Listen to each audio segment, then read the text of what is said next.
Hello and welcome to this fundamentals series on using HTML5 and CSS3 to build web pages. This series is designed for somebody who has little or no experience with HTML or CSS, but wants to get a quick overview of the major HTML5 elements as well as CSS3 selectors and properties, and wants some hands-on practice as well in building web pages. If the terminology that I just used is a little foreign to you, perfect, you're in the right spot. I'll explain everything in due time. So my name is Bob Tabor, and I typically talk about C#, Visual Basic, ASP.NET, and other related .NET topics on my website, www.learnvisualstudio.net. HTML5 and CSS3 are foundational topics that you're going to need to learn prior to learning popular web technologies like JavaScript and ASP.NET. So I'm excited that Channel 9 has invited me to create this series of videos. It's extremely important that you learn these concepts. Soon you'll be able to build not only web pages, but also native Windows 8 user interfaces using only HTML5 and CSS3. So it'll become increasingly a more and more vital skill beyond web development. If you're already working with HTML and CSS and you just want to learn what's new in HTML version 5 and CSS level 3, then this is probably not the right place to start. I imagine that you're looking for a what's new in HTML5 or what's new in CSS3, and that is not what this series is all about. This is going to cover material that you probably already know, as well as the most pertinent HTML5 and CSS3 additions for absolute beginners to web development. So again, your time is probably better spent somewhere else, quite frankly. All right, so here's what I want to accomplish in this series. We're going to start by building a complete example. Now, we're not going to win any design awards, but it's still going to get us busy typing away and writing both HTML5 and CSS3. And then next I'm going to dissect the HTML5 syntax. And in the course of this discussion, I hope to change any preconceived ideas that you might have about web design. Perhaps you're thinking I'm going to show you how to create beautiful web pages. That's not exactly what I'm going to do here. My focus is going to be on creating semantically correct web pages. That is at the heart of the newest features that have been added and offered by HTML5. If you don't know what I mean by that, then I assure you by the end of the series it'll become firmly cemented in your mind. Then we're going to talk about topics most developers skip over, thinking that they're not all that important, like doc types and validation and char sets, ems versus pixels versus percentages, and other geeky stuff. It's the good stuff that makes most normal people's eyes glaze over whenever you talk to them about it. And then we're going to talk about the importance of separating structure from aesthetics by separating out the work that we delegate to HTML5 from the work that we delegate to CSS3. We're going to discuss cascading style sheets and demonstrate many categories of properties that can be modified by the styles that we create. We're going to talk about the syntax, the units of measure, how to build reusable styles, and other best practices, and a bunch of other fun stuff. So my hope is that by the end of the series, you're going to be able to look at a web page that was developed by somebody else, and you'll be able to make sense of it. You'll be able to pick it apart, understand what they did, what technique they used, and you'll learn from them as a result. My hope is that this series gets you oriented in the right direction towards learning more about web development, and to that end, in the final lesson in this series, I'm going to give you a list of about a dozen or so hot topics and other resources where you can continue on in your self-study. So let me give you a quick caveat before we begin. My goal is to teach you the basics of HTML5 and CSS3 in this course. However, I simply can't teach you how to make an aesthetically beautiful web page design because frankly, I don't know how. When I need an attractive, beautiful web page for my website, I work with a graphic designer or find a template and then license that for my website.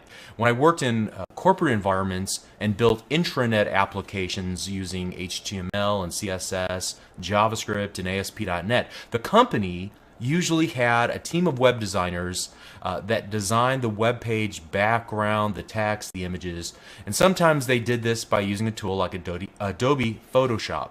After the management team approved their designs, then they would give it to the developers who would then splice up and implement that design using just HTML and CSS. Now, as a result, I got pretty good at taking somebody else's vision and their design and then implementing that in HTML and CSS code.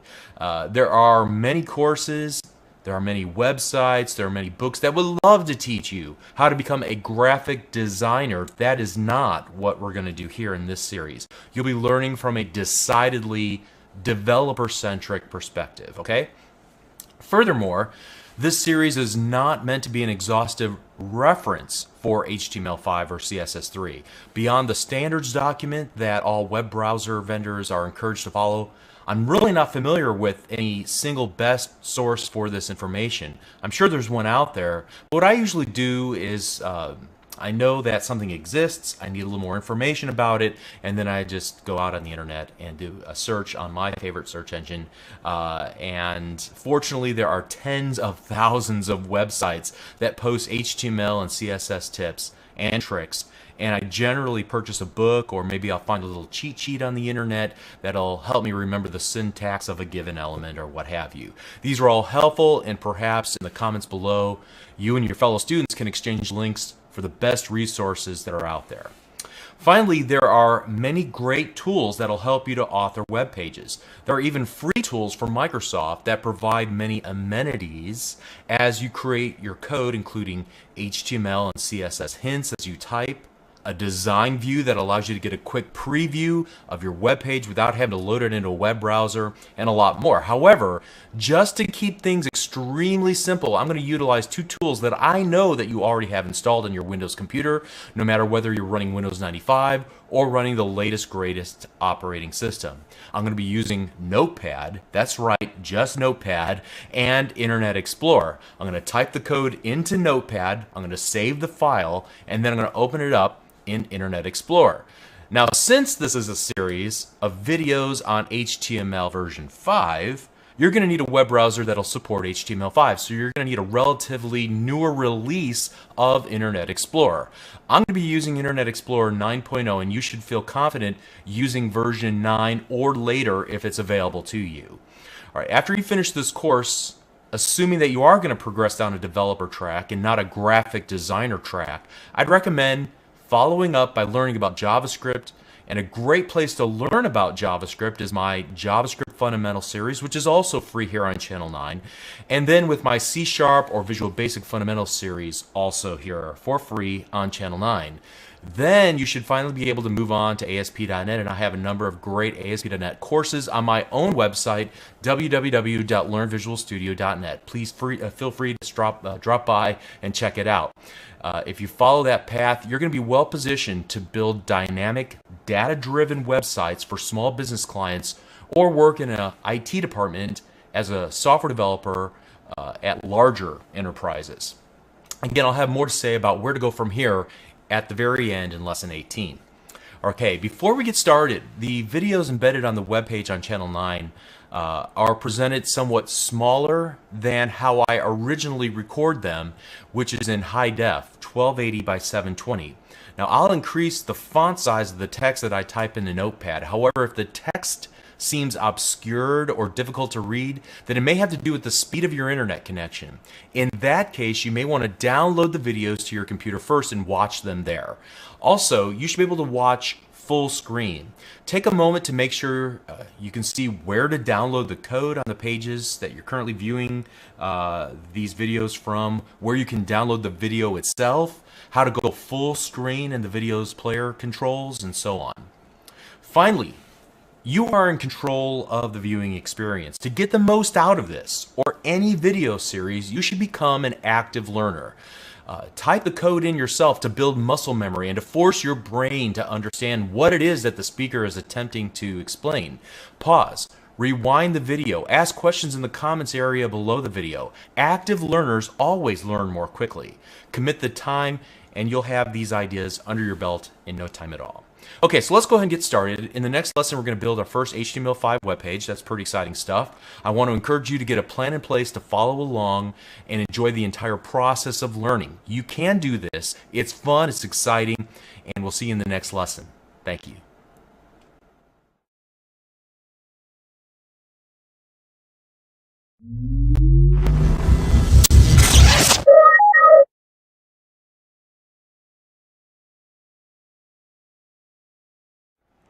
In this lesson, I want to build an entire HTML5 web page from beginning to end. And the purpose of this exercise is to familiarize ourselves with some of the most common HTML5 tags, as well as become familiar with the workflow of formatting an HTML5 document.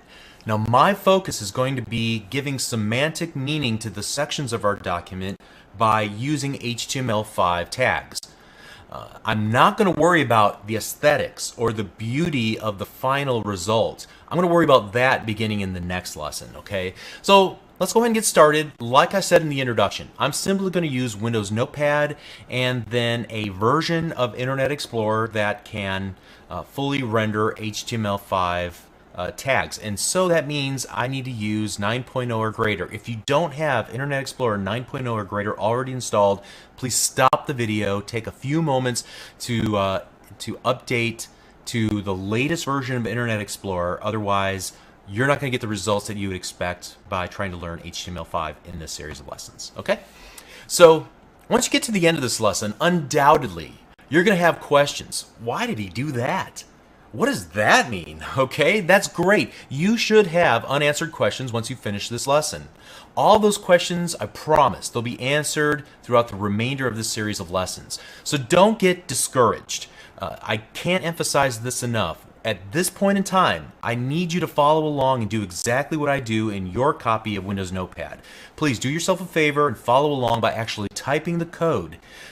This is easily the best way to learn. Don't cheat yourself. You've already invested the time to watch this video, so get the most from that investment by taking a few moments and making sure you do exactly what I do in your own copy of this web page that we'll be building. Pause, rewind the video if you need to, but make sure that you follow along. All right, and to follow along, what you're going to need to do is download a file called lesson2.zip, or whatever they called it once they uploaded it to Channel 9.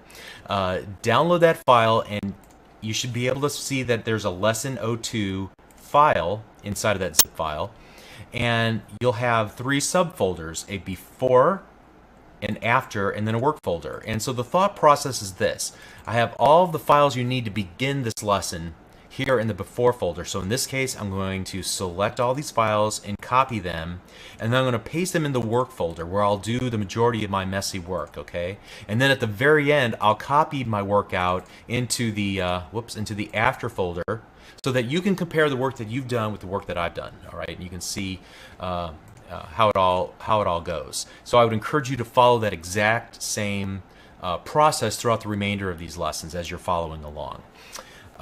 One other thing, you'll see in my version of Notepad, I have increased the size of the font significantly for your benefit. If you're streaming this video on Channel 9 and that looks garbled to you, if you cannot read that, this means that you need to download and watch the video locally from your own computer. That streaming is just not going to work from you, possibly due to the speed of your internet connection and the way that Silverlight works, okay? So just wanted to make sure you understand that. Go full screen if you need to in order to see things clearly.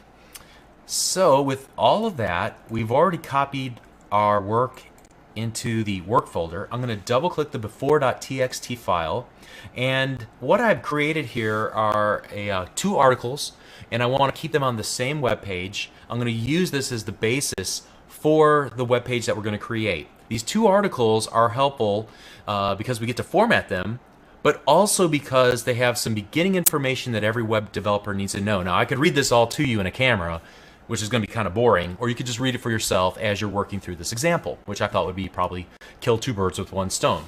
Also notice that because this is such a long document, and I've already recorded this video once and realized how long it was, I have gone and added some HTML tags to several different key spots. So we'll be skipping over many of these definitions of paragraphs.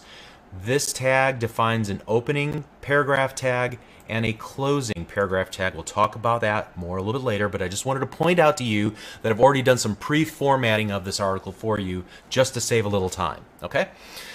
And then if you scroll down, you'll see a bunch of double lines. I used equal signs, and this is where one article ends and the other article begins. We'll chop this out at some point during this video. Okay, so here we go. We're going to open this up. I'm going to select it all by hitting Control A on my keyboard and then Control C to copy it to the clipboard. I'm going to open up a second copy of Notepad and I'm going to paste it in. This time what I'm going to do is click File, Save As in the new file, and I'm going to navigate to my Lesson 02 folder, the work folder. Okay, I'm going to change the Save As type from text documents to all files. I'm going to change the encoding from ANSI to UTF-8, and I'll discuss UTF-8 very briefly in Lesson 4. Just follow along for now. And then I'm going to type in lesson 02, no spaces, .html, and then click the Save button. And now to verify that I did this correctly, I'm going to go back to Windows Explorer, look at my work folder, and I should see this lesson02.html page. You can see it has an Internet Explorer logo if that indeed is set to be your default browser. Great.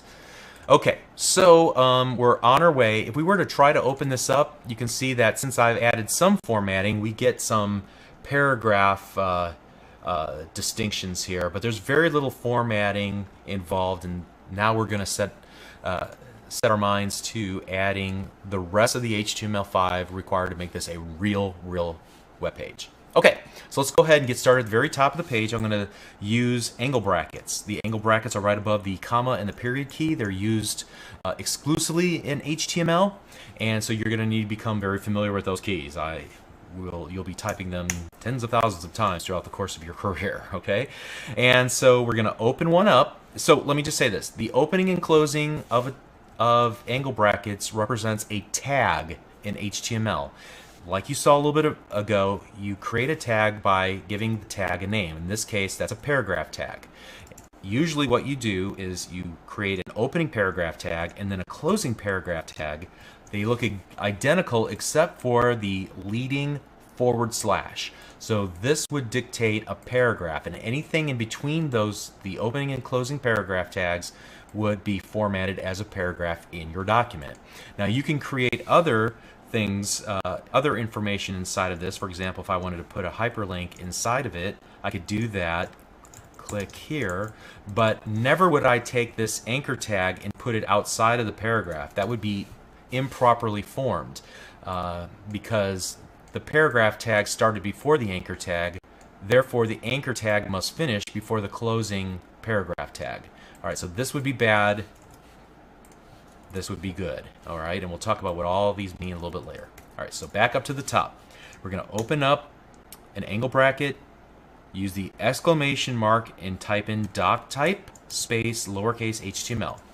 That tells the world that you are creating an HTML5 document. All right, we'll talk about what doc types are in lesson number 4, so let's not worry about them right now. I think it's also important to notice that even though we talked about opening and closing, some HTML tags do not need a closing tag. So you don't need that in some cases. Now, which cases? That's where there's a little bit of a learning curve, admittedly. There's also a instance where you might see in older versions of people's work in HTML something like this, where there is a / at the very end of the tag. This is not something that's necessary in HTML version 5, but you might see it in previous versions of HTML. That's just roughly the equivalent of doing this. It's just a shortened version of it by creating a self-enclosing tag, and it only works in certain circumstances, and it's only necessary in other versions of HTML. All right, so by and large, just follow and do exactly what I do, and we'll learn the rest later. Okay. All right, so let's move on. Every HTML document is defined by an opening HTML and a closing HTML tag, like so. So I went to the very bottom and typed the closing. So that defines the boundaries of the HTML page that we're creating. Go back to the top. Every HTML page is composed of two parts. There's a head and a body. The head section has extra information that's needed to render your web page properly, but it's never seen as you display it into a web browser. All right, and we'll talk about this more in a little bit. So let's begin with a head and a /head. Just get that ready. And below it, I'm going to type in body and then, body, an opening body tag, and then near the very end of the web page where I type the HTML tag, right above that, inside of it, I'm going to type in the /body tag. All right, so now we have the makings of a real HTML page. One other thing I want to do, I don't have to do this, many people do not, but I'm choosing to do it. I'm going to add an attribute. Now, attributes are extra information that help define properties and attributes of a given tag. We'll see this a lot in the remainder of the series. So the first thing you type in is the attribute or property's name. In this case, I'm going to define the language for this document. I'm going to use the equal sign. So I'm going to set this property, this attribute, equal to open quote, close quote. And that says this is going to be the value. And inside of that, I'm going to type in the letters EN for English. Okay? So attributes or properties can be set in HTML tags by leaving a space in between the tag name and the attribute or property itself. We use the attribute or property name, an equal sign, indicating that we want to set that property equal to, and then the value. Now in HTML5, you might see some people leave off the double quotes. That's fine. I've chosen to include them, and there's a technical reason why I'll discuss much later. All right, I'm getting into the habit of doing that. If I have a second or third attribute, I can just continue to append them inside of the closing angle bracket. Here is another value and another, and I'm just making these up, okay? But you can see the pattern here is to continue to include spaces and then another property attribute name equal to another value. Okay, let's delete all that junk. And there we go. Looks great. Inside of the head, I want to define the char set. And we'll talk about what the char set is in lesson number 4 very briefly. But for right now, just follow along and do what I do. I'm creating a meta tag. I'm setting char set equal to open quote, close quote. Inside of there, and inside of the quotes, I'm going to type in UTF-8 and then a close angle bracket. We'll talk about that later. And here I'm going to create a title for my document, and the title will be displayed in either the title bar in Windows, like you see here, Lesson 02 Notepad, or in the case of Internet Explorer, in the tab name above the page you're currently viewing. All right, so that's the purpose of the title, and I'm just going to grab this text right here, and I'm going to paste it. So I hit Control-C, Control-V. And now I'm going to move on to the body section. And I'm going to define some sections within the body. I'm going to create a part that is called the header information. I'm going to create a section of my document that'll be like the main section where all the articles reside. So we'll start the section, and at the very bottom, prior to the copyright notice, I'm going to end the section. While I'm down here, I'm going to create a footer section, or a footer, to define this area down here as the bottommost additional information about, in this case, a web page. We'll talk about head, section, footer in like lesson 6, I believe. So just table that thought for now. I'm going to go back up to the top. Now that I've created the sections, I know that there are 2 major portions of this section. There are 2 articles. All right, so I'm going to open up an article, and then I'm going to look for that line that I drew in this document to delineate the 2 articles. There we go. So here I'm going to end this article, and I'm going to begin a new article. And I'm going to delete this big line. Don't need that anymore. And I'm going to go to the very end of the document, and right here before the end of the section, I'm going to type in /article so I can completely enclose it. Great. I'm going to save all my work. And now let's just open her up in Internet Explorer and see what we have. And you're going to say to yourself, boy, this doesn't look any different than before. That's correct. At this point, we're not styling any of these tags. We're merely giving meaning to the document, to the sections of the document, and I'll explain why we want to do that and why that's so important in HTML5 in the next lesson, or in lesson number 4 actually. Okay. All right. So, but we can see in our tab, we can see the head, the title that we typed in. So we have that going for us, right? Let's close that down. Let's go back to the very top and work on our header. And the header is where we're going to create ostensibly a logo and maybe some navigation. So here I'm going to use an H1, which is basically saying a very important piece of information, and then an H2, a slightly less important piece of information. We'll define what it exactly means later. And then I'm going to wrap these in a header group. So I'm going to say these belong together and should be treated a little bit differently than they would normally be treated in the body of my document or in the article section of the document. We'll talk about this later. Also inside of the header, I want to create, in fact, I'm going to do some indentation here. Let me push some of these tags 2 spaces in, 2 spaces in, so I get this nice hierarchy, and it's visually for me, not because it's going to improve the document in any way, but it helps me to see the overall structure of the document in this way. All right, and so I'm going to also add a navigation area in this header section. And to create that navigation section, I'm going to use a list of items. This list of items will be unordered. Therefore, I'm creating an unordered, a U list, unordered list, and it's going to consist of 3 items, list items. So I'm just going to go ahead and create a list item, and then I'm going to copy, paste, go to the next line and paste.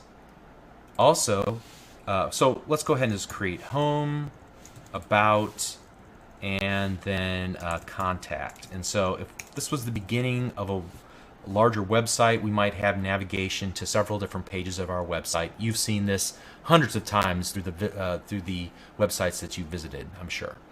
Okay, and additionally, at this point, let's just look at how this is rendered in the web browser briefly. As a series of bullet points. We'll change how it's rendered later, but none of those were hyperlinks. And so we want to add an anchor tag, and we're going to point to a specific place where that link will be referencing, so that when the user clicks it, they'll go to the location inside of that href attribute that I've left blank for now. And since I don't want to spend much time on this, I'm not going to give it an actual location. I could do something like bing.com here, but I don't really want to do that at the moment. And I don't have any other web pages, so I'm just going to create these placeholders. I'm simply putting a pound symbol as a placeholder in each of the hrefs for now. Maybe someday we'll come back and link those up correctly to other web pages on our website, other websites, or what have you. All right, now I've highlighted this entire navigation section. I'm going to copy it because I want to put it in the footer as well. So I want it, like most web pages do, to have navigation at the very top and at the very bottom of my web page. Added some spacing here and there, and now I'm going to go right back up to the top. So I have my header in great shape. Now let's move on to our main section, which contains 2 articles. Let's start with the first article. Here we have a title and then a section of the document, or a part of the document. So the title of the article, I'm going to give that a headline or a header of H1. That'll make it the most prominent part of this article. And then, since the first paragraph or 2 is an introduction, I'm going to give this introduction word a header 2, which makes it a little less important as we think of a hierarchy or an outline of our document. And I'll do the same thing with this brief technical overview of the World Wide Web. I'm going to give that an H2 and a closing H2 tag. All right. While I'm here, you'll notice that I don't have paragraph tags defining this paragraph beginning with the words "in this article I'll describe blah blah blah." So let's go ahead and add a paragraph tag before and a closing paragraph tag after that paragraph. The paragraph that begins, "The World Wide Web started out as a means for sharing," and so forth. I'm going to add a paragraph tag beginning and then an ending paragraph tag. And then from that point on, you can see I've already taken the liberty of adding paragraph tags through the remainder of this document. So that'll be the last time that you'll need to define those. Great.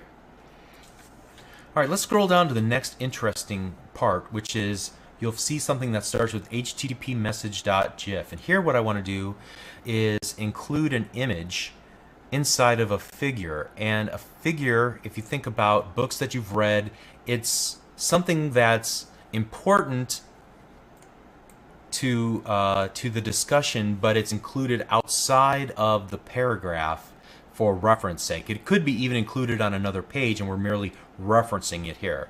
So I want to display this image, and you'll notice it's this image HTTP message here that I've added to my work folder when we first got started. And so what I'm going to start off by doing is defining a figure, and I'm going to enclose this whole thing in a closing figure.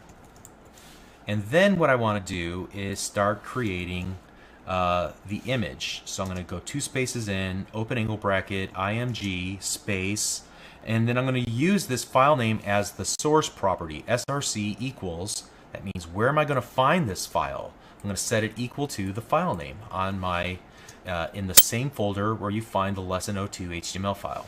And then what I want to do is add an alternate message, and this will show up for those people who can't see the image for some reason. Perhaps their browser won't load it, perhaps they're vision impaired and their screen reader will read aloud this alternate message instead of displaying a useless image in their case. Okay, so then notice at the very end of that alt that I set, I close the image tag, and I don't need a /image in this case, and I don't need a self-enclosing image. Now you might see this in older versions of HTML, but you don't need it in HTML5. Furthermore, I'm going to add a fig caption around the text, and so this will associate this caption below this image that'll be displayed. So let's see what the result of this is in our web browser. Scroll down a little bit and you can see that here we have the image displayed. Furthermore, we have this figure caption displayed underneath our image. Awesome. Okay, and continuing down, we'll get another opportunity. So I'm not going to spend as much time. I'm just going to define an open and a closing figure. I'll define an image. I'll set the source equal to this other www.diagram.gif, alt equal, and then I'm going to just use this text, a diagram of route or route from the user's request to the web server back again, and then I'll close the image, go to the next line, 2 spaces, fig caption, and then I'll close the fig caption like so. Okay. Now let's save that and let's see how that looks in our web browser. All right, there's our first image and there's our second image. And note it's just a neat little image that shows the progression from the client to the server and back to the client again, and it explains what each of these little callouts are for. All right, let's continue on.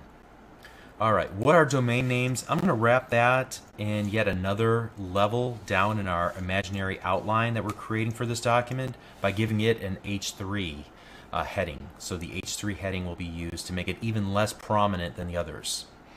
Okay, here we have another opportunity for some formatting. What my intent is to kind of format it the way that it looks here on screen. However, if we were to look at this paragraph as it's defined currently, it's not going to create the proper vertical spacing. In this case, what I want to do, I still want to keep it all as one paragraph because in my way of thinking, it's still all one complete thought that needs to stay together. So I'm thinking semantically, I'm thinking about the meaning of the tags that I'm using, not just how it's going to look on screen. And yet still in this context, I need to have some spacing. So I'm going to add this break. In fact, I'm going to add 2 of them, these breaks, BR tags. All right. And when I do that, let's refresh the browser and then take a look at this again. It's still one paragraph, but there have been a line break and a line break. Okay, that's exactly how we want this to work. We have another opportunity to do this below. So we can see we have a paragraph beginning and at the very end a paragraph ending. So what I want to do is add a series of BRs, pretty much everywhere where there's an empty space at the end of the line. I'm going to add a series of these. And I didn't have to do it. I could like remove all the spaces like so. That would work just fine. White space does not matter in HTML. It will be largely ignored with rare exception. Okay. So let's go ahead and refresh the page and see that we get the formatting that indeed we want for that paragraph. Great. Let's move on here. All right. Again, in my imaginary outline, I want this to have a little less prominence. It's a sub point of something we spoke about earlier, so I'm wrapping it in a beginning and an ending H3, header 3 tag. Keep going down here, and in the recap, I'm going to come back out one level of my imaginary outline and wrap that in a header 2. All right, and then here we have another interesting situation. What I want to do is render. You can see that there's, from a purely technical perspective, you should now understand a few things. First of all, second, hopefully, third, hopefully, fourth, hopefully, fifth, hopefully, and so on.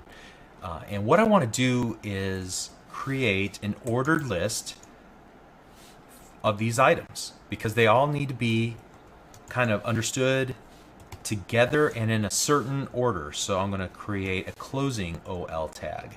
And I'm going to wrap each of these items with a beginning list item and an ending list item tag. All right. Again, beginning list item, ending list item, beginning list item, ending list item, beginning list item, and ending list item. And finally, I'm remind myself not to type so much next time, a beginning and ending list item. All right, and then at the very end of that, a closing ordered list tag. All right, so let's save all that, and now let's see how it's rendered in the browser. All right, and notice the default rendering uses this ordered list, and instead of bullets, it uses a numerical scheme 1, 2, 3, 4, 5. Okay, awesome. Now we may come back and change that at some point, but that's the default way that it's rendered in my web browser. And then we have one final note about our review, and I'm just going to wrap that in an H2 and a closing H2. And that should be about it for our first article. So now let's move on to our second article. And here I'm going to add an H1 since it's the title of the article. And here I'm going to add another paragraph tag around. There are 4 major parsing and rendering engines that are popular. And here the order doesn't matter, so I'm just going to use an unordered list to describe the 4 different parsing engines. And I'm going to wrap each of them in an LI and a closing LI. LI and a closing LI. LI, closing LI, LI, and closing LI. All right, how you doing? You hanging in there? It's a lot of work. Whoops, something looks not quite right. If I look at this web page and see that everything looks about the same, that tells me that I probably forgot or misspelled something on the very end right here. So let me look back at my work. Yes. I don't know what I was thinking. I started with an H1, but I ended with an LI. I can't talk and type at the same time, clearly. Let's save that. And now let's refresh. All right, and this is why I test often when I'm working to make sure that I catch problems as they pop up immediately. So you can see the unordered list rendered out as a series of bullet points. That's perfect. Let's continue on. All right, what do I mean when I use the terms parsing render? Let's just wrap that in an H2. Make sure we type H2. Okay. And then characteristics of an HTML5 web page, another H2 and /H2. And here's an interesting dilemma that we have. Now, what I'm trying to do is describe the doc type element, much like what we created at the very top of our HTML page. But in this case, I want to render it to screen. Let's look at how it looks by default. Notice it just leaves off the opening and closing angle brackets. Well, actually, retype this. It's not even showing the doc type, okay, at all. So it's just got these blank types. It's ignoring everything. And the reason is because we need to use HTML encodings instead of these reserved characters. So in this case, I need a less than symbol. So I'm going to use the ampersand LT for less than, and then a semicolon. And we'll go to the very end and we'll use a greater than symbol. So the ampersand GT semicolon. All right, so this and this designates that we're going to use an HTML encoding, and then whatever's in the middle will be a special symbol. So there are like dozens of these HTML encodings to get around special symbols. So for example, if I wanted to use an ampersand, it would be largely ignored, but we could do ampersand AMP and then a semicolon at the end. So you really, in this case, need to find a cheat sheet or a reference book that will show you all of the possible HTML encodings. I don't want to take the time to go through that. That's more of a reference material sort of thing, but you'll at least understand why they exist. Now when we refresh this web page, and we can see that that tag is represented to the user correctly as an HTML tag, and yet behind the scenes we're not using the greater or less than symbol per se, just the HTML escape or encoding version of it. Okay, let's continue on. And we are almost done. So I'm going to go to the very last section here, and I'm going to add an aside, and I'm going to intentionally misspell this as AIS because that'll be a great lead-in for the next video. All right, you won't notice the problem in the web browser per se, but when we go and try to see if there's any errors with our web page and what we've done, we'll find the errors then. Okay, so let's wrap this final conclusion in an H2, and then wrap this final paragraph with opening and a closing paragraph tag. And then here at the very bottom in the footer section, we want, this is like lawyer speak, right? The copyright notice and all of that. So we're going to use a tag called small. Now that doesn't mean that this is actually going to be rendered out small per se. We're giving meaning to this content, saying it's like legalese. We'll talk about this more in lesson number 5 or 6. Can't remember which. Okay. Here is another instance where there's an HTML encoding for the copyright. In some cases, like the copyright, for example, you're encouraged in HTML5 to not use the HTML encoding. Instead, what you need to do is bring up a character map in Windows, and I think every version of Windows has this. And then in my case, I'm using the Courier New font. I'm going to find the copyright notice. It's right here, and I'm going to select it and copy it, and then I'm going to paste it over what I have there, and that should retain its formatting because I saved as UTF-8. Now let's see and make sure that this web page still looks good, renders well as we scroll through it, and it looks perfect. Okay, so this is where I'm going to stop the video. We're done giving structure and meaning to our document. In the next video, we're going to apply cascading style sheets to make it look a little prettier. Okay, we'll see you in the next video. Thank you.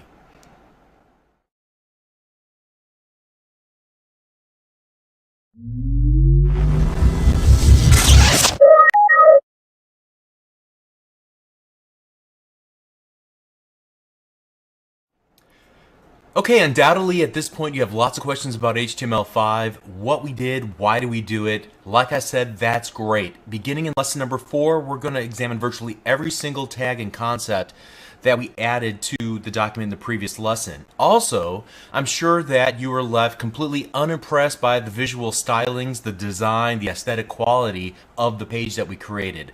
So that's really the focus of this lesson, to demonstrate the thought process and the workflow of laying out and applying styles to our HTML5 web pages. There will be plenty that you will not understand, but please follow along along, do what I do. Some of it will make sense. Some of it will form questions in your mind that will be then answered when we get to that point in the series of lessons beginning in lesson number 12. Okay, so before we get started, there's some unfinished business that we need to tend to. It came to my attention that we have some mistakes, not only the ones that I intended to put in there, but then also ones that were added unintentionally. So make sure that you download the Lesson 03 code from wherever you're currently watching this video or wherever you originally downloaded it from. Inside of that folder, we're going to have a before folder that will be an exact copy of where we ended in lesson 2. I just renamed the file. Okay, and so I'm going to copy all these assets, and then I'm going to go back to the work folder and paste them all in, and this is where we're going to do the majority of our work for this lesson. Okay, so next up, what we need to do is open up our lesson03.html page, and what I want to do is run our web page through a validator, and a validator will check the code that we've written to make sure that it conforms to the standards that we said, or the contract that we said that we're adhering to whenever we declare the doc type at the top of this HTML document. We'll talk about this in the next lesson. So what I want to do is open up my web browser and go to a popular validator. It's called validator.nu, and I'm going to choose the text field for the validator input.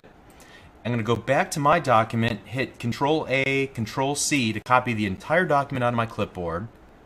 Go back to Internet Explorer, Control-A to select all the example HTML that they create for us, and then Control-V to paste in our page. And I'm going to click the Validate button, and as soon as I do, we're going to get a couple of errors.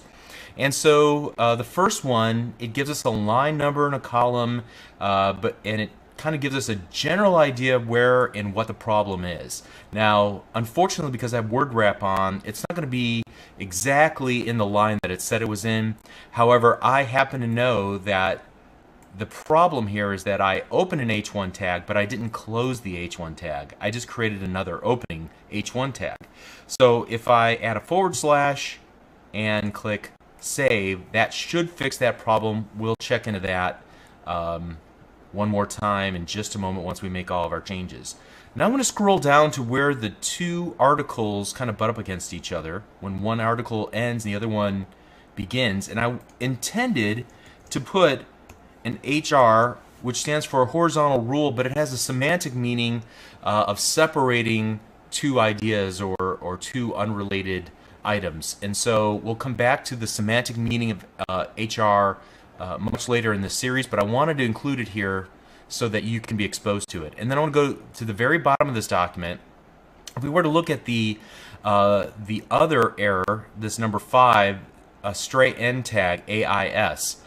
Now this is the one that we planted intentionally. I have an opening aside and a closing tag that I mistyped intentionally. So I'm going to rename that aside, so closing aside, save all these changes that I made, Control-A to select everything, and Control-C to copy it. I'm going to go back and revalidate this document by clicking Control-A to select everything in the text field, and then Control-V to paste in our updated version, and click the Validate button one more time. And this time we get the document validates message. Success. Okay, so we can continue on now. That's awesome. I'm going to close this down, and we do need to make an addition now to our lesson03.html file. We're going to attach an external cascading style sheet file to this document so that when our web browser loads this up, it's going to see the link that we created, and it's going to go out and then request that resource from the web server, or in this case, just our local desktop machine. So to create one of those, I'm going to go underneath the title, but before the end of the head section, I'm going to create link. Rel, or relationship, is style sheet. That's the relationship of this link to this HTML document. Type equals text/CSS, no spaces. Href equals, and then the name of the file that we want to include. So styles.css. And then finally, media equals screen.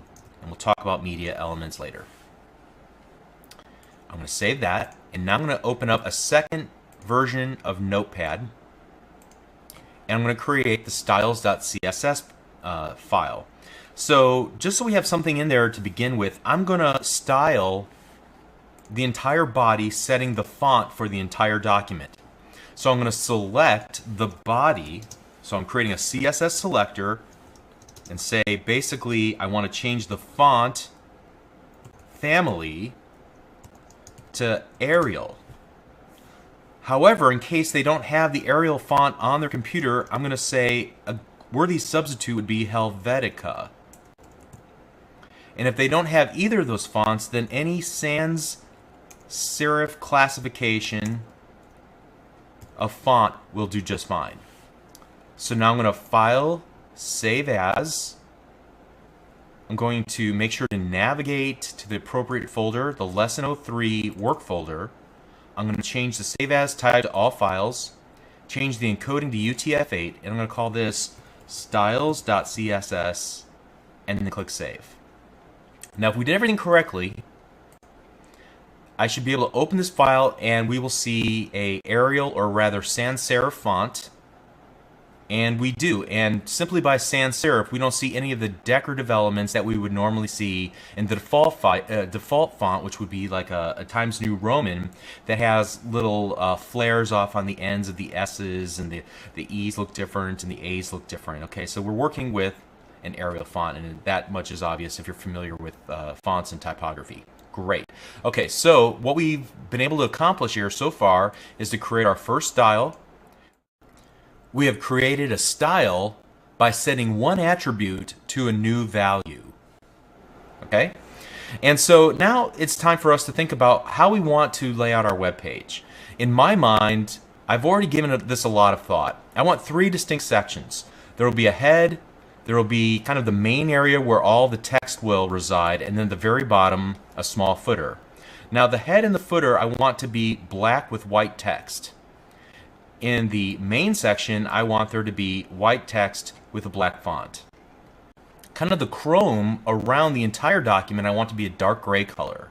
I also want there to be a thick border all the way around the document, a black border. And as far as the header is concerned and the footer, I want this Channel 9 and HTML5 and CSS fundamentals to be on the left-hand side, and then I want to represent this navigation area over on the right hand side, and I want it to be horizontal, not vertical the way that we see here, and I want to get rid of the little bullet points. Furthermore, I think at the very end of the document we have this aside, and I want to format that specially. I'm going to put it in a smaller font. I'm going to give it a bright green background, and I'm going to give it a green border with rounded corners so that we can exercise that new feature in Internet Explorer 9's CSS3 capabilities.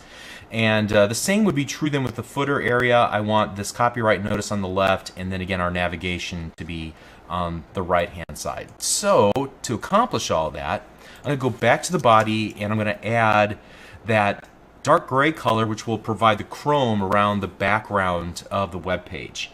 So here we go. I'm going to set the background color colon #333 333, and so I happen to know that this is a hexadecimal value that represents a dark gray color. So I'm going to save that, and now if I refresh my web page, you can see that it indeed turns the entire body of the document gray. And you might be thinking, well, that was counterproductive, because don't we need some black area backgrounds and some white background areas as well? So let's go ahead and then style up the 3 parts that we know comprise those sections. We have a header, we have the main section that contains the 2 articles, and then we also have a footer. And I'm going to make these the same in all 3 cases. I am going to, for example, make the header width colon 80%. So that will make the amount of horizontal space that it takes up less than the entire width of the browser, leaving 20% as the Chrome area to the left and the right. Okay. Now let's just go ahead and set the background color to black, And then the foreground color for all the text inside of it, I'm going to set to white. Now notice in these two cases, I was able to use named colors instead of hexadecimal colors. When we get to the part where we're talking about colors, much later in this series, there's several different ways to define colors. These are just two of the more popular ways to do it. So let's just look at what we've accomplished here so far. Refresh our web page. And you can see we definitely get this header section that's only 80% of the entire web page. The background is black. The Channel 9 and the HTML5 and CSS3 fundamentals is in white text. That's great. However, it's not centered, and that's really what I want. So we're going to have to use this little trick.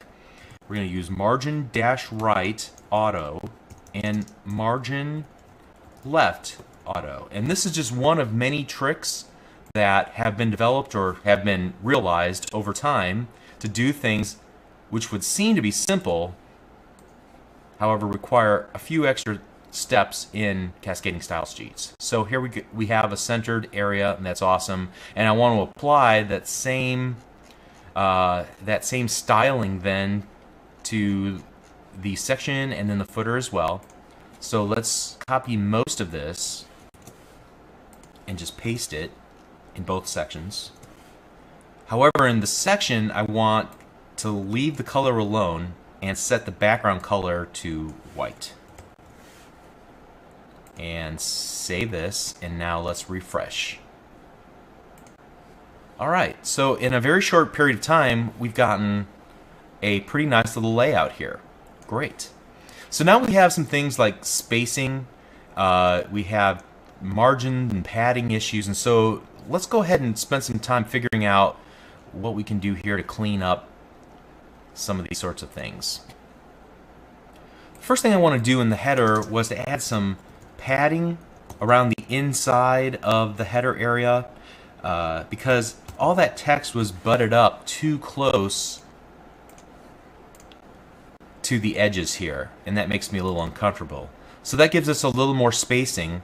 However, for my tastes, a little bit too much spacing, so we may come back and modify some parts of this. Also, I don't like the fact that the text here in our paragraphs are butted up right against the side. So what I'll do is for every paragraph, I'm going to set its padding, or I think probably, let's try margin instead. I think that's what I want. 10 pixels. Okay, so you can see we get 10 pixels, a small amount of padding, or rather margin area, between the text and the side here. Great. Furthermore, since we're working with that section, I want to place a border, and I'm going to define it longhand, so I'm going to set the border color to black, the border style to solid, and the border width to 5 pixels.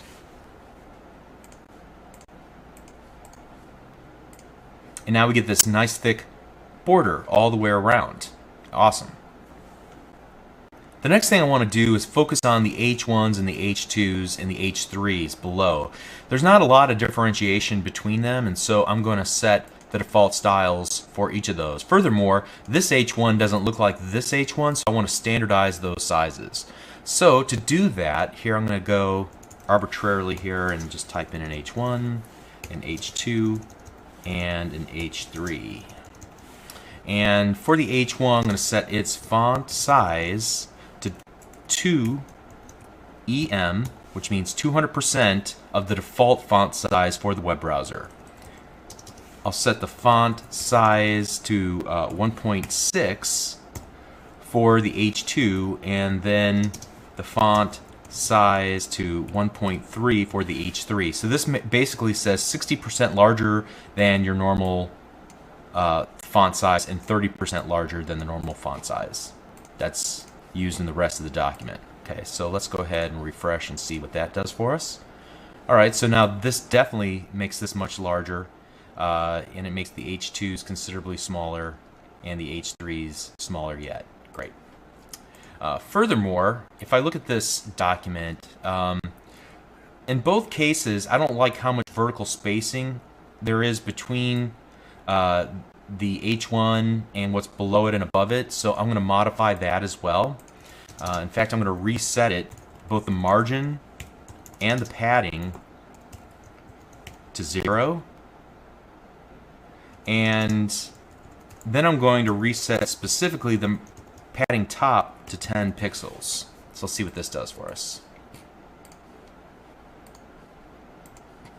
Okay. Next up, let's deal with this H group, including the H1 and the H2.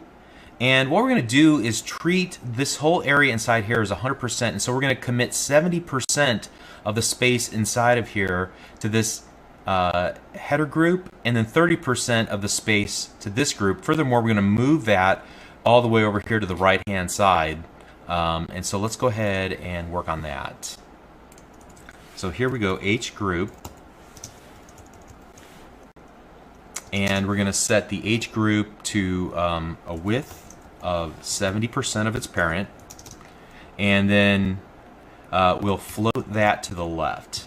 Then we'll take the nav section, and we're going to set its width to 30%, and we're going to float that to the right. Let's see what that does. All right, so this looks very odd right now because we haven't finished quite yet. We have an issue that since we're using floated areas, our header just doesn't know enough about what's inside of it to render it correctly. So what we're going to have to do is do a little trick here with this header section, and I'm going to add an overflow of hidden and see if that helps the situation out a little bit.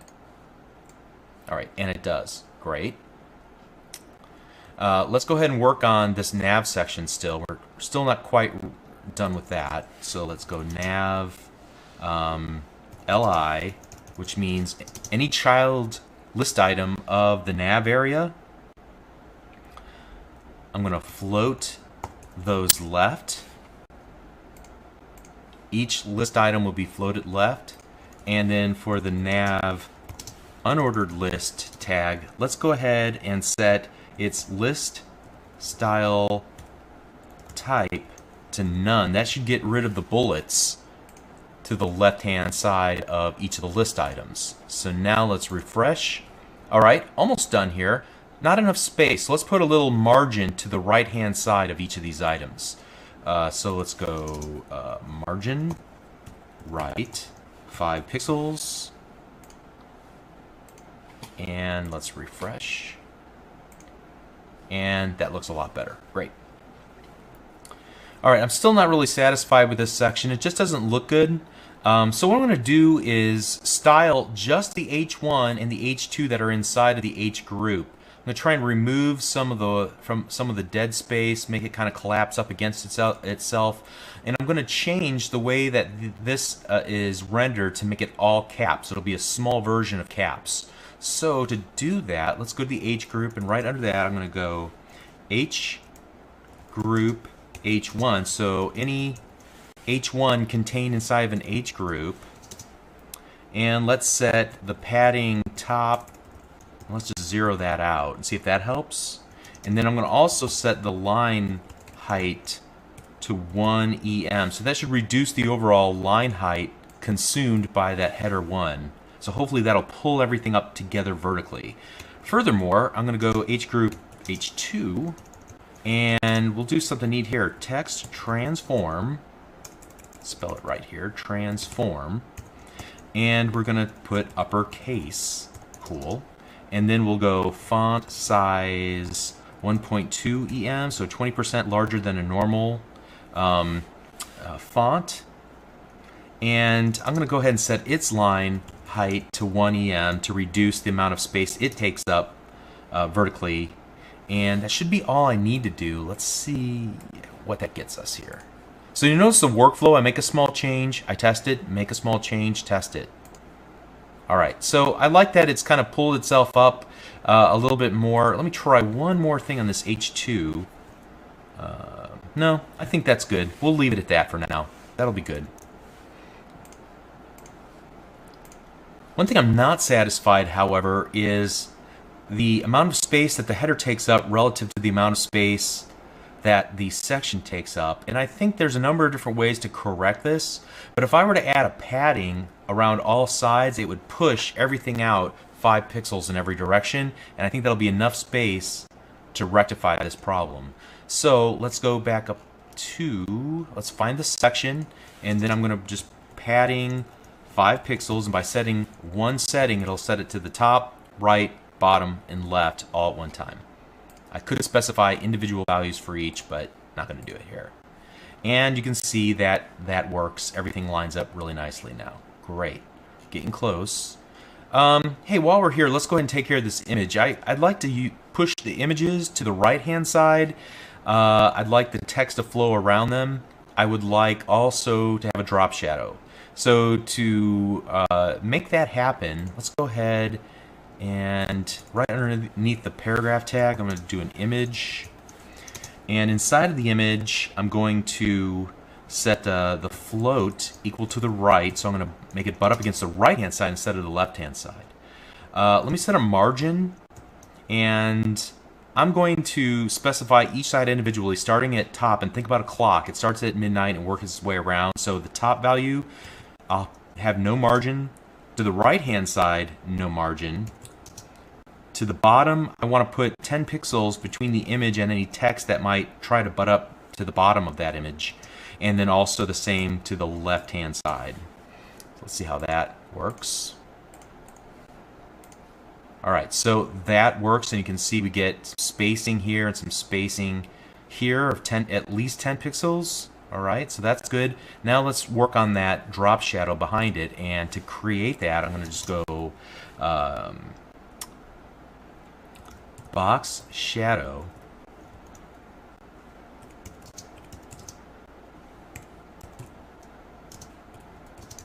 And this is kind of a convoluted set of values, but they have to do with offsets, the amount of how precise or how blurry the drop shadow is, and so on. And then this would be the color of the drop shadow, a light gray color. All right, so let's take a look at what that produces for us. All right, so a nice subtle drop shadow, which makes it pop off the page just a little bit. Very nice. All right, so let's move all the way down to the footer and finish that up. I don't like how wimpy the footer is. I'd like it to have a much more pronounced height, but the content inside of it at this point isn't going to really take up that much space. So what I'll do is find the footer, and I'm going to set the height to 50 pixels. That should make it a little thicker and bulkier. All right, that's nice. Still have some issues with not quite coming out to the full width that we need to match everything else that we've done. And so let me add a padding like we did above, and I think 10 pixels should do it. So let's go padding, and get 10 pixels around every side. You just have to type it in one time. Save that, and now refresh one more time, and now it looks great.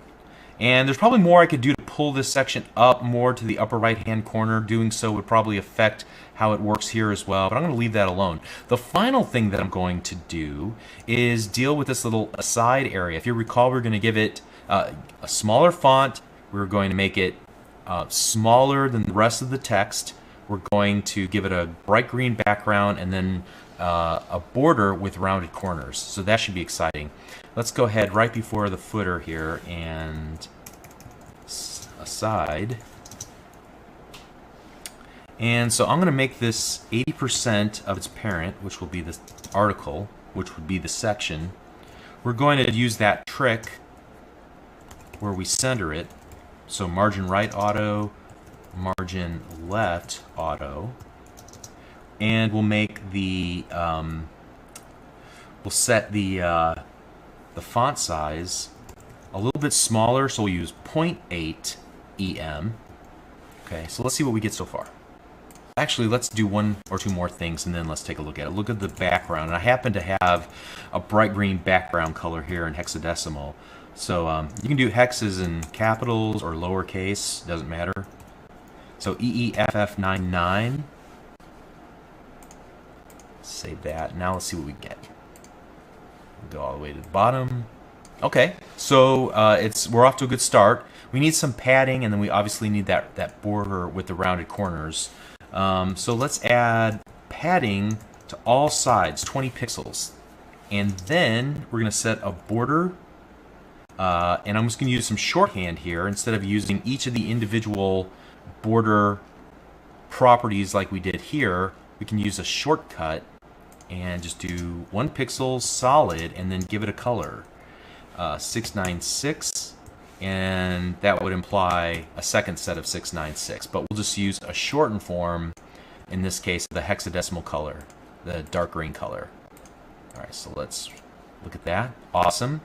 One last thing, we need that rounded corner. So to get that, we're going to use border dash radius and set that to 20 pixels. If I wanted a smaller border radius, a tighter radius, I can make this like 10. If I wanted it larger, I can make it 50 or something very pronounced. Also make it almost look like a pill shape. So now we get the round corners. Awesome. And as I just comb through it here one last time, this looks about like what I had envisioned in my mind.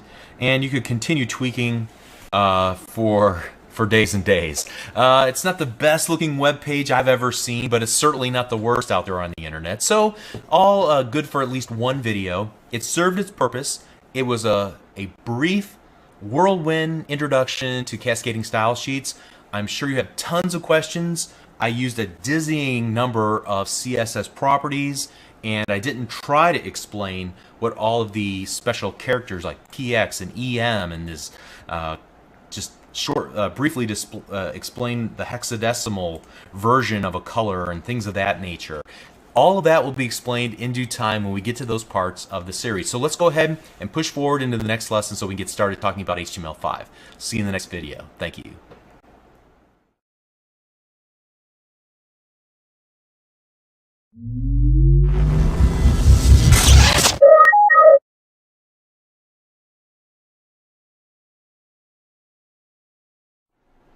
Hi, I'm Bob Tabor with LearnVisualStudio.net. In this lesson, we're going to dive deep into the code that we wrote in the previous lesson to make sure we really understand the HTML that we're writing. And to that end, make sure that you've downloaded the code that's associated with this lesson. It's available from wherever you're currently streaming the video or wherever you originally downloaded the video file from. Inside of that zip file, there should be a folder called Lesson 04. Inside of that folder, there should be a test.html page, which we'll use in just a moment, and then a before folder. And the before folder is merely a snapshot of where we left off from in the previous lesson. So you'll see the lesson03.html page, the styles.css page, and then a couple of image files. And so what we want to do is open up the lesson03.html file in Notepad. There are many different techniques. Use the technique you're most comfortable with. For me, I'm going to right-click and select Open with Notepad. And so ultimately you should see on your screen what I'm looking at on my screen. Okay? So in lesson 2 we worked together to add HTML5 tags to an existing document in order to give it structure. And then in lesson 3 we applied styles to our HTML5 document using cascading style sheets. And I hope by now you have clear in your mind the difference between HTML5 and CSS. HTML5 is for structuring the content. CSS3 is for styling the content. So we have two concerns here and we're keeping them separated. Content and presentation. Content structure and styling information. We keep them separated, and there are some big benefits to keeping the style sheet information separated out, even separated out into its own file. The biggest of which is that we can apply those styles to many web pages in the same website or in many different websites. So sure, you could mix the styling information directly in with your HTML, and you'll see many pages on the internet do this. You'll see that even I will use this technique a couple of times just to show you how it's done. But you'll quickly see that you should never take this tactic whenever you're building real web pages because it'll make it difficult to reuse those styles in the future. Furthermore, there's a larger philosophical issue here as well regarding semantic purity, and we'll talk about semantic purity later in this video. Okay, so let's dive into the HTML5 page that we're looking at right here that we created lesson 2 and 3. I want to explain why we did what we did, and I want to start at the very top and work my way down. So first of all, we have this doc type, angle brackets, exclamation mark, doc type in all caps, and then lowercase HTML. Looks very official, right? But what is it doing? Well, it's simply an instruction to the web browser explaining which set of rules that it should use to interpret this, or rather parse this document. Each version of HTML has a different set of rules, and those rules are set out in, ideally, a specification. In lesson 3, I showed you an HTML5 validator. Remember the validator.nu? We used it to ensure that we were following the rules of HTML5 in our document. And remember, we weren't. It found a couple of mistakes, and we fixed those. It used the doc type declaration to determine which set of rules that it should check our document against. So this HTML5 doc type is pretty simple to remember. For contrast's sake, take a look at what the doc type from a previous version of HTML, XHTML 1.0 strict. It looks something like this, as you see on screen. XHTML 1.0 strict essentially treated your web page as an XML document. Now I'm tempted here to go off into a long explanation of what XML is and the history of how XHTML 2.0 died in favor of HTML5, but for the sake of brevity, just know that there's an interesting backstory about how HTML5 came about in the first place, and keeping that in mind, let's go ahead and just keep moving forward here with the important stuff. So compared to XHTML 1.0 strict in general, HTML5 is really laid back. In fact, if we open up validator.nu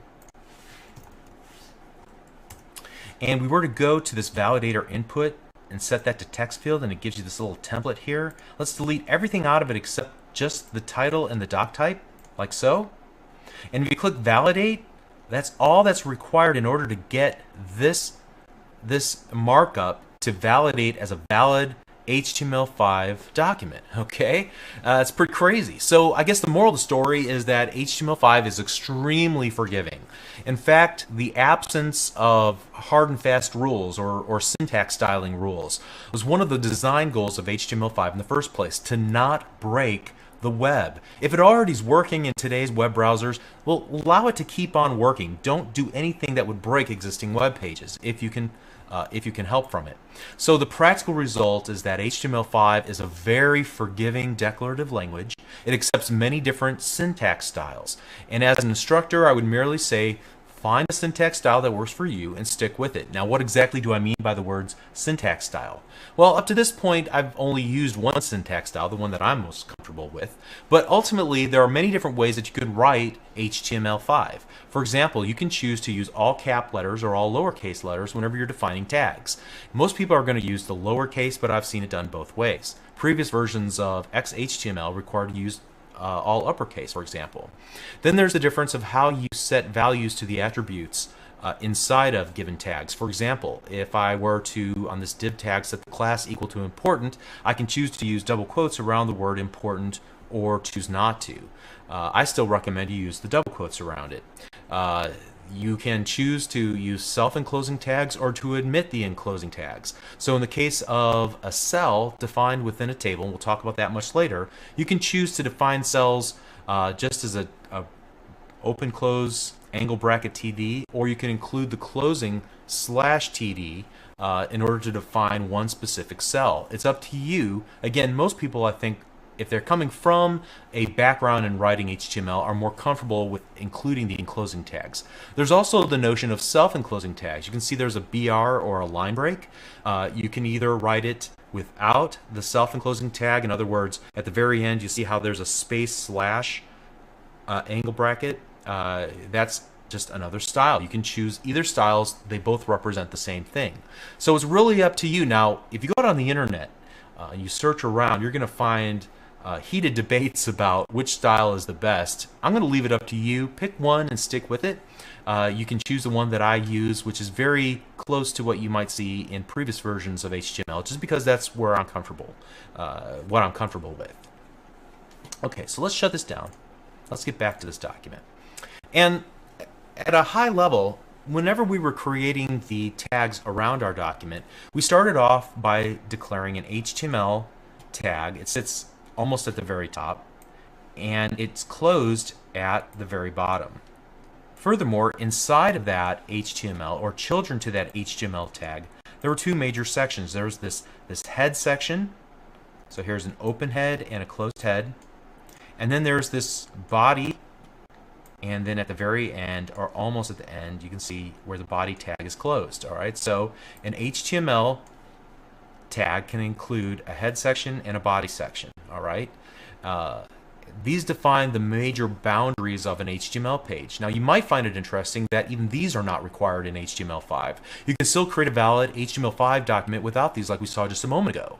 Web browsers will actually do you a favor, I guess, and insert the HTML head and body tags in as the browser is going through and parsing your document, no matter whether you declare them or not. And just to demonstrate that, here we have this test.html page. If we were to open it up and look at it in Notepad, you can see that it's very simple.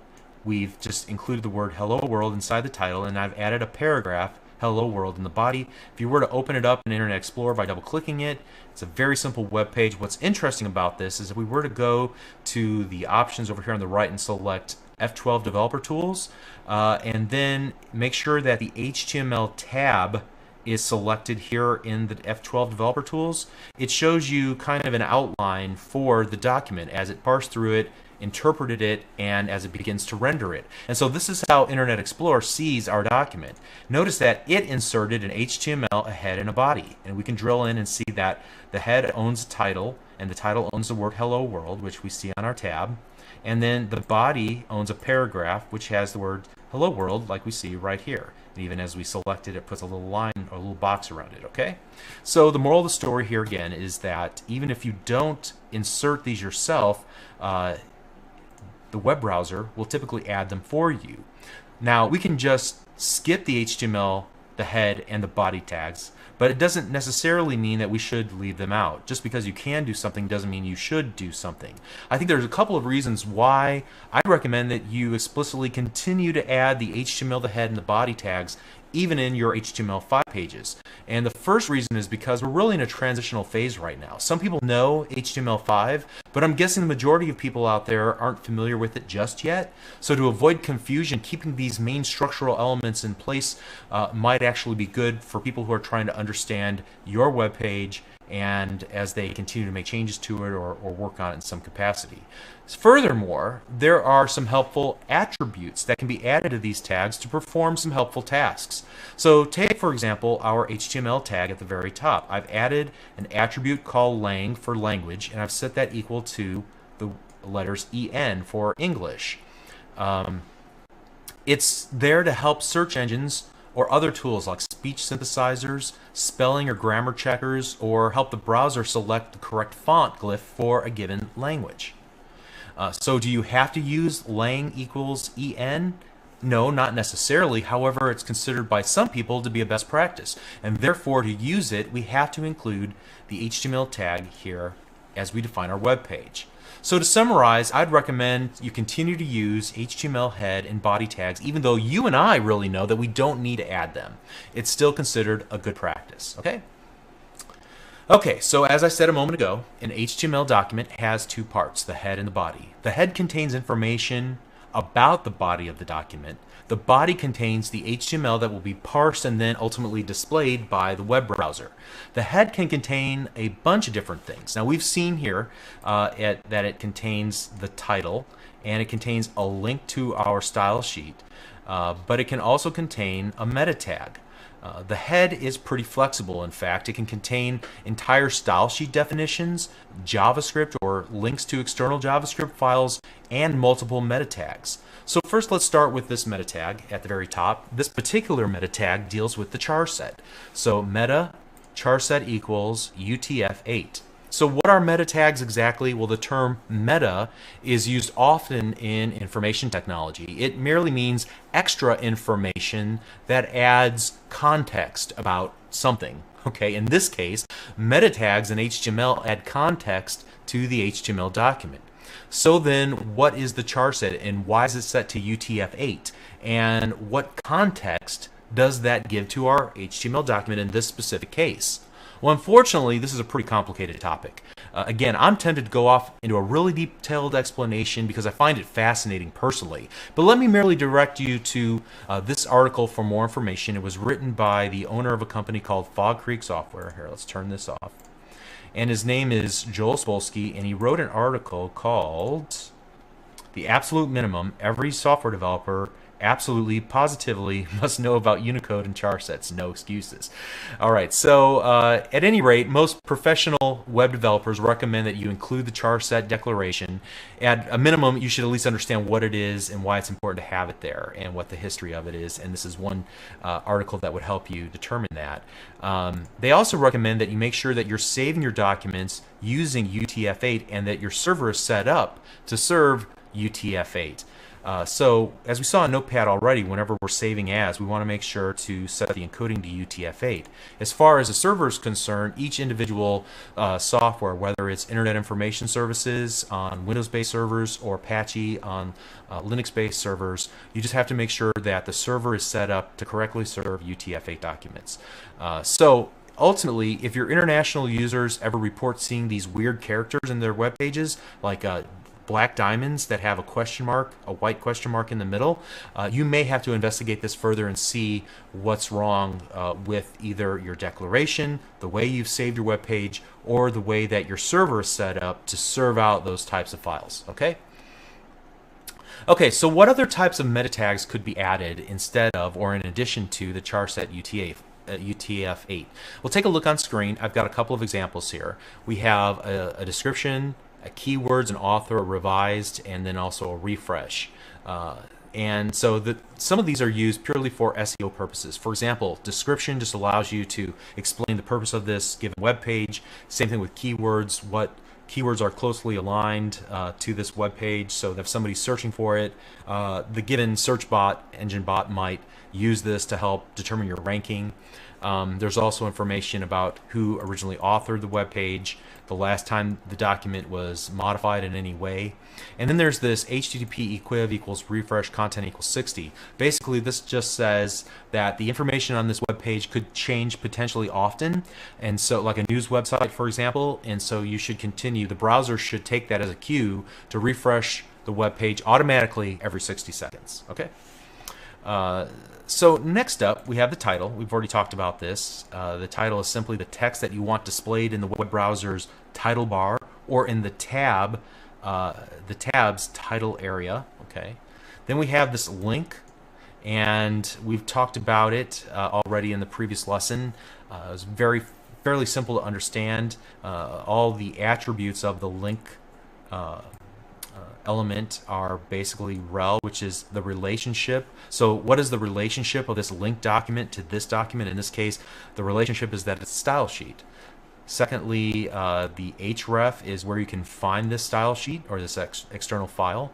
Then there's the type. What type should we interpret this file as? It's a text/CSS file, right? And there are some very specific types that are available to you to use here. And then finally, there's this notion of media equals screen, and we'll talk about this much later whenever we're talking about building responsive web pages. All right.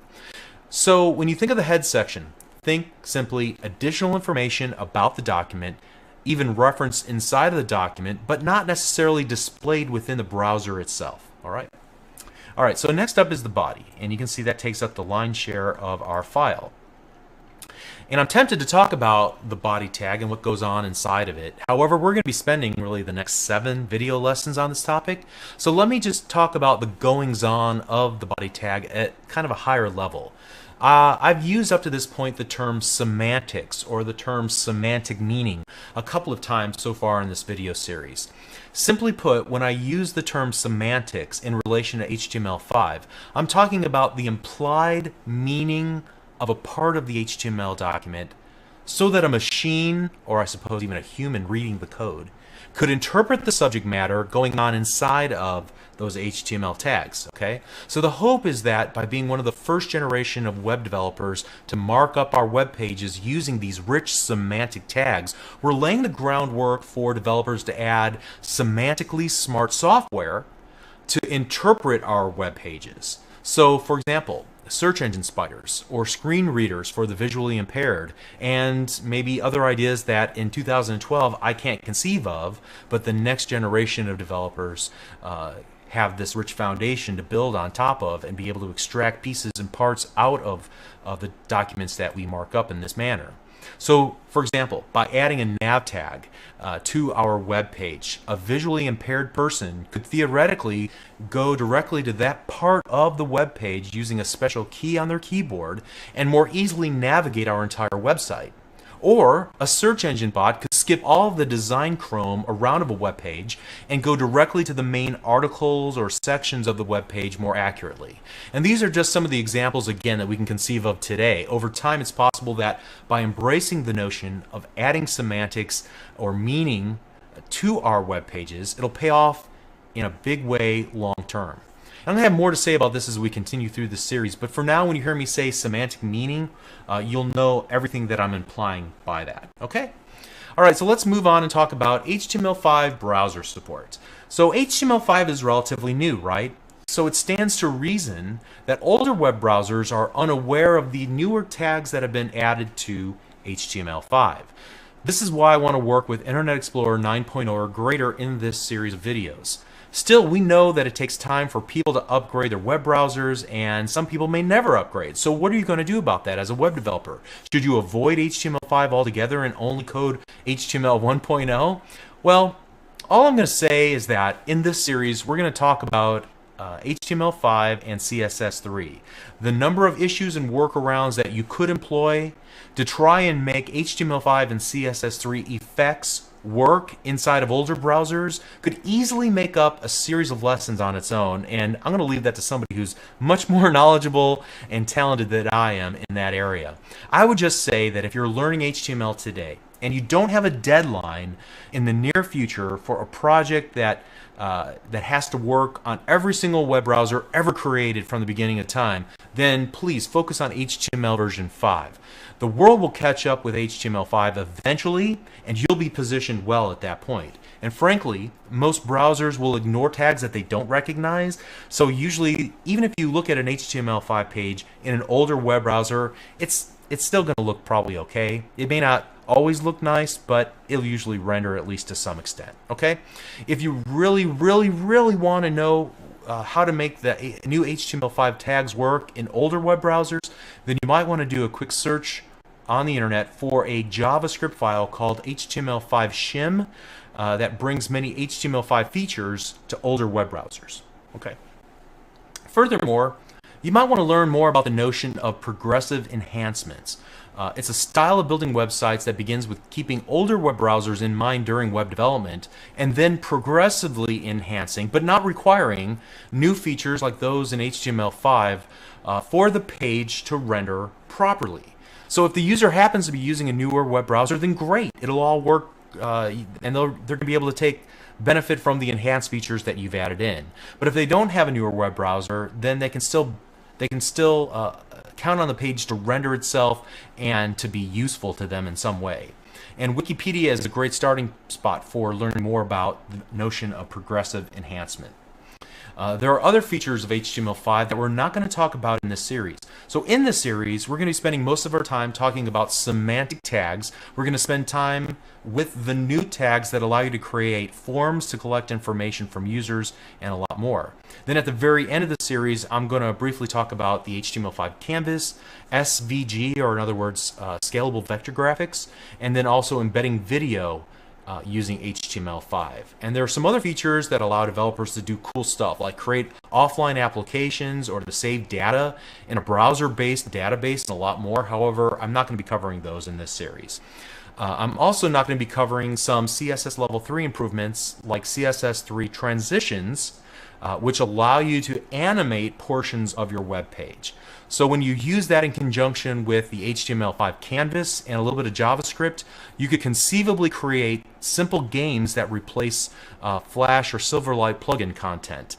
CSS3 animation and HTML5 and JavaScript involves advanced techniques and concepts and could easily earn a video series of its own, and these are definitely areas that you can pursue after you complete the series. Alright, so HTML5 features are being added all the time with each new release of all the popular web browsers. If you're curious about an HTML5 feature and you want to check on each browser's current support of that feature, then you can check out this website. I've actually created a bookmark for it here. It's called caniuse.com, and you can search for a particular feature of CSS or HTML5, and it'll tell you, for example,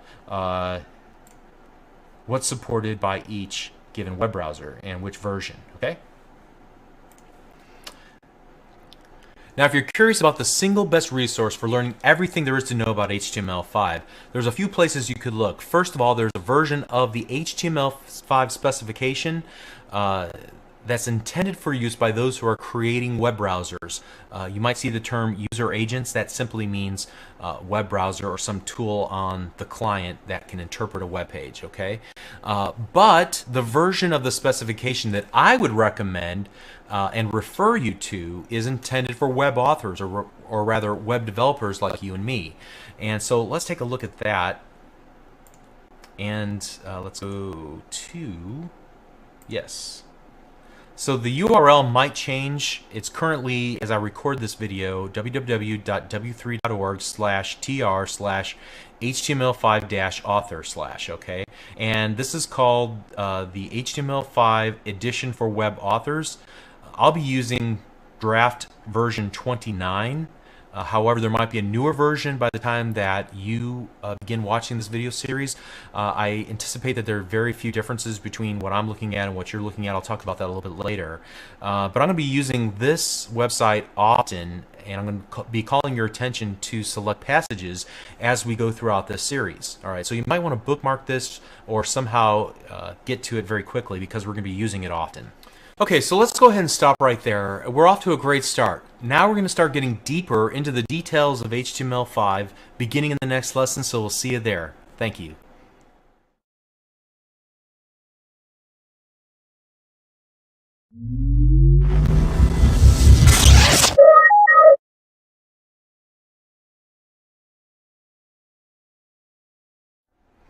Hi, I'm Bob Tabor with LearnVisualStudio.net. In this lesson, we're going to take a quick tour of many of the HTML elements that are associated with defining paragraphs and giving semantic meaning to runs of text.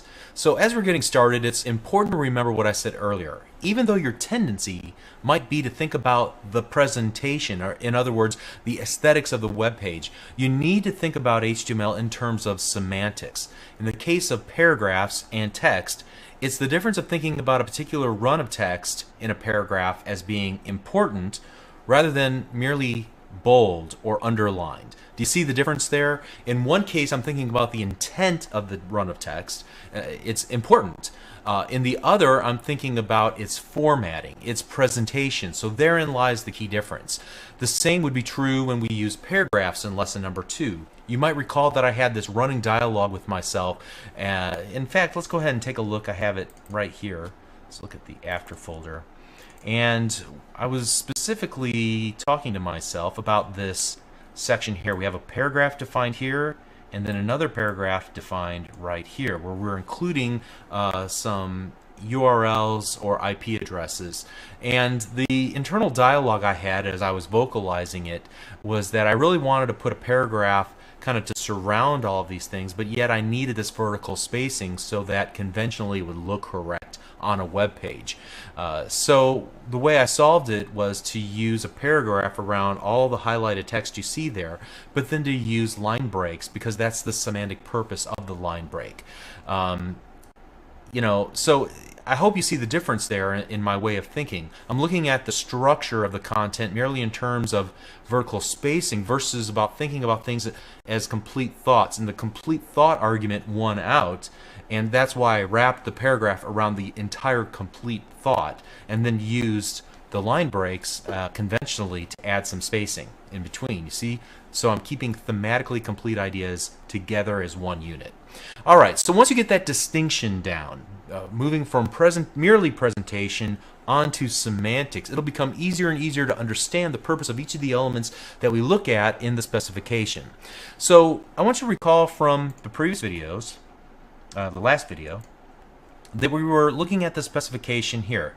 We're looking at the version of the specification called HTML5 edition for web authors. It's draft 29, created in March 2012. You might have access to a newer version of it. That's great. The changes will probably be nominal. You can still follow along with what I'm doing, all right?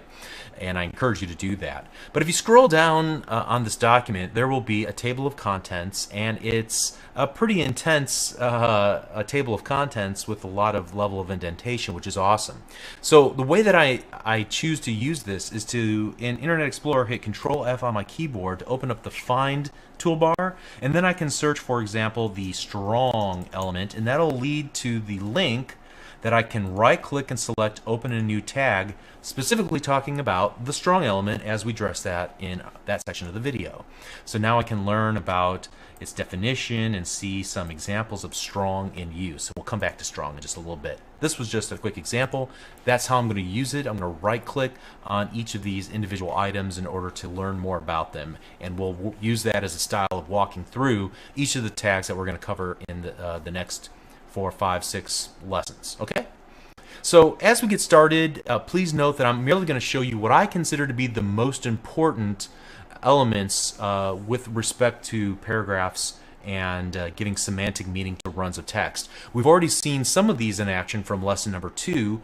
Some of them are going to be completely new, but in all cases I'm going to show you basically just a subset of all of the possible elements that you could add when defining paragraphs and text within your HTML5 documents. The key takeaway here is that I'm constantly pointing you towards the specification so that we can use the correct element given its intended semantic purpose inside of our document. All right, that's always the key for us.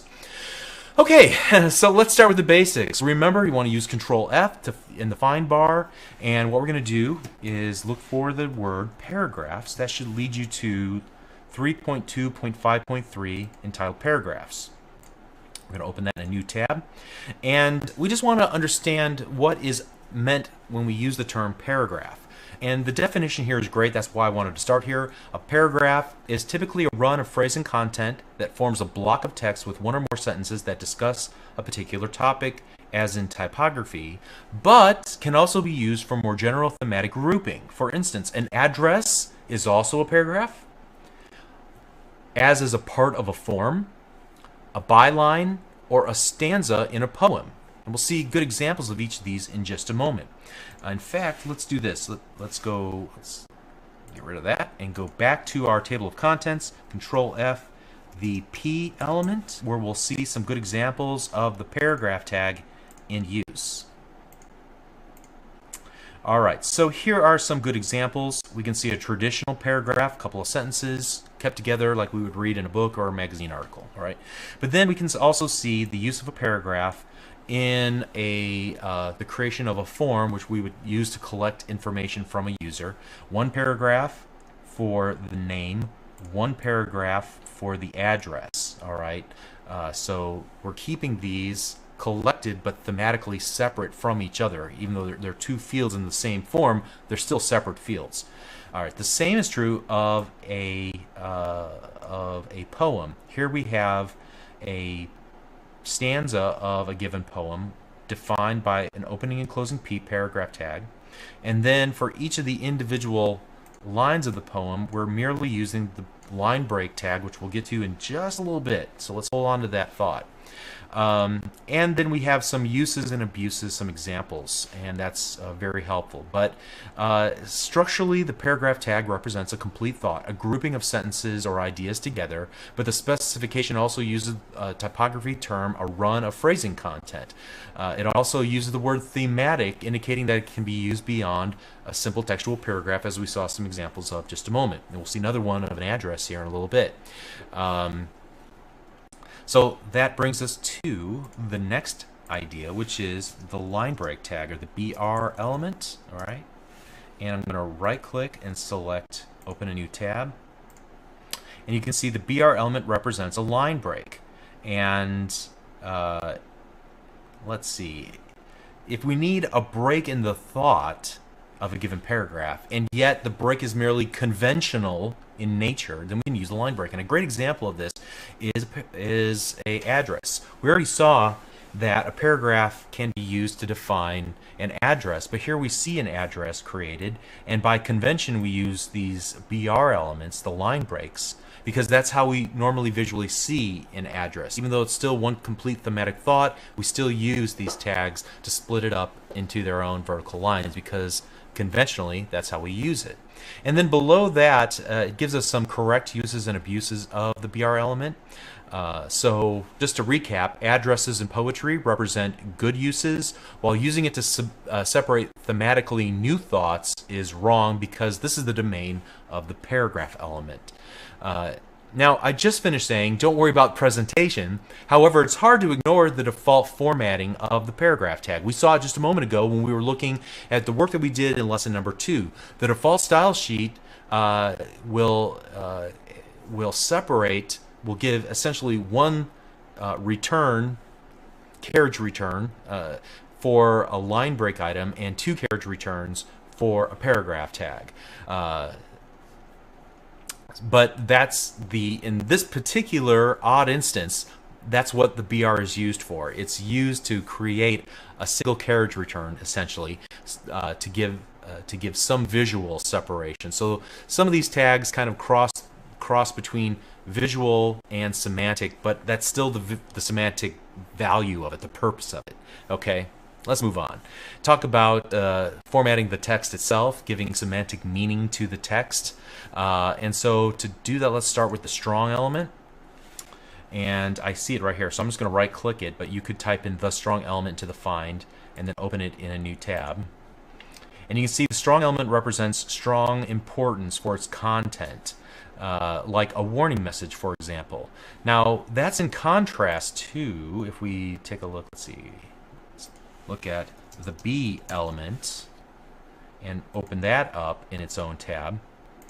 And the B element represents a span of text to which attention is being drawn for utilitarian purposes without conveying any extra importance, and with no implication of alternate voice or mood, such as keywords in a document abstract, product names in a review, actionable words in an interactive text-driven software, or an article lead. Now, the only reason why I bring this up is because there's some confusion between strong and the B element with previous versions of HTML. I think there is now a clear semantic difference between the two. With strong, you are indicating that this text has strong importance. With the B element, it's text that you want to draw attention to. Again, in previous versions, it indicated that you wanted the text to be bold, the B tag. However, for that, you should be using strong for that purpose, semantically. Now, the B element merely means that you're pointing out or highlighting those words, but not saying they're important necessarily. And honestly, that's a difficult distinction to make, in my opinion, so I would probably not use the B element as often, preferring other tags that are more suitable for this purpose. But I think the good example of this is where they're using a first paragraph, or the first part of a paragraph, and indicating this as the lead, using a class, which we'll talk about a little bit later, to say that while this text doesn't have importance like a warning message, it does serve a purpose within this paragraph. In this article, it might be, the byline for the headline. Okay, so let's go ahead and move on and talk about some other markup elements. We're going to look at the mark element, and right click and open that in a new tab. And so the mark element, it indicates a run of text highlighted or marked for reference purposes. So a good example is whenever you're presenting search results on a search results page, you can show the occurrences of the word that was being searched for in line, and then using cascading style sheets, you can highlight that using a background color of yellow or something to call that out. Or you can mark a run of text that you want to call attention to, and we'll explain or describe later in the section. All right, so that's the purpose of mark. Then there's the MEM element, and this indicates a word or a phrase of emphasis when you read it, where changing the emphasis changes the meaning of the sentence. This doesn't necessarily indicate the importance of that phrase or that word, just the way that you say it. You might be thinking this is similar to italicizing. However, there's a slight semantic difference between the M and the I element. So let's open up the I element, which traditionally in the past and previous versions of HTML indicated italicizing. In HTML5, however, the I element represents a term that has a special voice or mood, or in some way is offset from the rest of the text. The specification here gives the example of using the I element around a run of text indicating a technical term, and it gives another example. So in this case, look here, here's the technical term. In this other, it gives an example of wrapping it around a dream sequence inside of a short story, okay? And I bring these up, the EM and the I, because the I element was used in previous versions of HTML for presentational purposes to represent italicized text. But in HTML5, using the I element merely for italicizing some text is a semantic no-no. If you want that to be italicized in the sense that you want it to be read in a different voice or it has some ironic meaning, you would probably choose the EM element instead. All right, so let's go ahead and get rid of these two and move on to the U element. And the U element is used for unarticulated text. It indicates a run of text that you want to call attention to because it's misspelled or it has some strange characters due to its rendering from another language. This is kind of a tough one to describe. I'm only going to call attention to it because its meaning has changed from previous versions of HTML where it was used for presentational purposes. You used to use the U element if you wanted something underlined. In HTML5, again, that is a semantic no-no. You would use purely cascading style sheets for that purpose. Now you use the U element for unarticulated text that you can see for marking stress emphasis. The EM element should be used for marking keywords. The B element or the mark element should be used depending on the context. You can use the cite element, but don't use the U element for any of those. Instead, you can use it for text being a proper name in Chinese text, so a Chinese proper name mark, or labeling the text as being misspelled. All right, so that's its true purpose. All right, let's move on from there and talk about the small element. And a lot of what I'm doing, you'll notice here, is I'm trying to correct maybe changes in previous versions of HTML and what that given element means today in HTML5. So if you haven't ever used HTML in the past, maybe this isn't so important to you, but it would definitely be an eye-opener if you're hearing this for the first time coming from previous versions of HTML. All right, let's talk about the small element. Think small print, like in those car ad commercials, or some text run that's a disclaimer or a caveat or a legal restriction or even a copyright. Just to be clear, just because it uses the word small doesn't mean that it has to be presented using a small font. Again, think of the meaning of the term, not the presentation. That presentation is the job of cascading style sheets, all right? So we're going to compare that to, or I'm sorry, just let's move on to the S element, which used to mean strike through, but it has a new representation today. It's a run of text that's no longer accurate, but it's left in the document for reference purposes. Now, let me see. Yeah, here's a good example at the bottom of this page. You'll see that here's an ad, buy our iced tea and lemonade. And then we have an S tag that wraps around this text. Recommended retail price is $3.99 per bottle. That is no longer valid, but it's left in for reference purposes. Now we're selling it for just $2.99 a bottle. All right. And in the past, you would use this to put a line, horizontal line through the text, but that's not necessarily what it's used for. Again, that's thinking presentationally. We want to think semantically, that this is information that's no longer valid, but we're leaving in for reference purposes. Okay. So let's contrast the S element to the DEL element, and you can see that moves way deeper in our outline, our table of contents, to something called edits, and that is the fundamental difference between using S for strike through and DEL for strike through. DEL indicates that the content is marked for removal. So the example they provide is to mark a run of text in a to-do list as complete. So you might mark that with DEL, the DEL element, and then later on style that text with a strike through. So if you've ever used like an online to-do list, like 37 Signals applications, typically like Backpack or Basecamp, they have to-do lists, and when you put a check mark in one of the check boxes, it'll put a line through. That would be a good example of the use of the DEL keyword. That could then, that presentationally means like you finish that item, and then you could use CSS to add a strike through or a horizontal line through that entire line that you've completed. All right, so that's the difference between the S and the DEL elements.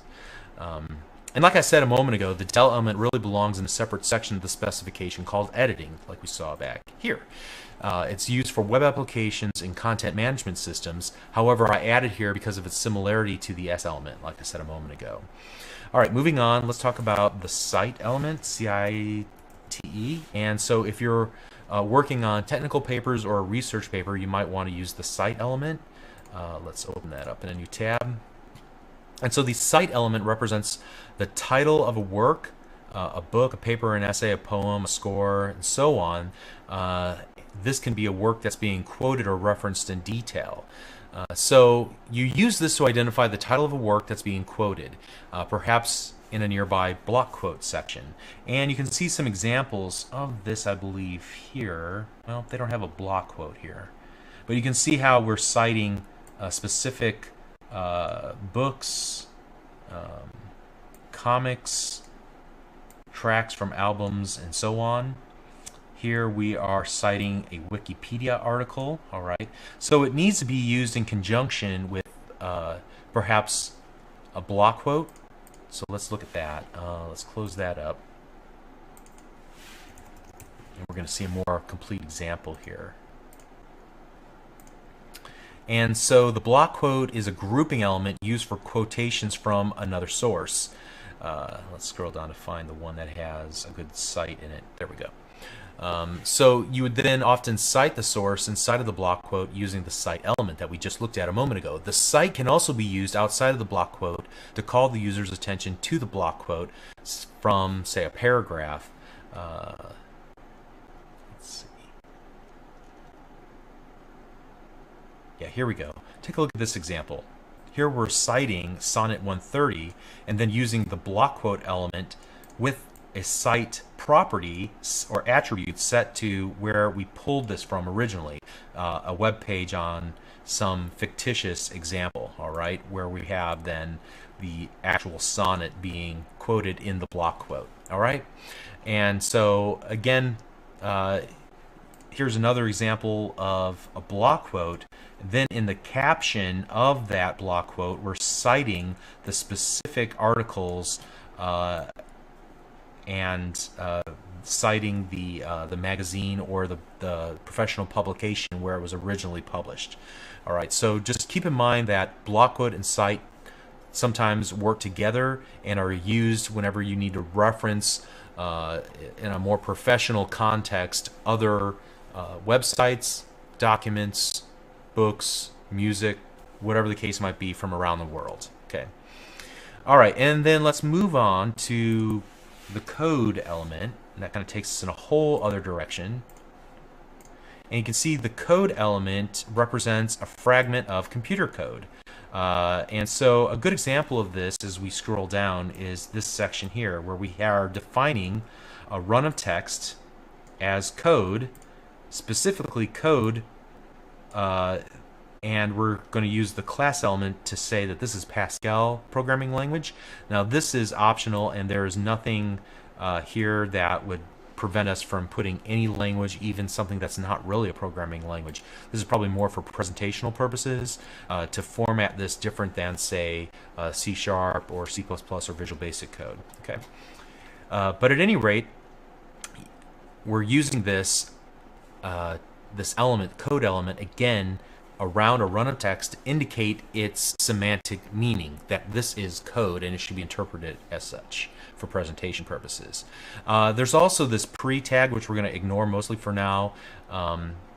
It's used to essentially maintain the indentation levels, for example, the amount of individual spaces, the fact that this is returned, because otherwise HTML would not pay any attention to white space, carriage returns, and things of that nature. But we're not going to look into that any further in this lesson, at least. Okay, so let's now take a break and move on from there. And I want to talk about the anchor tag. It's a big deal in web development, and so it's important that you know how it works because it has quite a few options. You use the anchor tag to create hyperlinks within your document, and we've used hyperlinks all along, even in this lesson where we see these are all hyperlinks. As I hover my mouse cursor over, notice that the URLs are changing near the bottom left-hand corner of my web browser. All right, and you know how hyperlinks work. You've used them probably to get to this very video or web page where you're watching this video. There's a whole section of the specification that are devoted to defining anchors or hyperlinks in your document, and I'm going to distill it down to just the basics so that we can move through this material pretty quickly. The good news is that this is a great opportunity for you to get your hands dirty in writing some code. So what you should do at this point is download the code that's associated with this video. Inside of that zip file, there will be a folder called Lesson 05, and inside of Lesson 05 there's a before, a work folder, and an after folder. What I want to do is copy everything inside of the before folder. I'm going to paste it in the work folder, and here's where I'm going to do all my work. So I'm going to open up lesson05.html in Notepad using any technique that's familiar. And if I were to just open this page up in Internet Explorer by double clicking, you can see there's just a lot of thick text with some H1 tags defining I'm at the top, or I'm sorry, I'm at the bottom, and then anchor tags. And we're going to add some anchor tags right here, and we'll talk about this thick text a little bit later. But for now, let's do this. I want to start with a really simple scenario, and I'm going to add a link to Bing.com. And to do that, I'm going to start with just creating a paragraph, and inside of that, I'm going to define an anchor tag, an opening and closing anchor tag, and inside of it, I'm going to give a href attribute. I'm going to set it equal to the URL of www.bing.com, and then between the opening and closing anchor tag, I will insert any text that I want the user to be able to click on, in this case to Bing. And so let's save this and then open it up in Internet Explorer, and you can see I get a hyperlink that says to Bing beneath my anchor tag H1 here at the very top and my thick text below it. When I click on that, it opens up Bing.com in my web browser. Awesome. Alright, so what I've done here is I've defined what's called an absolute URL, where I'm including the full http://.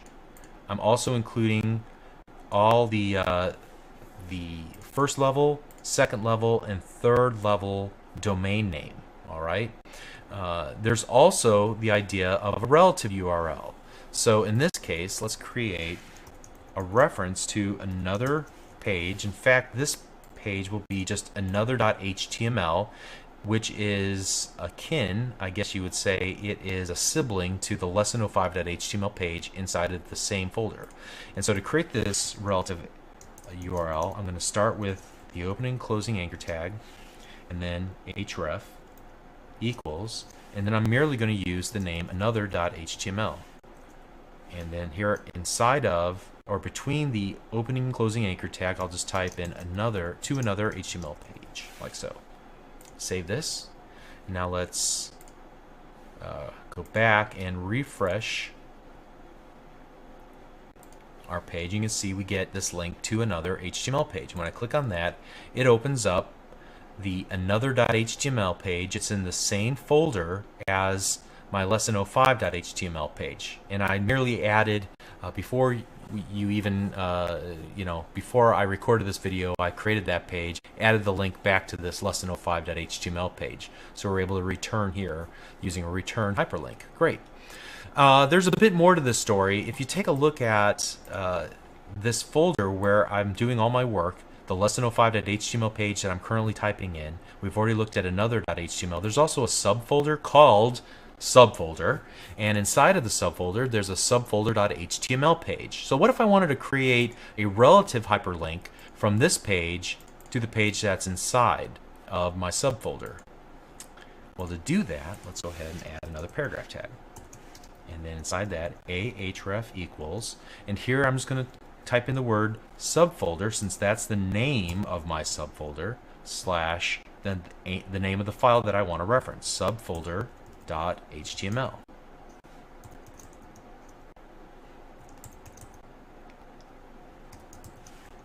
And here I'm going to type to the subfolder HTML page. And let's save that, and let's refresh this page. And then now let's click on our new hyperlink, and it takes us to, you'll notice, lesson05/work/subfolder/subfolder.html. Awesome. Now what if I wanted to return back from this page to the parent directory? How would I go about doing that? We can see I've already created that hyperlink, and it brings us back. Let's take a look at the code that I wrote to make this happen. Let's open this with Notepad, and you can see that in this case I use this special notation, .. / which means go to the parent directory, at which point you'll find a file named lesson05.html. So whenever you see .. and / it means go to the parent directory to find the given resource, in this case the HTML page. All right.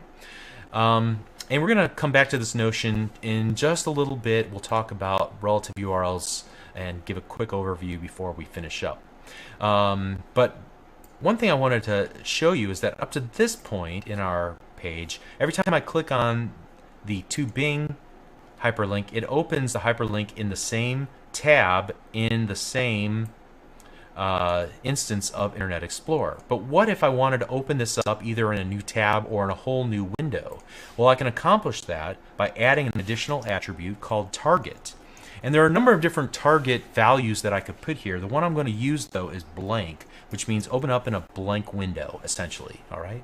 So some of the other ones have things to do with frames, and we're not going to talk about frames in a series of videos. Just note that there are some other options here besides blank. Notice the underscore before the word blank. Okay, make sure you have that. That's important. Let me refresh my web page and then click the to Bing link, and now notice that it opens up a second instance of Internet Explorer. Now that's just how I have my copy of Internet Explorer configured. You can configure it to open new URLs in new tabs in your first instance of Internet Explorer if you wish, and you would just go through, I'm not sure exactly where to do that. I think it's somewhere in Internet Options. You can configure that. I guess it's right here under tabs probably. All right, but I'm not going to take the time to look through that. All right, but that's how you would open up, and the benefit of that is that it keeps your user on your page while opening up your references to other web pages that you might have, if that's something that you want to enable. All right, finally what we want to do is talk about named anchors, and that's really the purpose of having all this text. I needed a lot of thick text so that I can create essentially a bookmark, or I can push you deeper down into the web page using a named anchor. So let's go ahead and create a paragraph. Inside the paragraph, create an anchor tag, and inside the anchor tag I'm going to set the href equal to, and I'm going to use a pound symbol and then the word bottom, which will be the name of the anchor I'm creating. And I'm just going to use this text to click on to bottom. Now what I want to do is scroll to the very bottom of this document, and where it says I'm at the bottom, I'm going to put another anchor. This time I'm not going to use an href attribute. Instead I'm going to use the name attribute, and I'm going to make sure it matches what I formerly used prior to that in the href, the pound bottom. Now I'm just going to use the word bottom with no pound symbol. So name equals bottom. And let's save this. And then let's open up Internet Explorer. Let's refresh this page. I have my to bottom link, and when I click it, notice it pushes me all the way deep down to the very bottom of the web page. So you see a lot of times when you have a long article, there might be a go to the top of the web page hyperlink in the right hand corner, in which case it'll take you all the way to the top. You can enable that type of navigation. We've been using this sort of navigation all along inside of the table of contents. So for example, here I want to get to character encodings. Notice the URL in the very bottom left hand corner. There's an infrastructure.html pound character encodings, so that when I open this in a new tab, it'll bring us not only to the infrastructure.html page, but then it'll push us deep down into that web page to the named anchor character encodings to this, so that we can get specifically to this part of the page. All right, one other thing before we conclude here. Let me get back and open up our lesson05.html page that we've been working on. Notice that once you've visited a hyperlink, the default style that's applied to those hyperlinks changes the color to purple instead of blue by default. You'll have control over this in cascading style sheets. However, if you want to reset this in Internet Explorer, you'd merely go to the Tools, Internet Options. You would go to Browsing History and click the delete button, and make sure that you are deleting the history, and then click delete, and you'll get a little message. Internet Explorer has finished deleting the browsing history. Let's go ahead and click OK, and then close down the browser, so that the next time I open it up, you can see it's reset which links I've already clicked through and which ones I haven't. Again, we can control the colors of the different states of a hyperlink using cascading style sheets, and we'll talk about that a little bit later in this series. All right. Okay, so when we refer to external resources in an anchor element or an image element, we need to be aware of path syntax. And we've already looked at this a little bit whenever we were looking at the subfolder a little bit ago. We've already talked about the differences between absolute and relative URLs. So this really is more about referencing relative URLs, because absolute URLs, we would just put the full domain name and all the folders until we get to the actual resource, whether that's a GIF file, an HTML page, or whatever the case might be. So if we wanted to reference something else in our href, for example, of our anchor tag, we would use, and that resource was in the same directory as our web page, we can merely reference it like so, a.gif. If that file was in a parent directory, we could use the .. notation that we talked about just a few moments ago. If the given resource is in a subdirectory called images, then we would use images/a.gif. And we saw this whenever we were referencing the subfolder, where we use subfolder/subfolder.html. Okay. But what if the images folder was, I guess, at the same level, a sibling to the current folder that we're in? So then first we need to travel to the parent directory, then travel to its subdirectory called images to find the a.gif. So that's what's represented in that ../images/a.gif. And then finally, what if the images folder was deeply nested, and so we have to go to the parent of the parent folder and then find the images subfolder where our images are stored. In that case, we could do ../images/a.gif. a.gif. Okay? All right, so admittedly, this can get quite convoluted. So why not just use an absolute URL reference every single time instead of a relative URL and have to contend with all these navigating back and forth through the directory structure like we've been doing? Well, if the website should ever move, you'd simply need to keep the relative directory structure the same at the new server or location relative to the directory structure, and the same references are still valid in that case. You might think you might never need that, but if you're developing a website locally and then you move it to a server at some point, you'll quickly see the value of using relative paths over fixed or absolute paths. All right.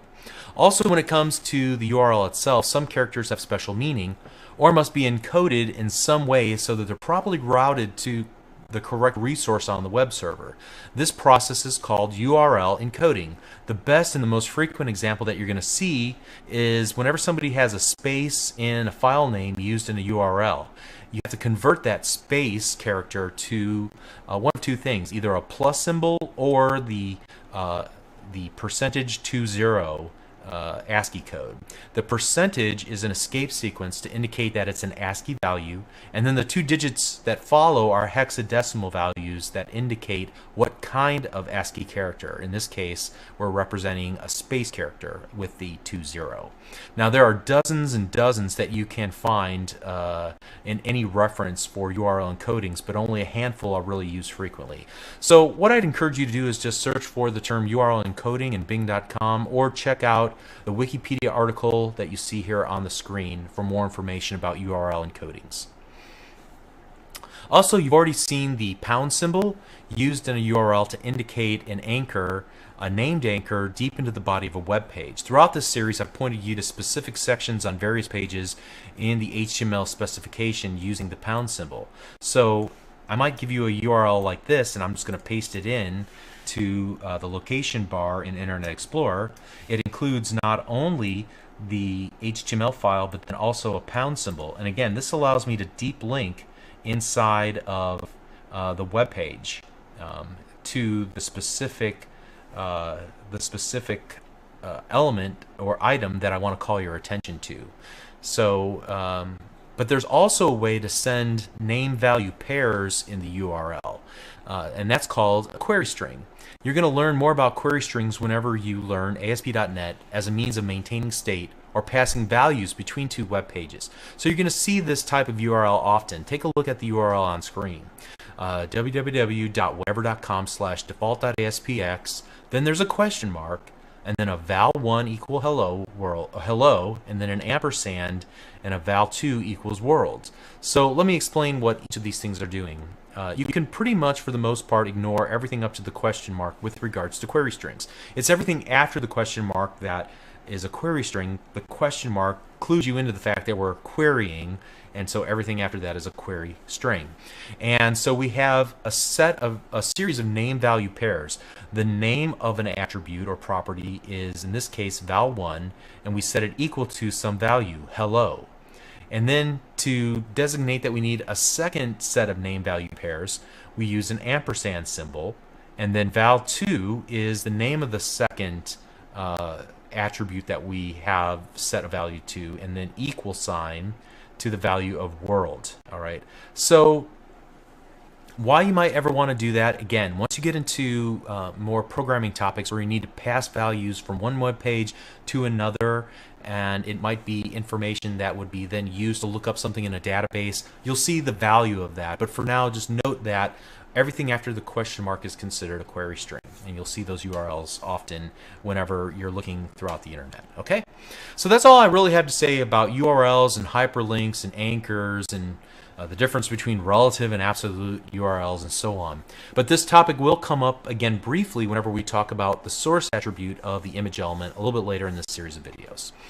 All right, so the final element that I want to talk about is the span. So let me get back to our table of contents here, and then I'm going to hit Control F on my keyboard and type in the span element, and right click and select Open in New Tab. So it's intended to be used generically, specifying a run of text that really doesn't fit into any of the other elements that we've already mentioned. Now, the truth be told, in previous versions of HTML, you used the span element as a hook into CSS for some inline text that you wanted to format in some special way. Say, for example, you wanted some text to be red. You might wrap it with a span tag and then give it a special class or ID name in order to pluck it out and identify that little chunk of text to have a red font. That's still allowed, but you're strongly encouraged to use one of the other elements first so that the document is marked up semantically, right? So again, if you just use span elements all over the place, you use the rich semantic markup of your document that was intended with HTML5.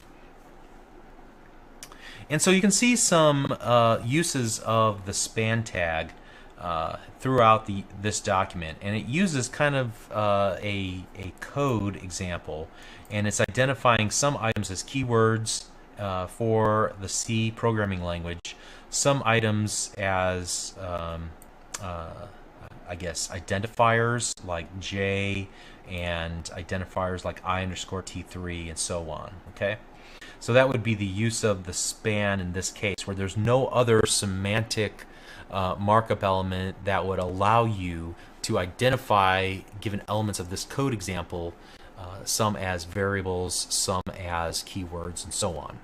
And you could mark it up and use text coloring appropriately in that case. All right.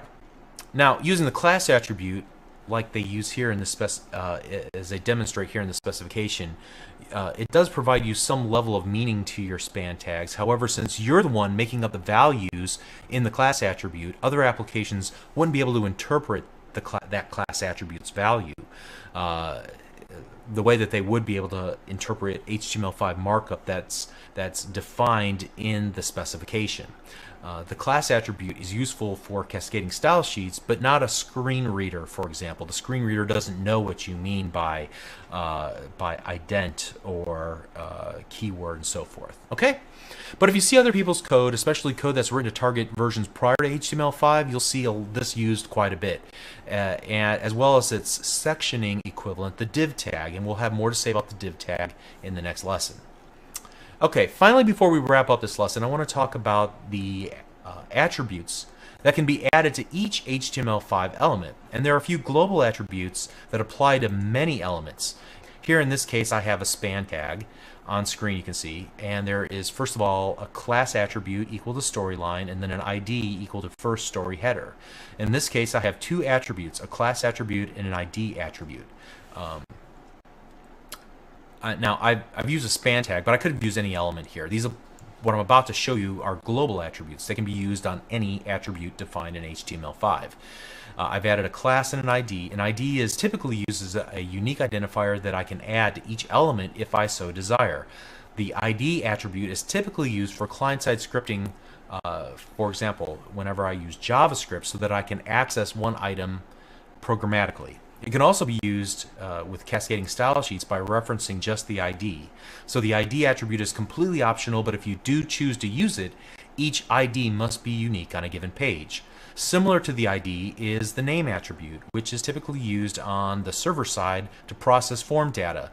I'm going to discuss this a little bit in more detail when we get to the lesson on creating forms. It's similar in purpose, but typically it's utilized by our server-side code logic to retrieve a user-submitted value. Let's just table that discussion for right now. Let's talk about global attributes, and to do that, let's be in our table of contents, let's type in global attributes, because if you look at this particular web page inside the specification, it'll give you a list of global attributes that can be applied to virtually any HTML element, as well as others that have some specific uses and intent for handling events. But let's just focus on these at the very top here. The class attribute, as you can see, it's one of the global attributes that are available, is a classification of a given element. You can invent as many class values as you wish, and they're typically used by cascading style sheets as a hook for styling the elements on your web pages. Other software could utilize the class attribute for other purposes, but It's a good idea to keep class names semantically correct as well. So you might be tempted to create a class called red text and then create cascading style sheet styles that set the appearance of the font to be red. However, a better idea might be to call it something like important message, then style it with a red font if you wish. We'll talk about CSS later, and we'll make sure to re-emphasize this idea. And there are other attributes like style and title that are global in nature, and then there's dozens of attributes that are specific to different types of HTML5 elements, and we'll cover these as needed in the rest of our lessons. Okay, so let's go ahead and wrap this up. As you probably noticed, many of the links that I used in this lesson were from this section 4.6 in our table of contents, this text level semantics. We looked at the anchor and the M and the strong and the small and the S and the cite, but we didn't look at things like the Q and the DFN and the ABR and the time and the var and the SAMP and so on.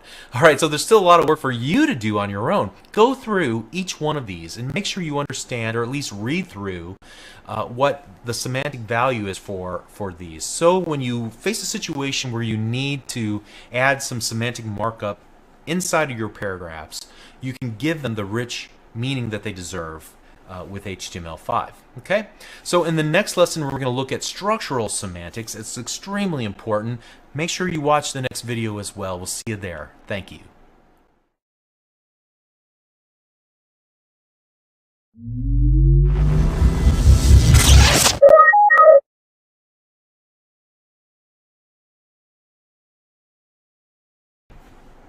Hi, I'm Bob Tabor with LearnVisualStudio.net. In this lesson, we're continuing our look at the various elements available in HTML5. In this lesson, we're going to focus on the heading content and sectioning content. A combination of these will provide structure to our web pages, or rather, they're ways of grouping content on our web page in a semantic manner. The previous lesson merely dealt with paragraphs and runs of text. However, there are larger structural elements in a typical web page that define sections like the header, the navigation area, the footer, and of course the main area. You might be working through this and asking yourself, do I really need these? Do I really need to know all these HTML5 structural elements? And the truth is that we can create web pages without any of these structural elements that we're going to discuss in this lesson. However, a real HTML5 page will contain these because of the reasons that I mentioned a little bit earlier and in previous videos. Leaving them out means that our page is void of semantic structural meaning. These are important as far as HTML5 is concerned, so let's go ahead and dive into them. And we're going to start with heading content, specifically look at H1, H2, H3, and so on. So you can see I'm already starting here on the specification page. If you haven't already, please navigate to it and create a bookmark because we're going to keep coming back to this.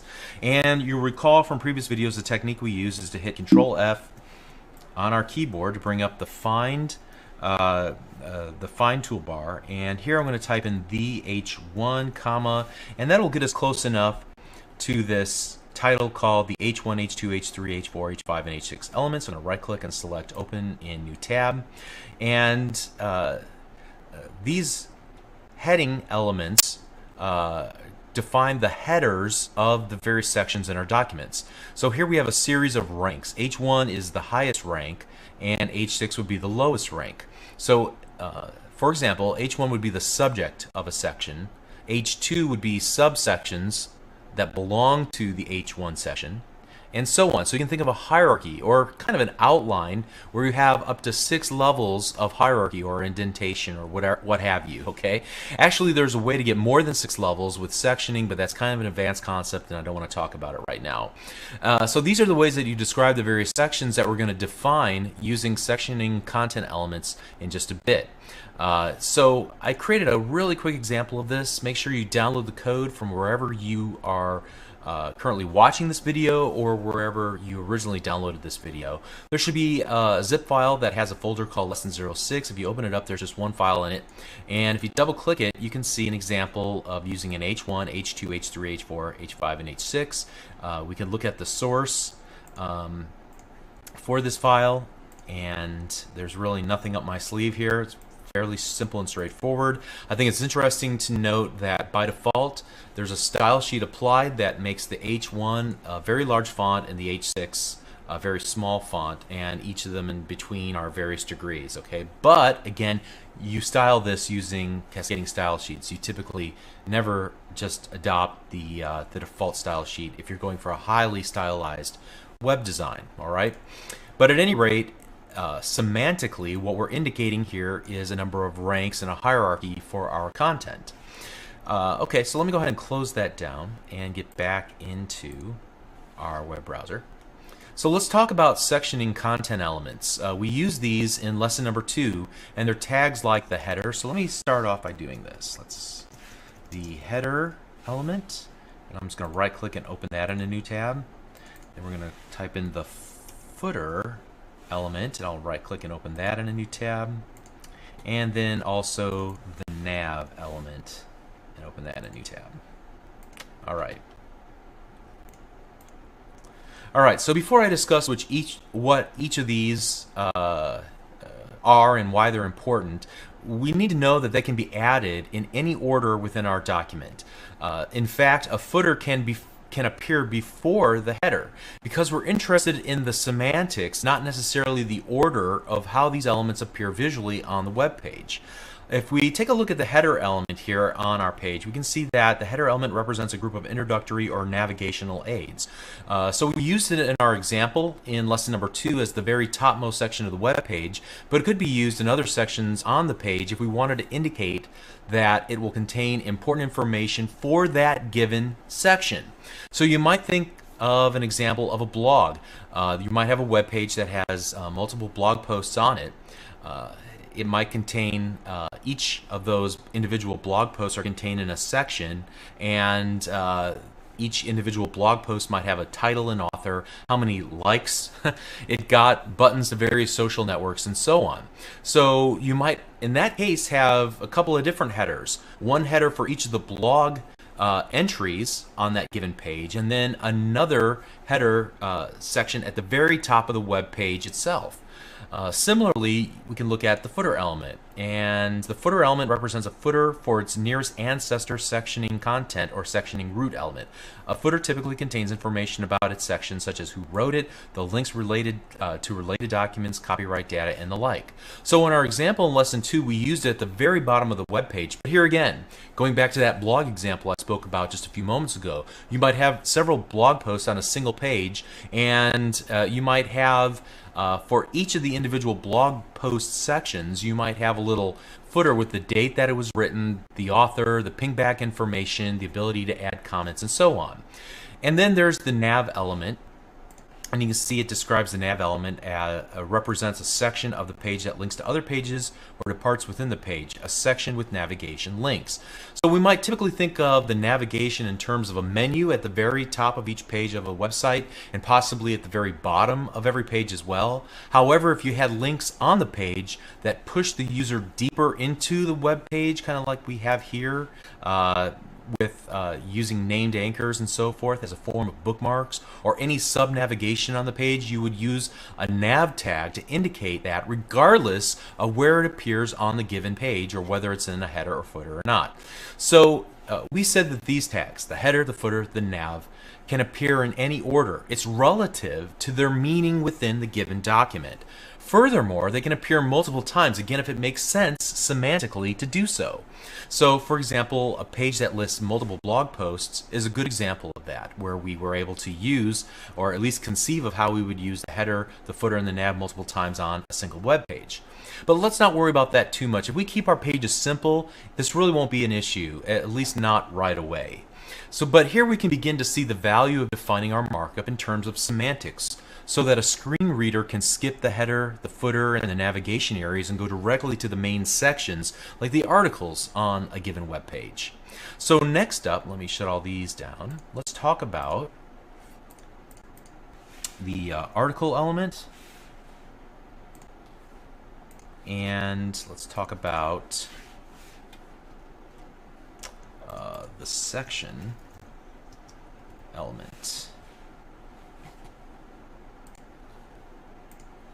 All right, so let's start with the article element. Okay, so when we're thinking about article, we're not simply thinking about like a newspaper article. Instead, we're thinking about something that's a complete unit, a complete idea, something that can be syndicatable. And what do I mean by that? Well, take for example on an e-commerce website, you might have a number of products in a product catalog, a book, a shirt, a dishwasher, whatever the case might be. Each of those products might have a title, a description, an image, a price, and so on, right? And so if you publish these correctly in a way that's consumable by other websites, they can be syndicated on those websites. So for example, a search engine or another website that's like has an affiliate relationship with your website could take the entire definition that you created inside of the article designation, inside of the article specification, and then include it on their own website so that your products come up as items in the search engine, or could be included as in a comparison website. And so this gives a company another avenue through which to sell their products by merely structuring the content for each of their products using articles and making them syndicatable. Okay, the same could be said of a blog post, for that matter, or a news article, or sports scores, or anything that's a complete thought should be marked as an article so that it can be potentially syndicated by others if that is indeed your ultimate intent.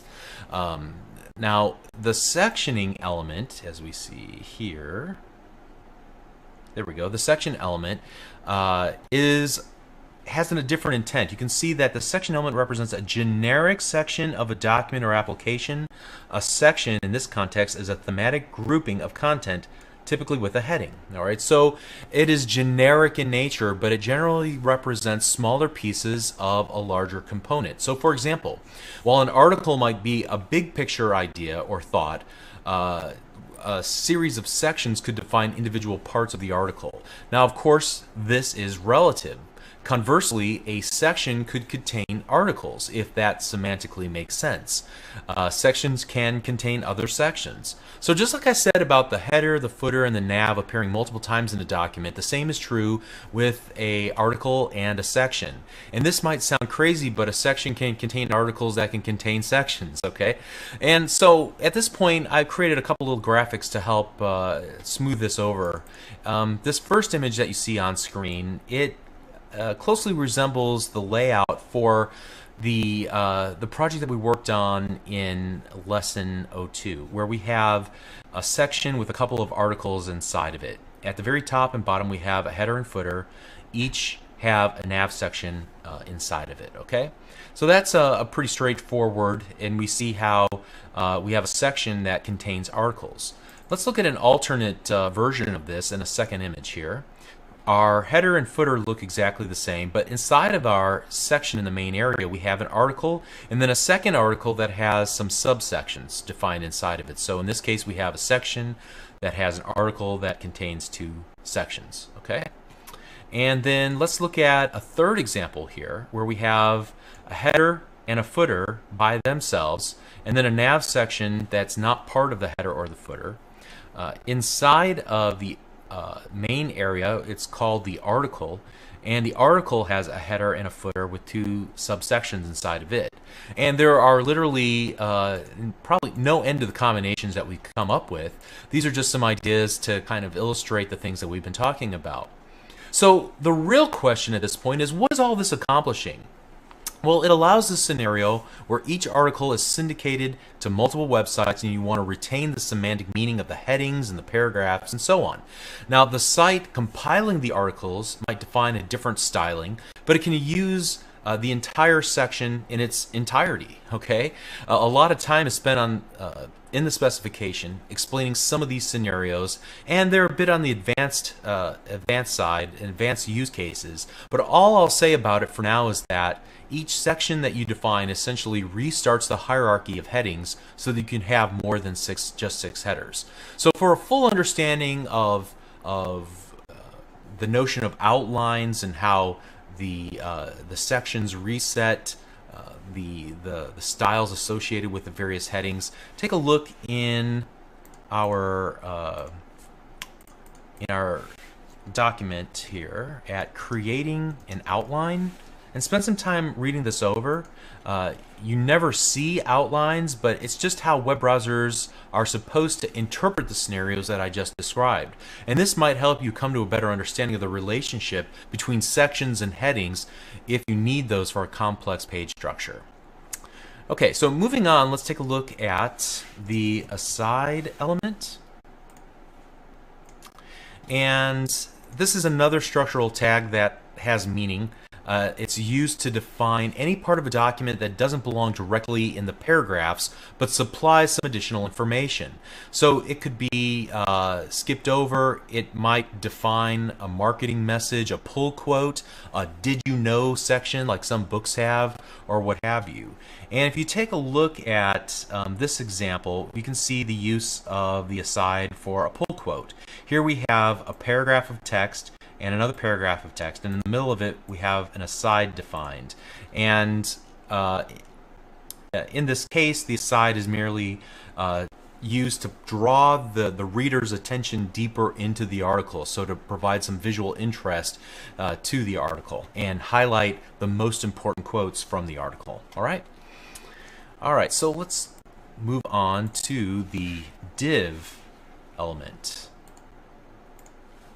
And I mentioned the div element in the previous lesson, saying that it was the sectioning equivalent of the span element, in so much that it has no inherent semantic meaning. So take a look at how it describes this. The div element has no special meaning at all. It represents its children. It can be used with the class, lang, and title attributes to mark up semantics common to a group of consecutive elements. Authors are strongly encouraged to view the div element as an element of last resort, for when no other element is suitable. Use of more appropriate elements instead of the div element leads to better accessibility for readers and easier maintainability for authors.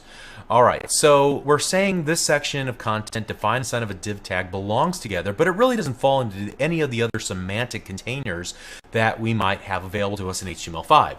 Now, that should be rare. However, the div tag was abused in previous versions of HTML. In fact, somebody coined the phrase divitis for web pages that have dozens of div tags defined.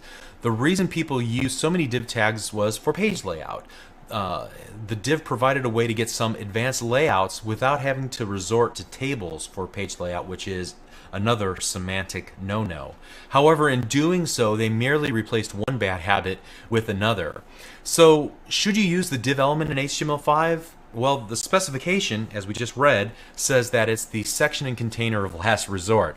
But practically speaking, I expect we're still going to see a lot of the div tag, because even in the most careful designs, there will always be a trade-off between semantic purity and aesthetics. In other words, to achieve a beautiful page design with drop shadows and rounded corners, dramatic layouts with other neat features, the div tag will be employed as a box around which styling can be applied. So we're going to talk about this more when we get into CSS, but if you look at most web pages on the internet, each will contain many div tags, typically used for styling purposes. So that's kind of the practical nature of web development. Everybody agrees that something is a good idea or a bad idea because it doesn't adhere to a certain ideal, but to get the desired layout, compromises are sometimes made. Okay. All right, so finally, there's an element related to our heading content, but wasn't included as part of the heading or section and content model, and that is the H group. Let's take a look at that.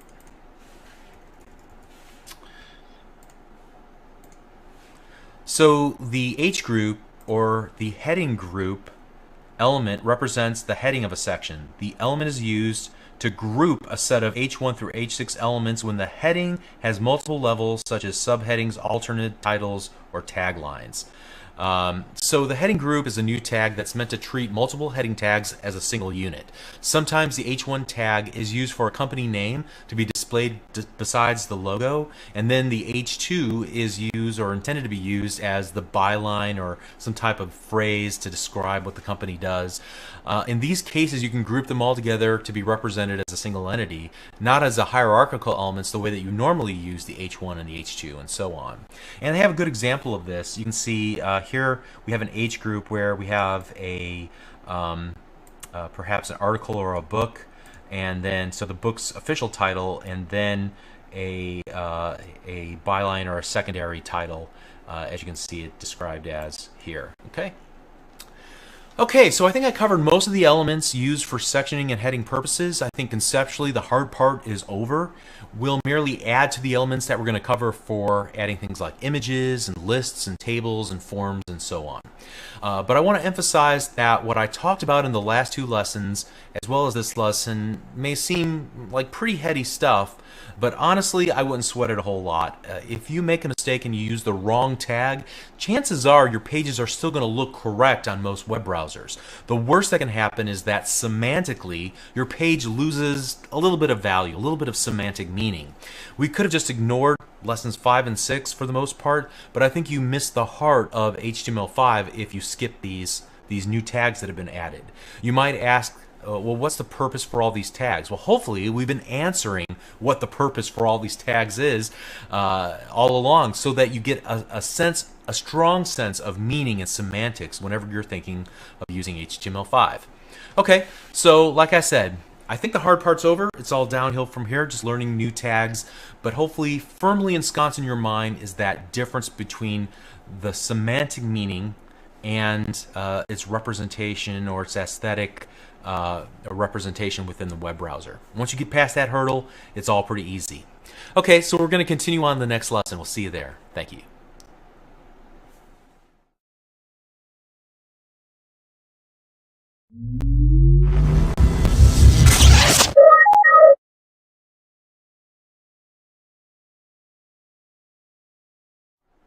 Hi, I'm Bob Tabor with LearnVisualStudio.net. In this lesson, we're going to talk about adding images and figures to our HTML5 documents. So let's go ahead and start with the image or IMG element.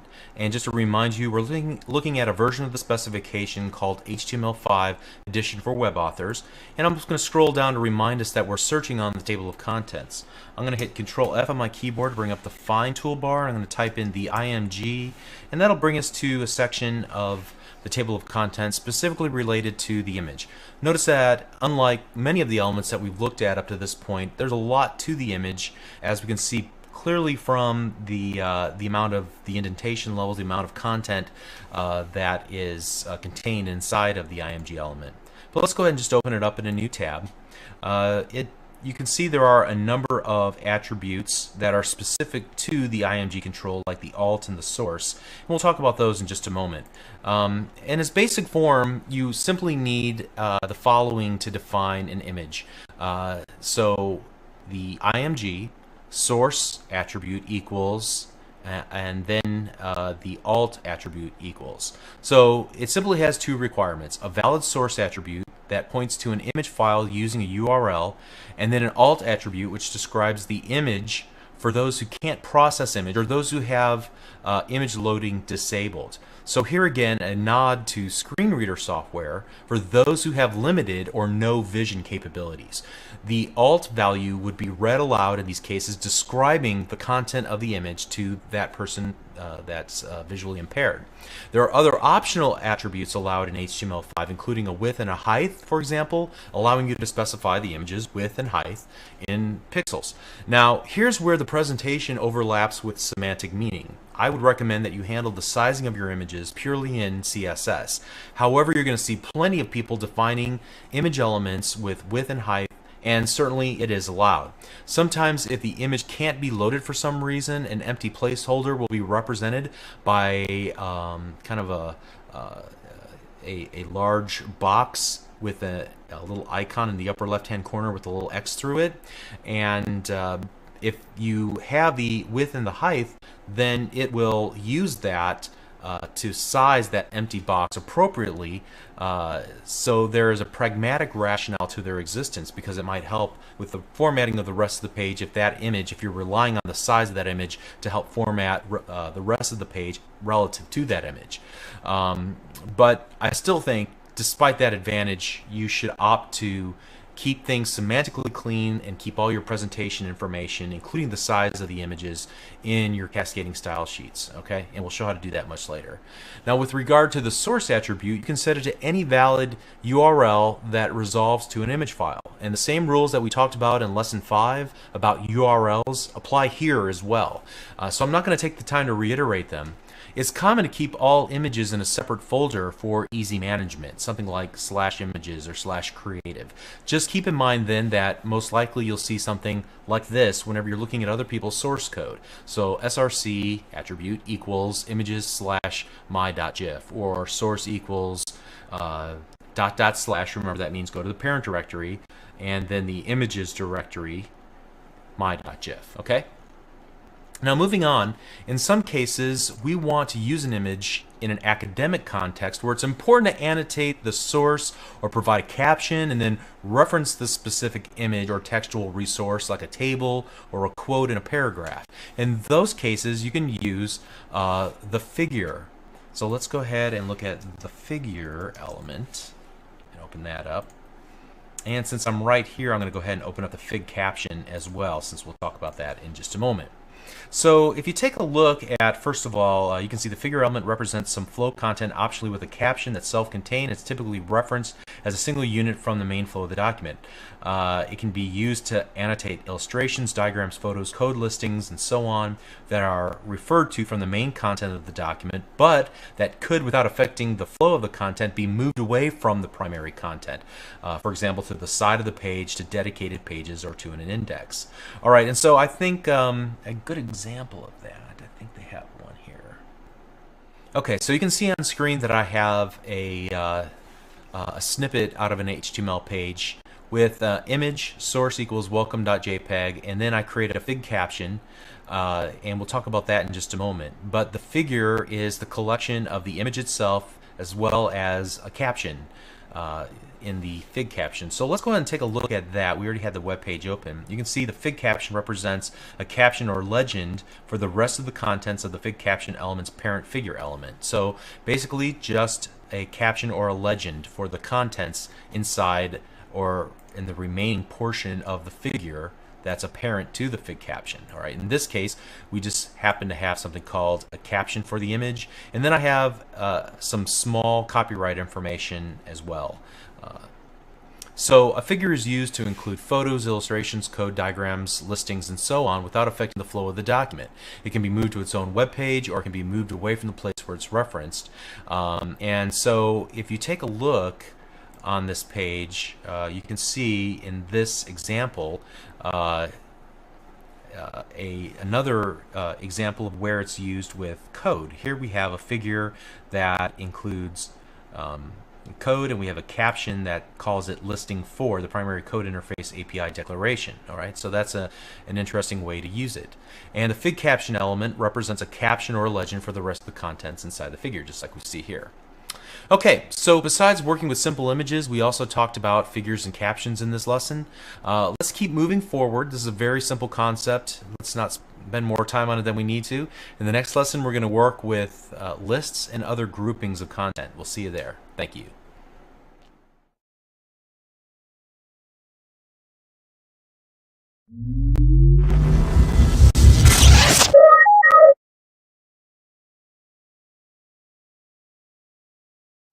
Hi, I'm Bob Tabor with LearnVisualStudio.net. In this lesson, we're going to talk about grouping content together.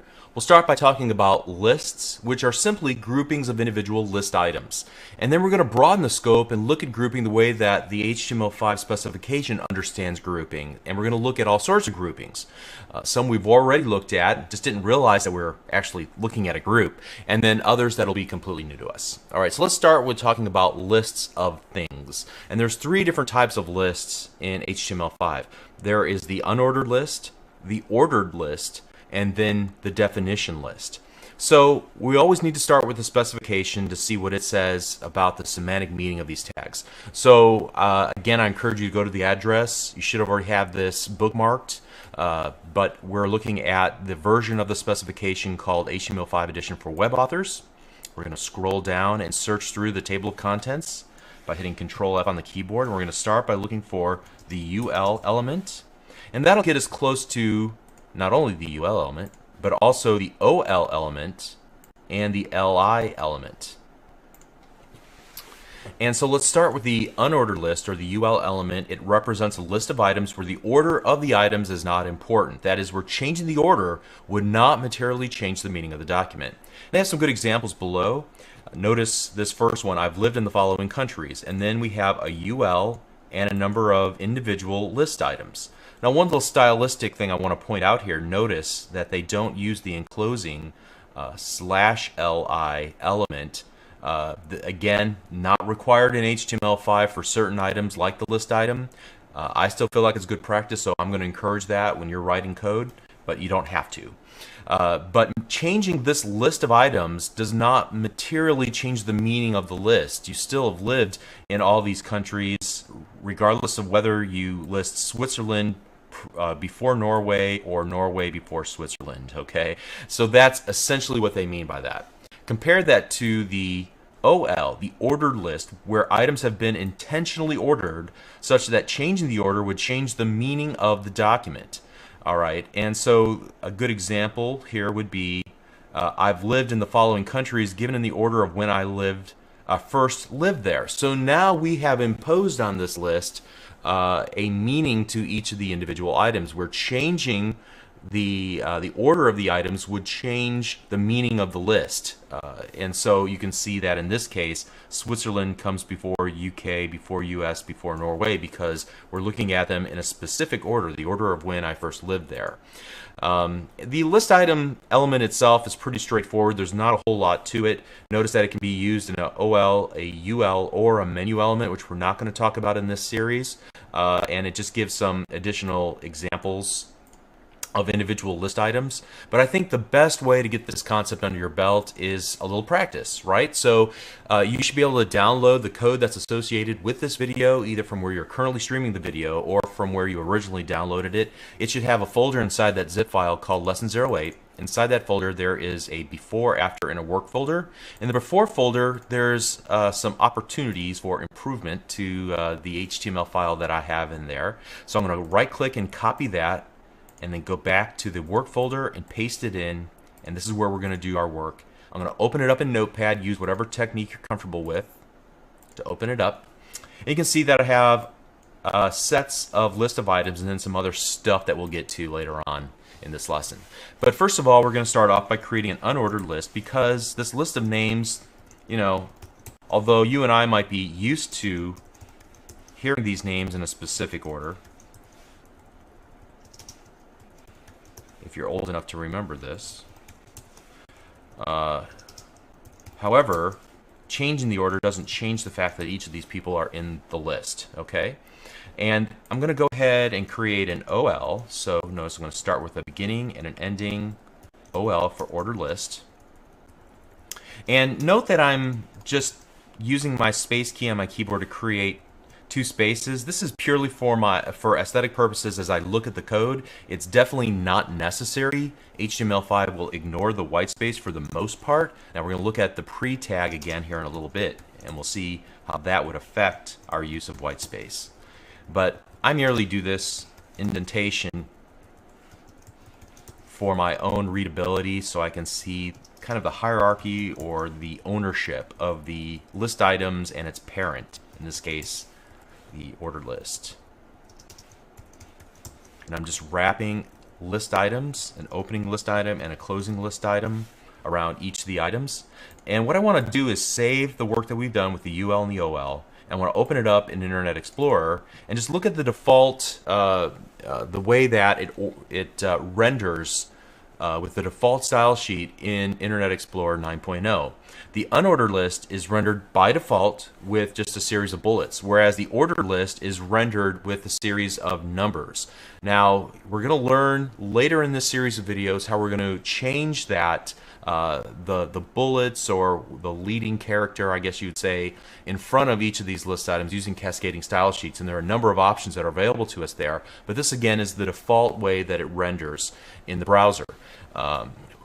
And so the ordered list has a series of numbers indicating that the order is indeed important. Okay? So let's go ahead and I'm going to shut that tab down and I'm going to close each of these tabs. There's one other list that we want to look at, and it has three parts to it. First of all, it's the DL element, and the DL element contains one or more DT elements, and one or more DD elements. All right, and so the DL is a definition list.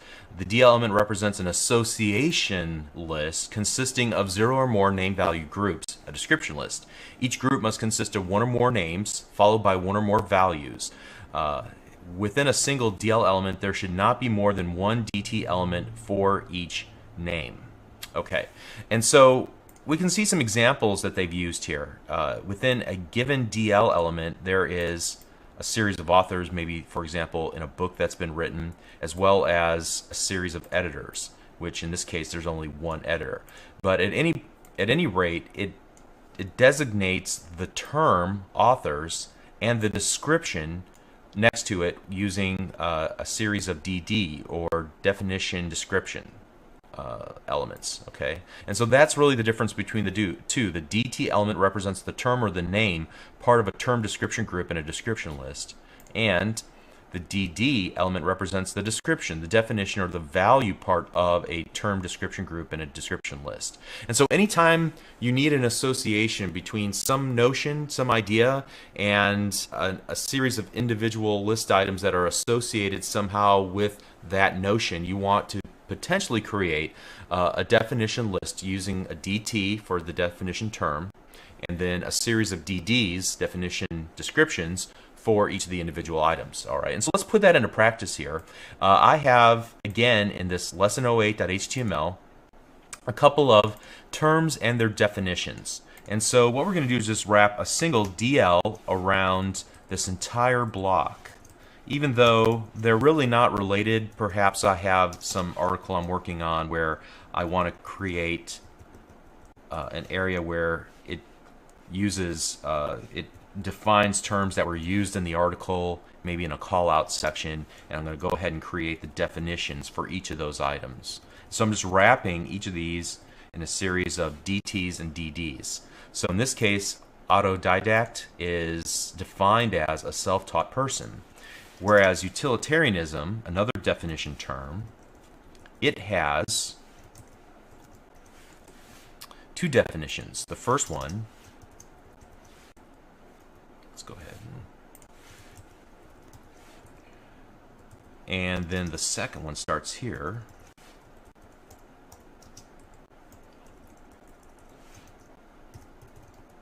All right, so let's see how that's rendered now in our web browser. So I'm going to save the work that I've done and then open it up in lesson 08.html, and notice the indentation levels. For the definition term, there's no indentation, but for the definitions below it, there is a full, I don't know, 50 pixels, maybe 100 pixels, a full tab, I guess you would say, of white space leading into it to make sure you understand the hierarchy between the relationship between the two items. The same is true for the second one, where we have two definition terms or two definition descriptions underneath the definition term. And you can see they're nicely aligned as well, so you can see the clear hierarchy of the items together. Okay. All right. So we've looked at all three of the lists that we're going to look at in this series, but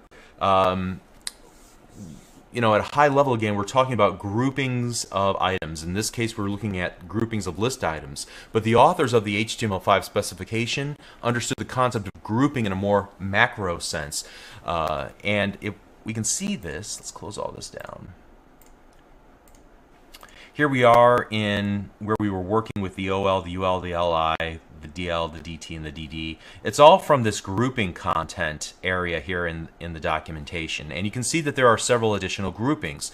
And when you think about it, for example, it has the paragraph element. Well, the paragraph element is a grouping of thematically similar content together, at least as it was defined in HTML5 specification, as we saw in lesson number 4. In addition to the P element, we have the block quote element, which we learned about in lesson 5, and there's also the figure and fig caption, and the div element, which we learned about in the previous lessons as well. These are all responsible for grouping things, just like our lists. What they group is just a little bit different.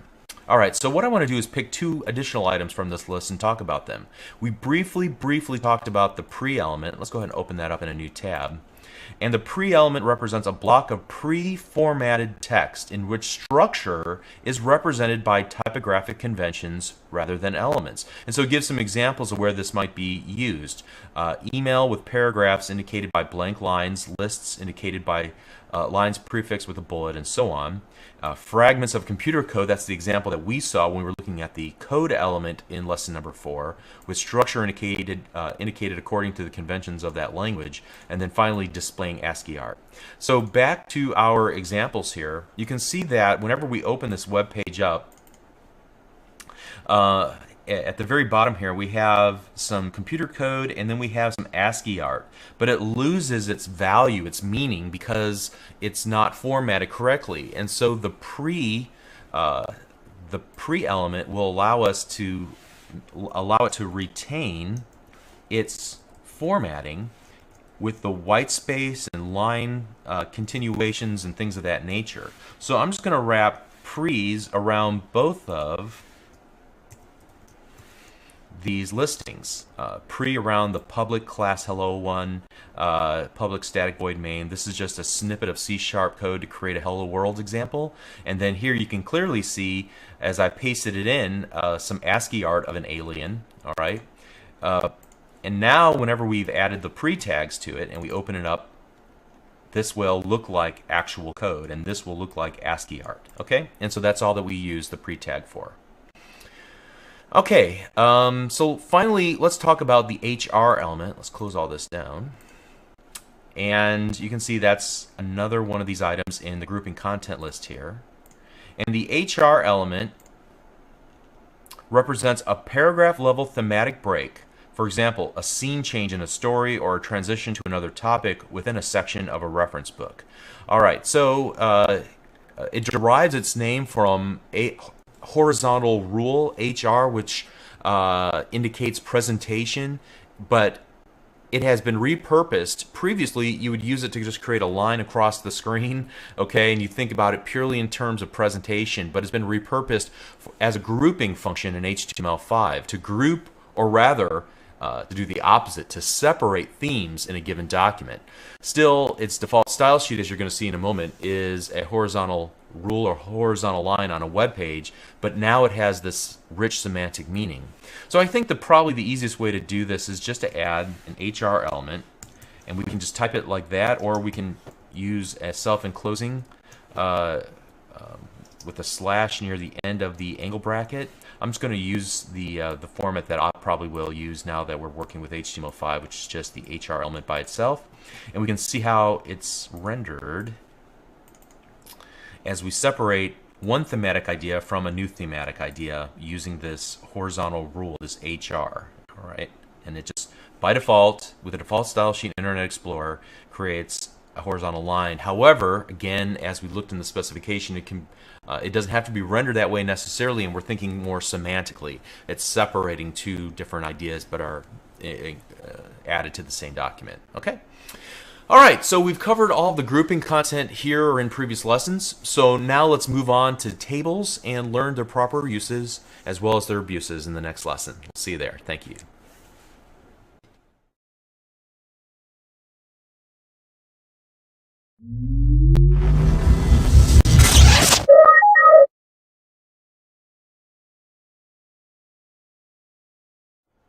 Hi, I'm Bob Tabor with LearnVisualStudio.net. In this lesson, we're going to talk about tables. So whenever you need to render tabular data, you want to use the HTML5 table, which is comprised of about a dozen optional HTML5 elements.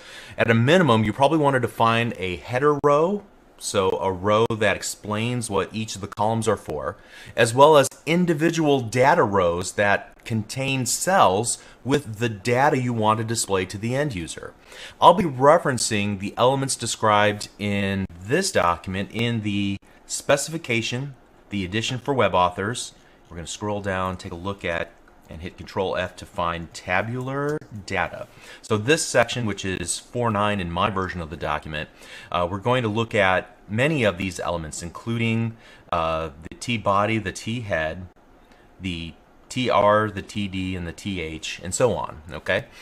It's also important to note that, again, many of the table's elements are completely optional. So you use the parts that are semantically necessary to convey the idea that you're trying to convey in your table of data.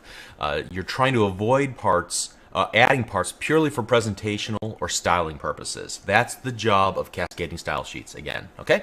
So to really exercise this idea, instead of going through an academic discussion of each of these items, let's go ahead and have some fun.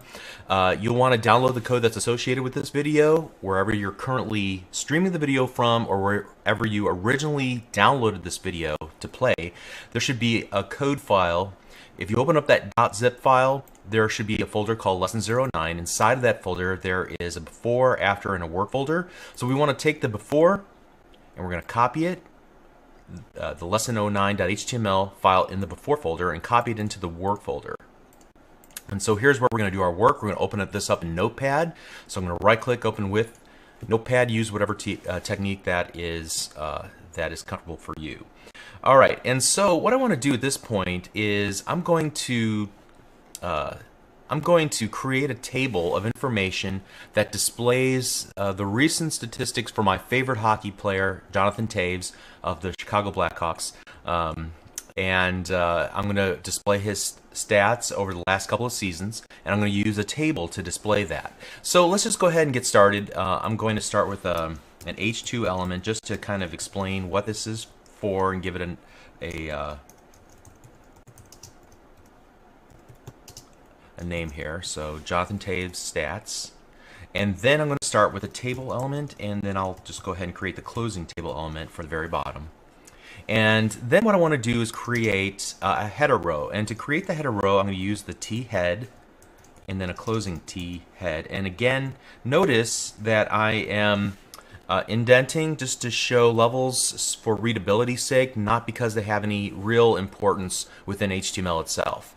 But you know, the T head element represents a row of data that's considered to be the heading row. There's also a T foot, which is similar, but obviously for a footing row for whenever you want to calculate totals or whatever the case might be. But here what we want to do is have a series of TH elements, and each of these represent a cell, a header cell of data considered to have the heading information, but doesn't contain any data, no numbers or statistics, for example, okay? So here we're going to have 3 cells or 3 columns across the top, one for the season, and again, I can leave off the closing TH, but in my style, I like to include it. Goals, and assists. All right, now below the T head, we're going to create a T body. And this is where we'll include all of the individual rows of information, the statistics themselves.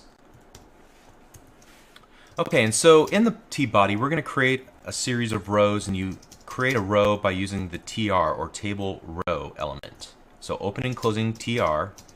And then because we want the first column to indicate the season, I'm going to go ahead and use a TH for that as well, which again is a table header, because it does provide some heading information even though it's in the leftmost column. You see this often in when you're working with tables.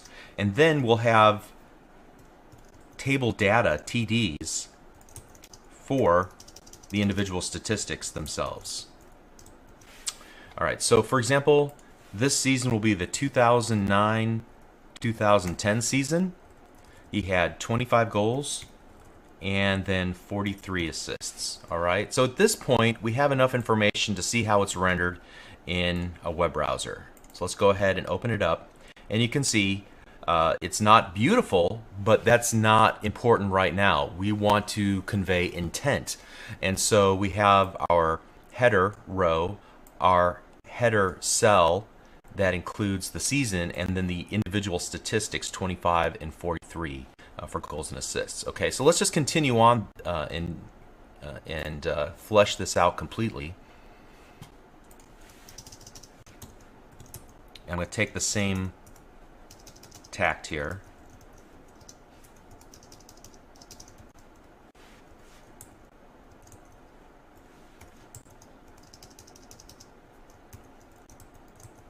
In fact, now that I have this structure in place, and I know I'm going to need several of these, I'm just going to copy and paste this a couple of times. That should be sufficient.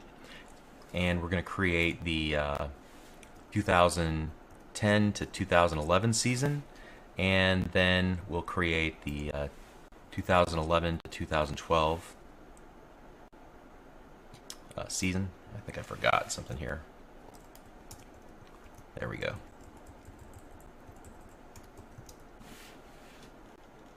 And I guess I don't need this last one. All right, so here we have the 32 and 44, and then here we have 29 and 28. All right, so let's go ahead and see what that looks like. All right, more of the same. Great. Now, for example, what if I needed to create a row that describes something that he was involved in, like the Olympics, for example, and I want it to span the entire row? I can use one cell, and then I'm going to stretch it out using an attribute of the table data called colspan. And I'm going to set that equal to 3. So whatever data I put in here, so I want to just make a note, 2009 to 2010, also played for Canada at Olympics. All right, now this might change my formatting of my table a little bit, pushing things out a little bit, but you can see I'm able to create one cell that spans the entire width of the table by using this col span. In this case, I want it to stretch 3 columns. All right, so where did I get columns from? When you create these cells, you're creating essentially columns. All right, so at the very bottom of this, let's add some things up here. And to do that, we're going to add a T foot.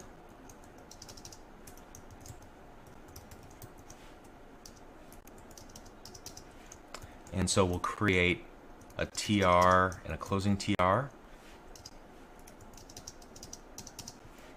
And then we'll use a header to explain that this row is for the totals, okay?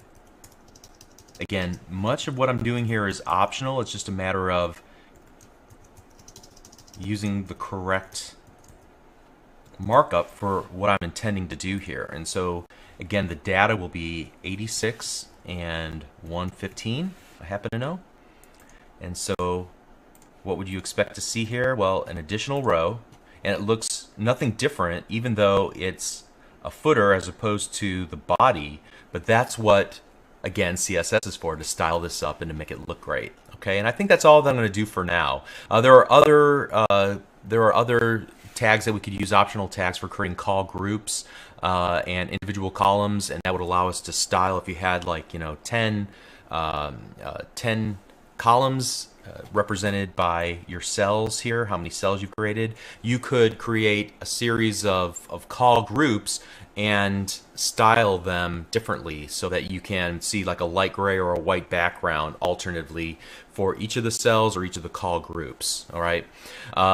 So one last thing before we conclude this. In this series of lessons, I try to ignore much of the history of HTML. However, in the case of the lowly, much aligned HTML table, it's hard to ignore. You may hear people say developers should never use tables for layout, and I completely agree with that. However, that does not mean that you should never use tables at all. When web browsers first arrived back in 1992, 93, I guess, somewhere around there, they had limited capabilities for positioning major sections of a website on the screen. Somebody realized that you could use tables for this purpose to create basically a series of grid cells for your entire web page, and then it would make it easy to align things on the web page by turning it into a series of grid cells with rows and columns. However, there are several problems with this approach. From an HTML5 perspective, the most obvious problem is that semantically a table has a precise meaning, a representation of table data like we created here in this lesson. Using it for layout abuses the purpose of the table. Furthermore, it creates fixed width pages. Now, most of the internet, quite frankly, uses fixed width pages, but that's changing. As we're going to see later in this series, the new goal for web page layout and design should be a responsive design, or a fluid or liquid design that allows the web page to adapt correctly depending on whether you're working on a small device or a large screen. The layout of the page will change based on the current dimensions of the web browser, where the given the space available for the given device that the user is looking at your web page with. Again, this is a topic for much later in the series, but positioning our content in tables would take us back to a thought process prevalent in 1995, not 2012, 2013, and beyond. All right, so if you ever get tempted to use tables for and putting paragraphs inside of them in order to get everything positioned, absolutely stop yourself. Don't do it. Don't go down that road. At the very minimum, you'll be ostracized by small children in the streets. But worst case scenario is that you're not really setting yourself up for the future of web development. Okay, so I think that's all I need to say about that. Tables serve a purpose. Use them for that purpose. We'll see you in the next video. Thank you.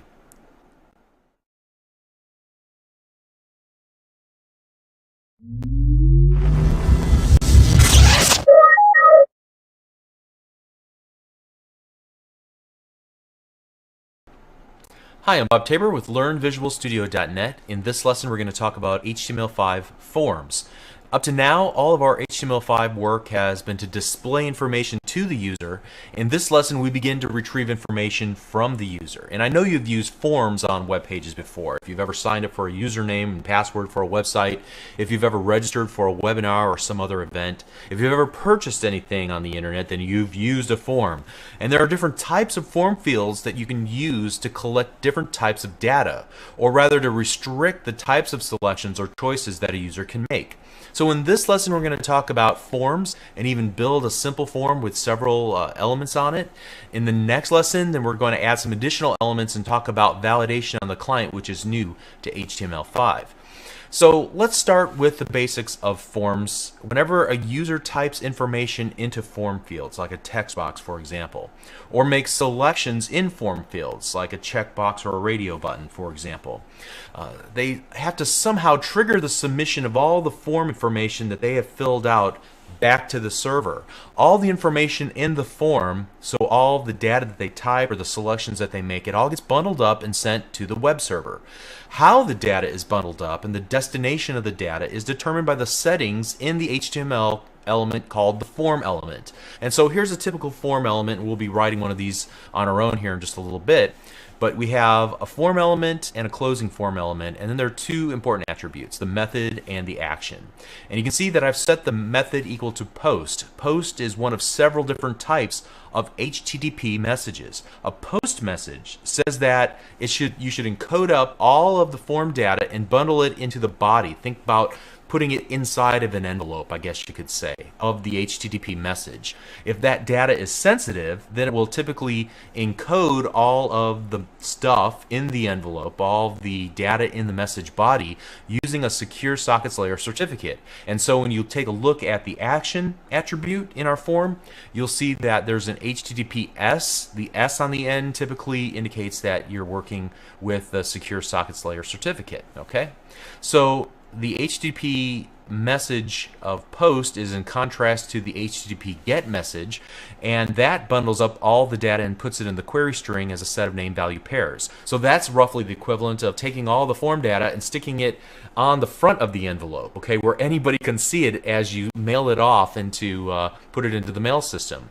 Honestly, most of the time you're not going to want to do this because it limits the amount of data that you can send. There's only so much space on that envelope's, front side, and it prevents the data from the benefit of being encrypted by a secure sockets layer certificate. Anybody can read whatever's on the front of that envelope. If you were to encrypt that, the postmaster would look at it and say, I have no idea what you want me to do with this. It's just garbled, right? But if you were to encrypt the information inside the envelope, that would be just fine. It could still make it to its destination. So think about it roughly in those terms. If you want to learn more about the differences between HTTP GET and HTTP POST, check out this Wikipedia article as a good starting point.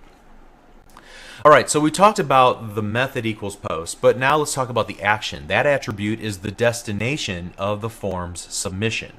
Typically, the form submission will be to a server-side technology like ASP.NET or PHP or CGI using Perl or a number of other server-side related technologies. Now, that's out of scope for this series of lessons, but ASP.NET would be a great next step for you if you want to learn how to do serious web development, where you're interacting with databases, even taking that form field information that people submit, saving it into a database, or retrieving it out and creating new web pages, creating a template and filling in the areas of the page with data from a database to make it dynamic. But at any rate, that's for another day, another time. In this lesson, I can show you all the types of data that we can collect on a form on the client side using HTML5. And those form fields are defined between an opening and closing form tag. So for this video, I'm going to use a modified version of the example that we find here in the HTML5 specification. Notice I'm on this version of the specification called the Edition for Web Authors. Just as a reminder, we're looking through the table of contents for the entire specification. I'm going to open up my Find toolbar by using Control F on the keyboard and then typing in Forms. And you can see that that brings me to section 410, and there's quite a bit of information under 410. That's because forms are a really large topic. We're only going to look at a small subset of that. But if we were to open this up in a new tab, it uses a pizza shop, an online pizza delivery form as an example, and so I want to create a modified version of this for our purposes, but feel free to look through this and to complete the example using their code instead of my code after you've finished this video, just to learn a little bit more.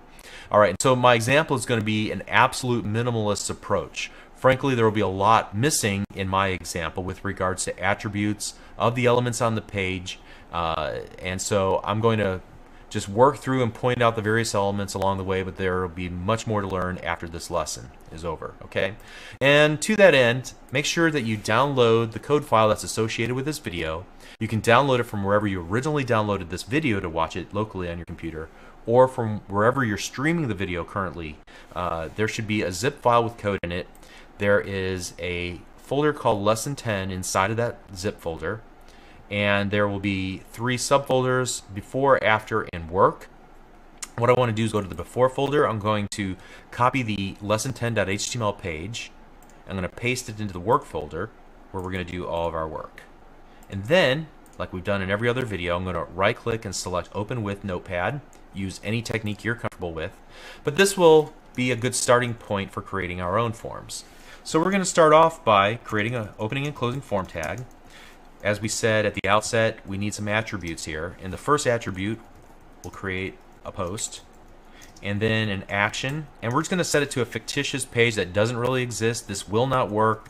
If we were to create a full ASP.NET example, then this might be the basis for that, but if we were to hit the submit button, once we get to that point on the form, nothing will happen because form.aspx does not exist today. Okay, all right, so let's continue on then, and we want to collect the user's name. So we're going to use a text box that will allow them to type in their name into our form.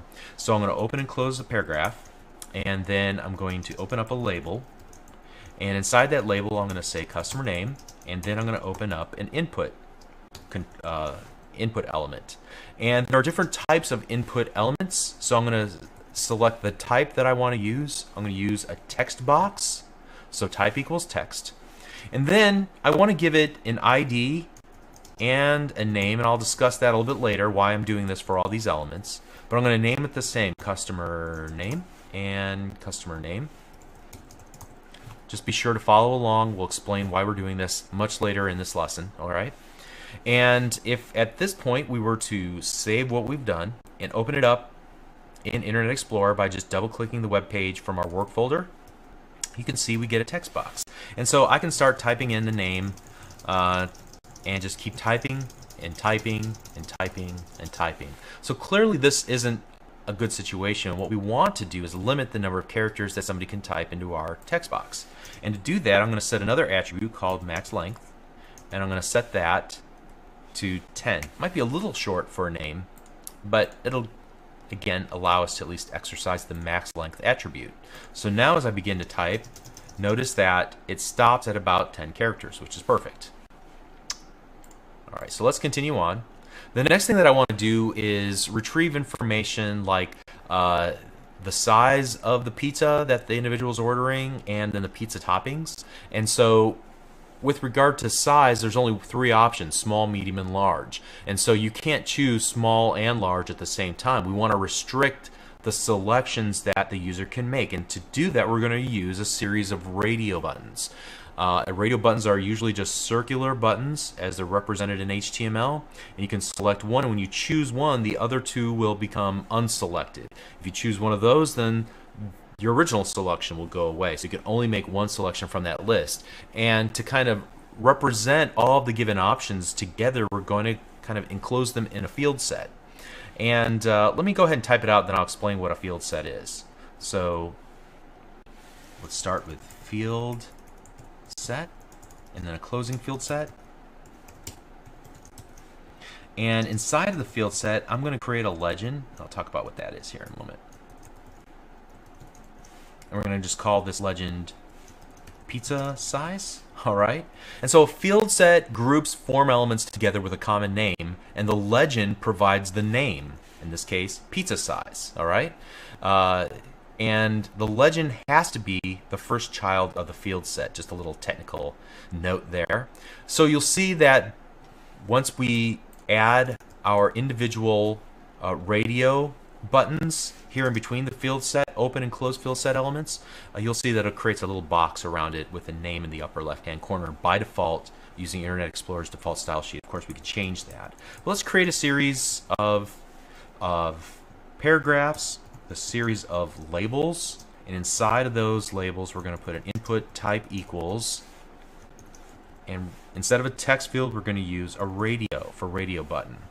And now I'm going to give each radio the same name, size, because each of them are going to be submitting either a small size, a medium size, or a large size. And so to differentiate each of those sizes, we're going to give it a value, for example, small. And then outside of the boundaries of the input element, I want to type whatever the user will see. So for like a example, a 10-inch pizza. All right, so this is the friendly text that the user sees. This is the value that will be submitted back to the web server if the user selects the small sized pizza. All right, and of course we want to finish out our label as well. So now what I'm going to do, I'm just going to highlight that entire line and copy and paste it 3 times because we want each of them to have the same name value. We will change each of the values, like medium, for example, and large, and then the text that the user sees. For example, medium, 12-inch, and then the large will be a 6 or a 14-inch. Okay. So now, if we were to save this and then view it inside of our web browser, it would look like this. And so you can see the field set is what gives this a boundary. It puts a box around it, and you can see the legend up here kind of sits on top of that boundary.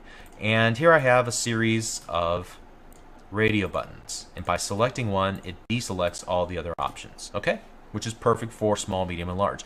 Next thing I want to do is create a field set that will allow us to capture which toppings the user wants on their pizza. So let's start with a field set and a closing field set, and then we're going to add a legend, a closing legend, and here we're going to type in pizza toppings. Great. And beneath that, all right, I'm going to start with a paragraph, and inside that I'm going to add a label. So I'll go ahead and close out the label because I forgot to do that last time. And then inside the label, I'm going to add an input. The type of input I want to use is a checkbox. All right, and then I'm going to give it a name, and we're just going to call this toppings. All right, and then I'm going to set the value for this individual checkbox. I'm going to go ahead and leave it empty for now because I want to use this sort of as a template for the other items. I'm going to have 4 items total available for the pizzas. And so we're going to add bacon. So the first time I type in the value of bacon is what gets submitted to the server. This is the text that the user will see in their web browser. All right. So cheese, and we might say, like, for example, extra cheese, onion, and then finally mushroom. I guess we're going mostly vegetarian here. I guess bacon wouldn't fall in that category. Okay, but now let's go ahead and save this, and let's see what we come up with. There we go. So we have another field set, box around it with our legend pizza toppings, and we can select as many of these as we want to. All right? Let's go ahead and minimize that. And now let's ask what type of field set, or I'm sorry, what type of crust the user wants. So we're going to go back to a paragraph, and here I'm going to add a select. Let me close out the paragraph. So here's a begin and end select, and inside of that we want to create a series of options. And so we're going to say normal,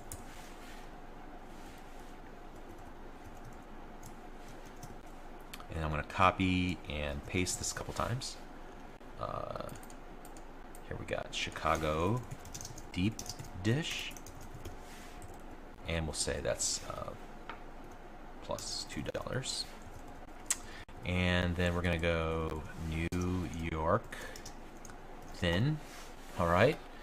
And I want to also designate a value for each of these options, and the value is what will be sent back to the web server for this given select control, and we need to give this a name of crust. So the name will be crust, and then the user can choose at this point just one option, either, and we'll use a little coding here, a C1, a C2, or C3. So hey Vinny, we've got a C3. Go ahead and, you know, work up more New York thin crusts for us. Okay, something along those lines. So here we go. Let's go ahead and save this and open it up in a browser, and you can see what it looks like. All right, so here is a drop-down list box where we can choose normal, deep dish, or New York thin. Great. And it doesn't take up any vertical spacing. Now what we could do is add an attribute called multiple, and just by adding that single attribute, notice what happens. It changes from a drop-down list to show all the options that are available. Now you can restrict that size and make it only show like 3 or 5 options. This is what I was talking about a little bit earlier. Okay, so at any rate, what if I wanted to pre-select the normal option? Well, what we could do, or pre-select the Chicago deep dish, because that's our specialty. We'll just add the selected attribute and refresh, and you can see by default Chicago deep dish is selected. I believe this will work on any of these. Let's try selected and radio type medium selected, and let's see what we get.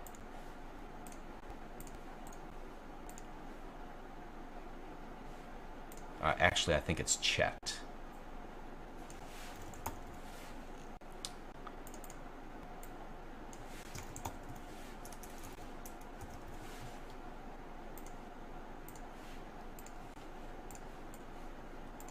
There we go. Checked is the right option. Similar in thought, just a different attribute. Okay. So by default, a medium, and all pizzas will include onion by default unless you deselect it or if you change the size. Okay. Alrighty. Let's continue on here, and I'm going to add an area for the user who's ordering a pizza to type in any delivery instructions, and I'm going to use a different type of input box called a text area. So it has a whole different element name, and we're going to give it a name equal comments, and here we're going to give it a number of columns and a number of rows. So we'll give it 50 columns in width and then 5 rows in height. And then also we're going to add the max length and only allow 1,000 characters. So let's go ahead and save that and look at it. And you can see I've done something wrong here. The problem is I didn't add a closing text area. And what it did was it treated everything after the opening text area as text that belongs inside. So we might say inside here, how do we get to your house? All right, and you can see how that will manifest itself here. And notice that it uses kind of a pre, so we may want to even remove some of this if we wanted to default that. All right, there we go. And we can delete this and say, go to the end of the street, blah, blah, blah, okay? And I think that's an important point too, because we can pre-fill these, like the text area, for example, the text input by adding a value to begin with. What is your name? Now, admittedly, this wouldn't be too smart because it would force the user to have to go in and delete all that and then type.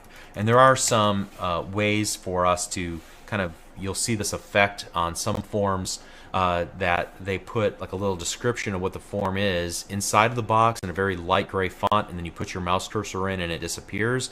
They're using a combination of JavaScript and a plugin called jQuery. If you want to know more about at least the basics of what the foundation you'll need to introduce that into your web forms, you'll want to watch the JavaScript and jQuery foundational series also on Channel 9. Okay. So at any rate, I just wanted you to know about the value. Let's go ahead and remove that for now, and how we were able to introduce information into our text area, and I'm removing that as well. Now up to this point, we haven't given the user any way to actually say, okay, I've filled out all the information on my form, let's go ahead and send that information to the web server and continue on with the ordering process. So we need a submit button, and we'll talk about the different kinds of input types for submitting forms. The easiest way to do this is input type equals submit, value equals continue to step 2. But we can also do something called a reset. So you'll see this sometimes in older web pages. Reset value equals reset values. And let's see how these are manifested. All right, so now at the very bottom you can see we have a continue to step 2. If we were to click that, it will try to open up form.aspx. Obviously we don't have that, so we get this Internet Explorer cannot display the web page, and that's perfectly fine. We'd have to pick that up in an ASP.NET series, all right? But if we were to make selections here like customer name, the options that we want, New York thin crust, and type in some delivery instructions, and then hit reset values, notice we use that input type equals reset, and it resets all the options back to their original. Okay, so those are the two different types of buttons that we can use, and there are a couple more. We'll talk about that in just a moment. One last thing that I want to talk about is the label. Up to this point, we've been wrapping the label around the entire control and any text inside of it. However, there's another way to use the label control. Let me just demonstrate here. Or the label element rather. We can add a for attribute, and so we can say it's for the comments, and it should look exactly the same. It's just a different way of doing it, and you'll see that used sometimes. All right, so delivery instructions, there you go. Okay, so one thing I wanted to point out, and I wasn't really consistent with this, but I started doing this at the very top. You'll notice that in this case I use the attribute name and the attribute ID. Typically the ID is used on the client side for scripting, like whenever you're creating JavaScript to create some validation on the client to make sure that somebody filled in the information here, it wasn't too long, that perhaps it really does look like a phone number, some initial validation on the client side using JavaScript. You'll typically want to reference items using an ID, whereas on the server, it expects to see a name. That's part of what gets packaged up in the HTTP post and stuffed into the HTTP request envelope, I guess you would say, and sent over to the web server. And so you have to use the name for that purpose. And so I would recommend using both on your elements and then keeping the names identical just for clarity in your own mind whenever you're doing web development. Okay, let's continue on here. We've seen several examples of input elements. We've looked at input type equals text, input type equals radio, input type equals checkbox, input type equal or select rather, and then also the text area. Input type equals submit, input type equals reset. But there are quite a few other input elements that can be used. You can see these on screen right now. Here's a complete list. The ones that we haven't looked at are input type equals password, hidden, file, if you want to upload or allow a user to upload a file. There's some work that has to be done on the server as well to accept the file, but creating the ability for somebody to click a button and choose from a file picker off of their local computer which file they want to upload. That gives it that capability. There's also, we looked at the submit and reset. There's an image for an image button, so you can use a image instead of the Battleship Gray style buttons like we've used here in our example. And then there's also just a type equals button. And then there are different types of buttons. There's the button type equals button, button type equals submit, and the button type equals reset. So you might be wondering what the difference is between input type equals submit and button type equals submit. And so basically the button has more CSS properties available to it for the purpose of styling. One of the biggest features is the ability to include images on the button itself using the button control or the button element. So the creator of a tool called Wufoo, a popular forms product on the web, he wrote up a really interesting blog post about his experiences at this URL that you see on screen. It's one of the best articles for an in-depth look, and I recommend that you look into that if you're interested in that information. Okay, so to wrap up this lesson, I just want to say that this is really only half of the story when it comes to forms in HTML5. We've covered the basics that are supported by older versions of HTML, and in the next lesson I want to specifically target the new features that are added in HTML5.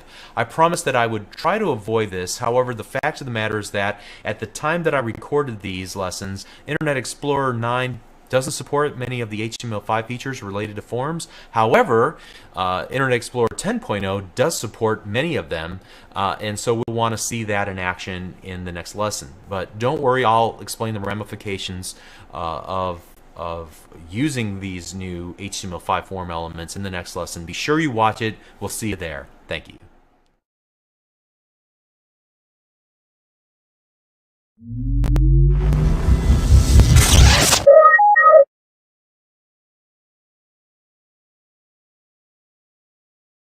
As I mentioned briefly in the previous video, we've been using Internet Explorer 9 in the lessons up until this point, but Internet Explorer 10 has a more full implementation of HTML5 forms, and I wanted to demonstrate that. Now, at the time when I'm recording this, Internet Explorer 10 is in a preview phase and can only be run from a preview version of Windows 8. So by the time you watch this, you might have the full version of Internet Explorer 10, and if so, you can easily follow along. Otherwise, you might just want to consider this a preview of what's to come.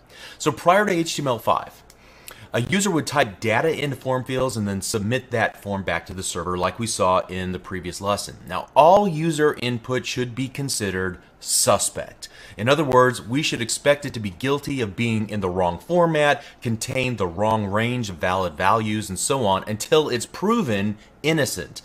Developers create code to perform validation of the data, sort of a first check of the data to make sure that it contains values in the desired range, that a required field of information wasn't left empty, whether it's numeric, alphanumeric, or conforms to some pattern like an email address or URL, or it has at least one item selected from a list, and so on.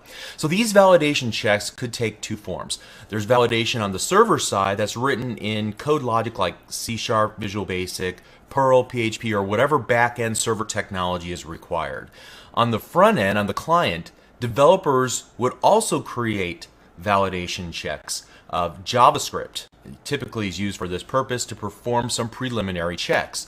So why do you check the data in both places, both on the front end and on the back end? Well, the idea is to reduce the time for feedback to the end user. In other words, to avoid a full post back to the server, and then we get to tell the user as quickly as possible why the form could not be submitted. If the user has JavaScript disabled on their web browser, then no problem. The server would be check would be performed with nearly identical validation on the form submission before proceeding then with additional logic, saving them to a database, or whatever the case might be. However, in HTML5, no JavaScript is necessary to perform validation checks on the client, again, if the browser supports it.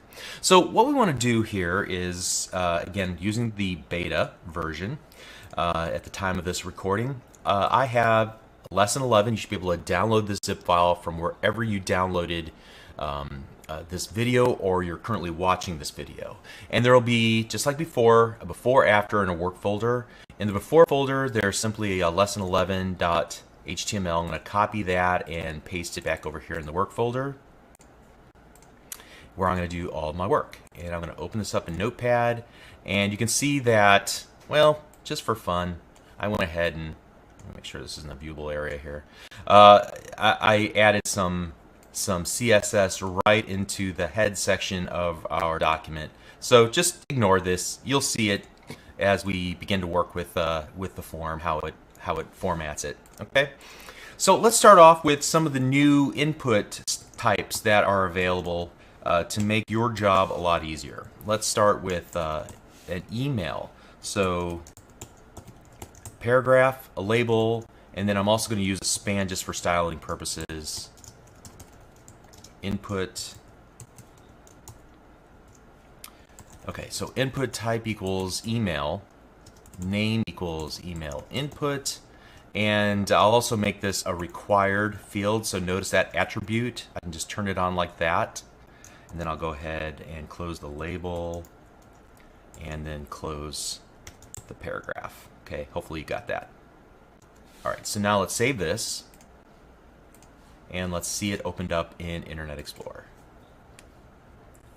All right, so let's try to submit this form, and it says, what? This is a required field. I didn't write any JavaScript, did no styling to get this little red box highlighted around the input box, did nothing to get the little pop-up bubble.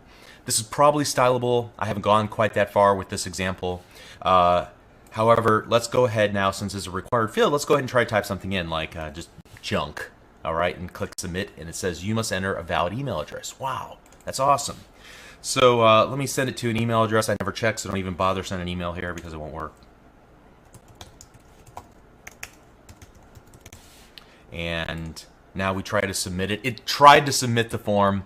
Clearly we don't have anything to submit it to, but at least it passed the validation check and continued on. Okay, so great. So type equals email, very neat. What other kinds of specific types are there? Well, right now in the specification there's one called telephone, or TEL. It's a little bit of a different case though. We're not going to get quite the satisfaction out of it.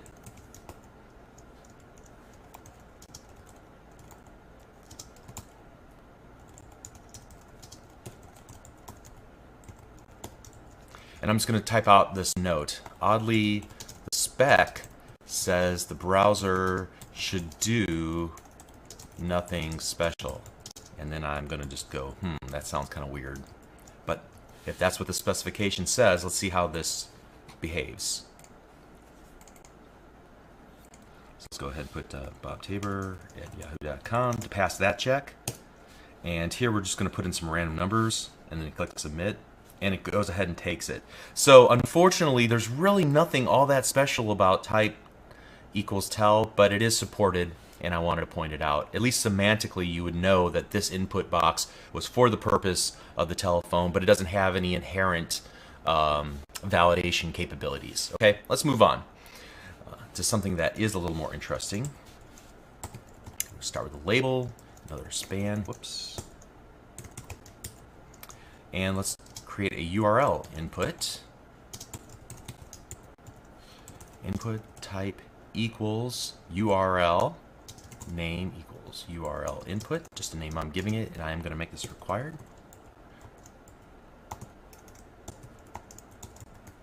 And finish it up like that. All right, so let's save that, and let's see that one in action. All right, so here we go. Tabor.com. We'll just go ahead and put some random numbers in there, and then here we'll just put some random text and go ahead and click submit, and it says you must enter a valid URL. So let's just go www.learnvisualstudio and then just click submit, and it says you must enter a valid URL. It won't take it because it requires .com, .net, .co.uk, whatever the case might be, and apparently, oh, it needs http:// too, I believe. Yes, okay, so they're past validation. Excellent. All right, and so now moving on, let's try another one here. In fact, let's go H2.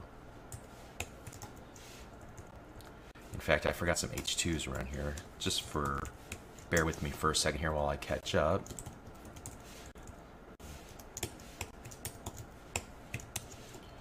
We'll call this URL. Here we're going to call this numeric values. And the first one we'll do is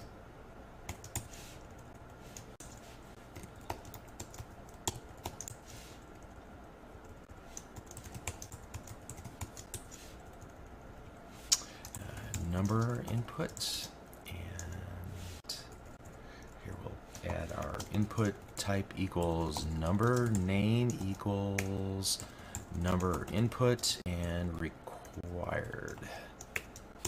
Okay, let's see how that looks.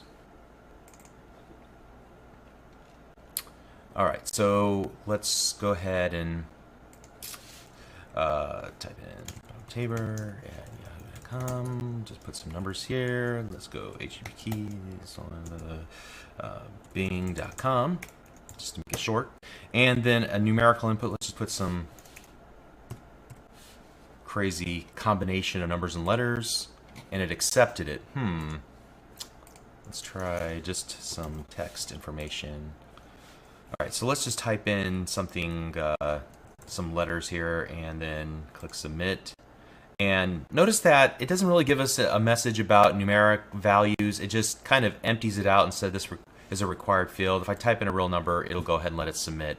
So I think this might be a function of the fact that this is a preview release. They're probably still tweaking some of the bits of functionality, but at least it is supported from a validation purpose.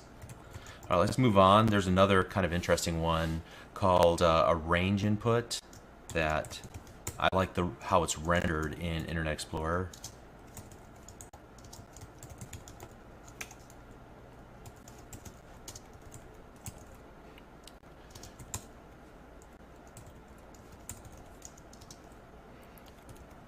And I'm going to set its pre-selected value to 42.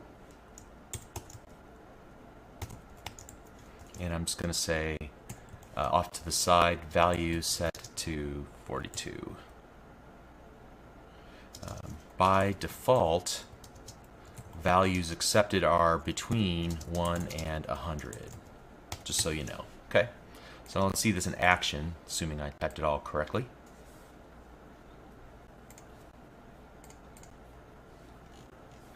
And notice how it's rendered here as kind of a progress bar. It's a range bar, so here I can, as I move the number, notice a little box overhead, and again it goes from 0, I said between 1 and 100, it's actually 0 and 100. Let's go ahead and change that just for posterity.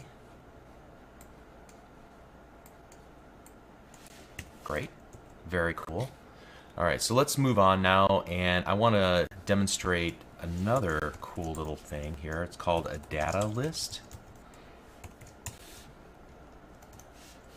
And you might have, for example, a need for a combo box, which is kind of like a text input box, kind of like a select box, but it'll let you type in different values from what is in the selection box that drops down. So it's different than the typical select that we saw in HTML in the previous HTML forms in the previous lesson. So here, let's do this.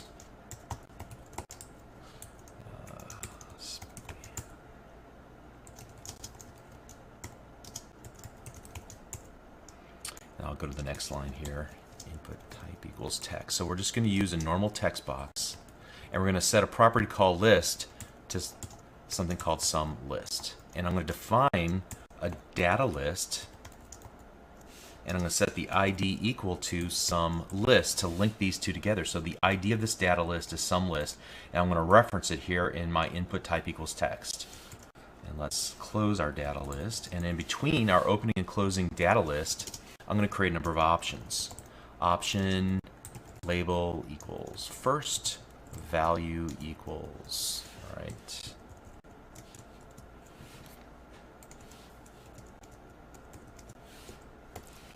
All right, we'll do second and third.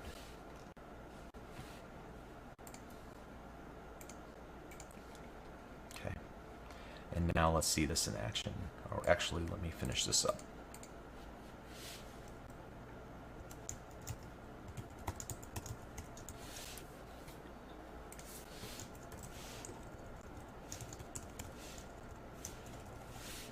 All right, so let's try this out now. Go down the bottom here.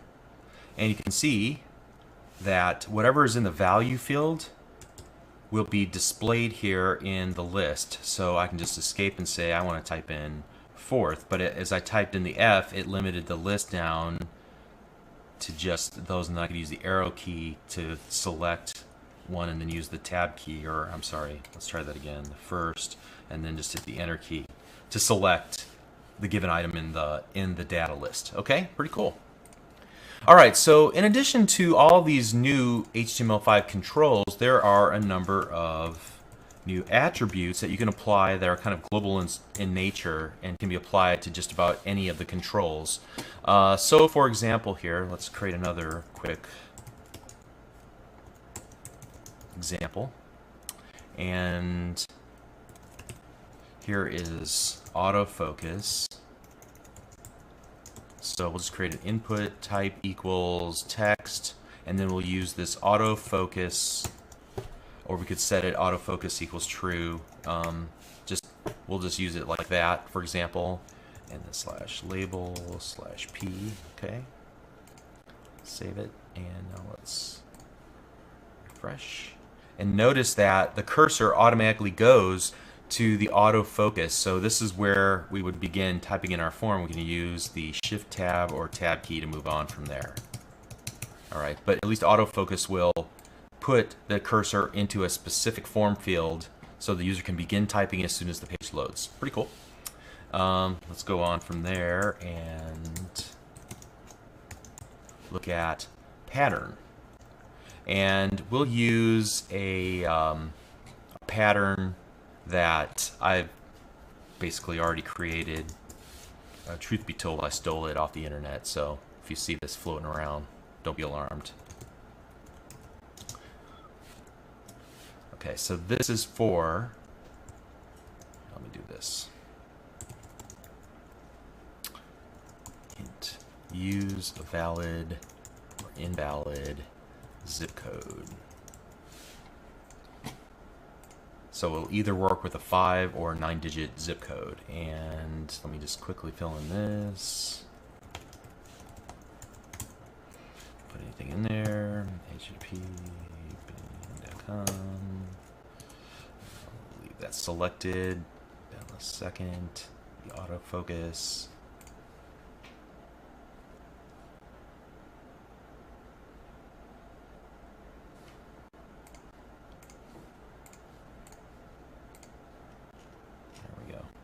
So here we go, Bob Tabor at yahoo.com. Just put some numbers in there, http://com. number. Autofocus, we'll just type anything, doesn't really matter. And here in the pattern, let's go ahead and just type in too many numbers and click the submit button. And it says you must use this format. Now it doesn't show the format, but if I were to do just 5 numbers, it'll take it. Okay, awesome. All right, moving on. We can also use this, and I see this effect used often, this placeholder.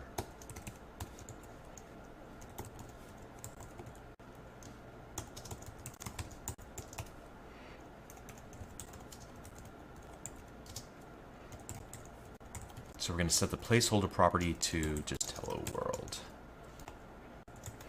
And this is different than an initial value that we could default our form fields to. This will actually disappear as we start typing. So it's useful for giving a hint inside of a form field. Let's see if we can get back there real quick. Okay, see, it's kind of in a grayed out font, hello world. As we put our mouse cursor inside of it, it disappears. So it's there just for a contextual hint. All right, and moving on. We've already looked at the required field, so I'll just go ahead and put that in there for reference sake. But we've already seen that one at work earlier.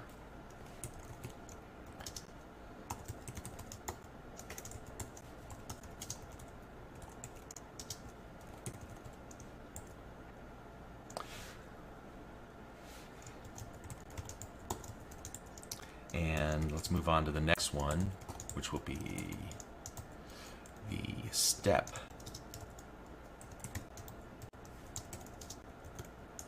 So here we're going to use type equals number. This is specific for number. And I'll just type a hint. Must be divisible by 5. All right, so this is the last one, and let's fill out our form one more time.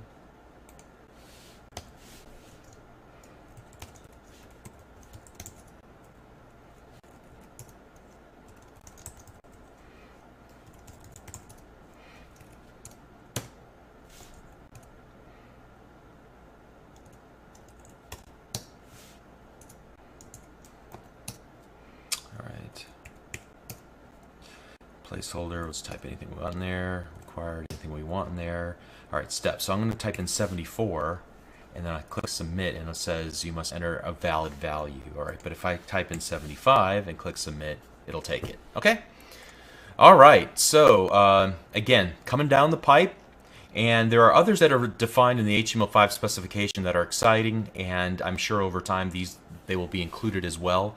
And so it's kind of a great time to be a web developer because it takes less and less code to accomplish just as much as it would require to use a bunch of custom JavaScript to accomplish these same sorts of things. All right, great. So I think that pretty much wraps up our discussion of HTML5 proper. We're going to move on to CSS beginning in the next video. We'll see you there. Thank you.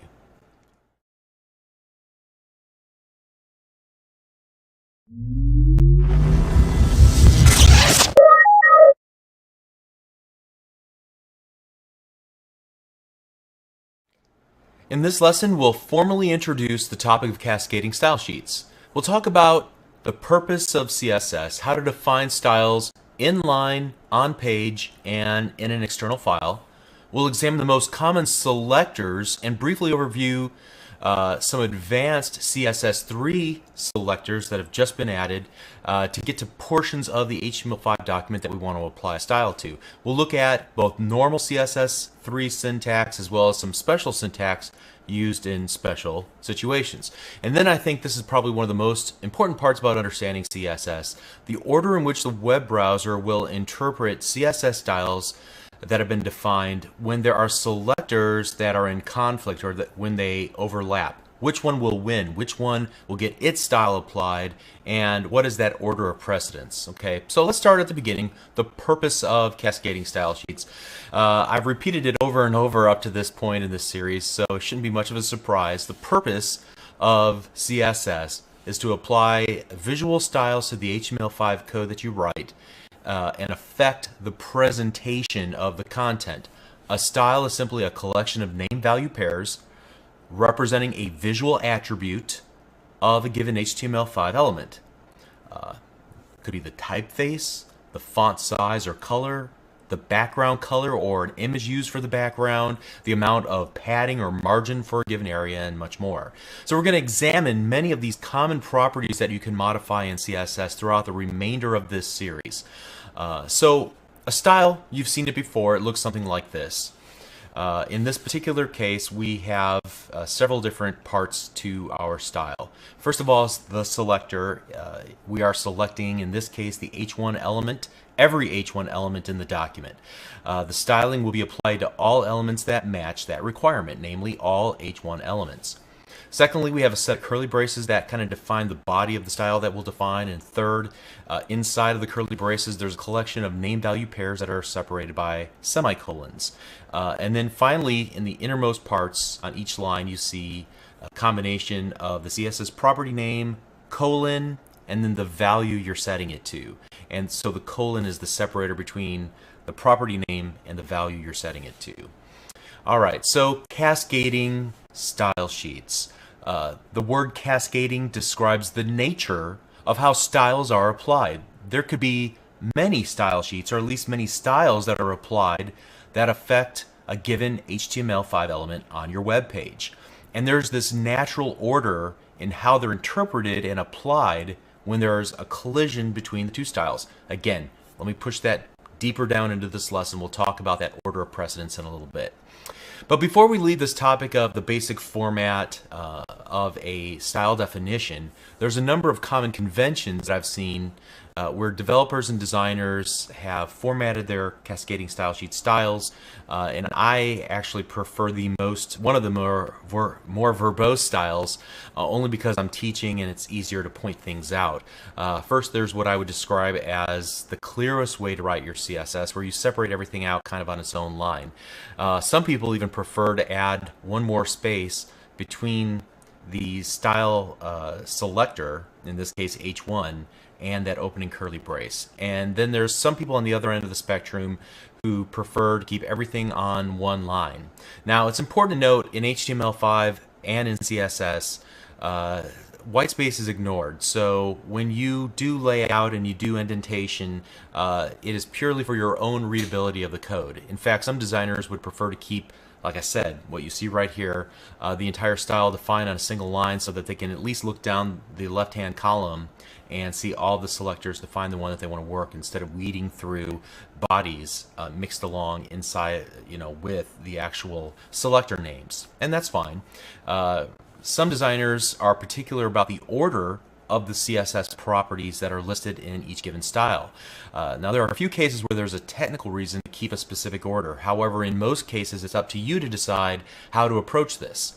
One of the most common is to keep the properties in alphabetical order. Now, that's fine. I'm kind of lazy. I'll probably just wind up typing something and leaving it as is, and not kind of going back and combing through my code and making sure that every property name is in alphabetical order. But if I had a client or a team that used this as a standard, certainly that's something I would be aware of. So my advice to you is take a look on the internet. There's plenty of opinions about which styles to choose and why. My advice is just to pick one style and go with it. Be consistent and don't look back. Don't obsess about that. Okay, we've up to this point been using an external style sheet when we worked in lesson 3, and there's basically 3 different ways to define styles. The only one I really recommend is to use an external style sheet when you're working with a large project or a real project. So you'll see me in the next couple lessons use inline styles, meaning that you can add the style attribute to any given HTML5 element like you see listed here. So I have an H1 with a style equals, and then a number of CSS property names, colon, the value I'm setting it to, semicolon, and then another set of name value pairs. Hopefully you'll immediately recognize the problems with this approach. First and foremost, you're mixing in the HTML5 structure and semantic meaning of the H1 with the styling and presentation of the CSS. And secondly, it makes styling less portable. You can't easily take these styles you define out and put them in and use them across your entire project or multiple projects. So if you ever need to redesign your entire website, you're going to have to go in and touch every single web page. Clearly, that's an advantage to using the external style sheet instead of embedding the styles directly into the style attribute. Furthermore, as we'll see in a little while, styles that are defined inline take precedence over any other style. So if you were in the future to define an external style sheet for the page, but you left in the styles on a tag by tag basis, those styles would win out over the ones that you defined in an external file. Okay, something to be aware of. So the second way to define CSS styles is on page. And so if you watch the previous lesson in lesson 11, if you take a look at the before, I did some work and I said, hey, just ignore this. But you can see what I did here. I created a style tag, opening and closing style tag inside of the head section of my HTML page, and then we did all of our work down here in this form area. But here I was able to define a number of styles just on the page. Now, okay, the good news is that we're able to pull this out, and I could easily take this out and put it into its own document. But as it exists right now, it's still problematic because the presentation code is still mixed in with the HTML5 structural code. So at any rate, it's a step in the right direction, but still the best way and the approach that I would highly, highly, highly recommend that you take throughout the rest of your career is to put all your CSS into one or more external files dedicated to cascading style sheets. And so in this way you can reuse the styles across your entire website or utilize it in multiple websites. If you need to make sweeping changes to your website, you merely need to change the CSS in one place, and then the changes will propagate everywhere where that external CSS file is used. So to include an external CSS file, you use the link element. And we've already seen this in our lesson 3, right? Link rel equals style sheet, href equals styles.css, type equals text / css, media equals all. So what do these attributes mean? I think we already talked about them at the time. Just a quick reminder, the rel attribute is the relationship, the link's relationship to the current document. In this case, it's a style sheet.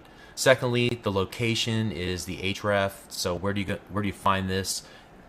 I've kept the styles in the same directory, but we talked about URLs when we were talking about anchor tags and all the many different ways, whether absolute or relative, ways of defining some sort of reference to an external file. Okay, and then the type.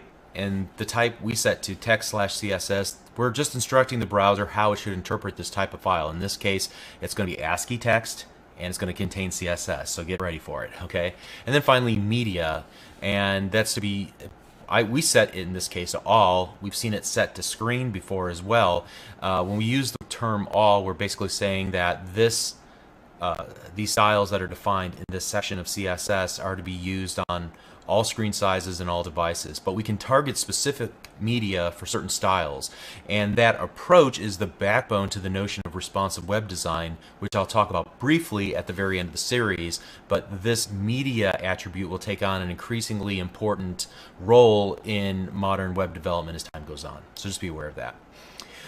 So the link is one way that we can reference an external CSS document. Another way to do it is to use an import statement inside of a CSS file itself. So we could use this inside of any CSS file at the very top, the @ symbol import, and then a URL inside of those open and close parentheses. And why would you ever want to use this? Well, if you had styles that were specific to different page types, but all the page types had the same basic styles defined in the CSS in a main style.css file, then it could become very useful. So you think of using import as a means of establishing a dependency between style sheets. And frankly, I'm not going to use this, so you can largely ignore it through the remainder of this series. But if you go to work in certain environments, that is a tool that could be used to manage large style sheets, break them up by page type, but they can all reference a common CSS file where the majority of the styles are defined. Okay. So two things that I want to interject at this point, and then we're going to get our hands dirty writing some CSS of our very own. The first thing to keep in mind before we continue is that the web browser has its own built-in style sheet. You might say, well, wait a second, what built-in style sheet? I think I've alluded to this already once or twice. So we've been working the entire time with a built-in style sheet. Whenever we create HTML, Internet Explorer has to display it somehow. So that's why in lesson 2, whenever we opened up, let's look at our after folder here. We open up our lesson 02. How is it that the H1 is larger than the H2 and that the paragraphs have just this much margin above and below it? And how is it that, oh, I don't know, let's see, don't we have, yeah, these list items here, how are they rendered using numbers as opposed to having nothing at all? Well, that's because there's a default style sheet, and when you define styles using cascading style sheets, you're overriding the default style sheet. And so later on at the very end of the series, I'll point you to a couple of reset style sheets that will override all of the settings for the browser so that you can start from scratch, or at least you can get to a baseline. Now, some designers say you should never use somebody else's work. You should look through it and make it your own.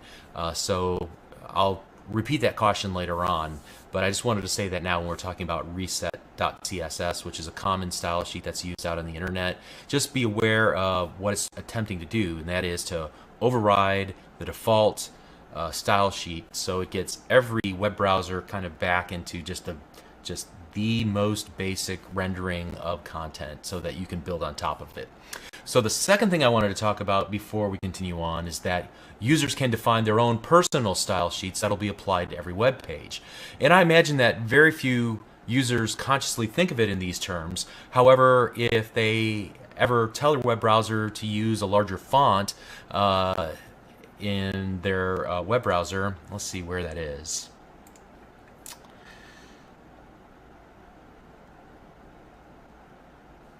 Yeah, so under text size, I can use largest, and if I am counting on my font sizes to be a specific size based on a specific browser's rendering, I have to keep in mind, like in this particular case, by using a larger font, it pushed some of the content onto the next line. Now, the designer of this web page may have realized this and just decided not to worry about it because most people don't mess with these settings, but I've had people tell me, hey, your web page doesn't look quite right in my web browser, and then I'll go off searching for the problem for days and days, only to realize that they have set their fonts or made some other changes that would affect the layout, and in my particular case, everything was cattywampus. So the moral of the story is, when it comes to designing web pages, trying to build a perfect design that's going to work equally well in everybody's web browser is a fool's errand. It cannot be done. At least I can't do it, okay? I can get close, but I can't guarantee it 100% of the time. I can get most cases, and then I guess everybody else is on their own. I don't get crazy about it. Okay, so let's move forward. We're gonna get our hands dirty in code. I want to point out a couple of things that I may or may not use while I'm coding. For example, the use of code comments.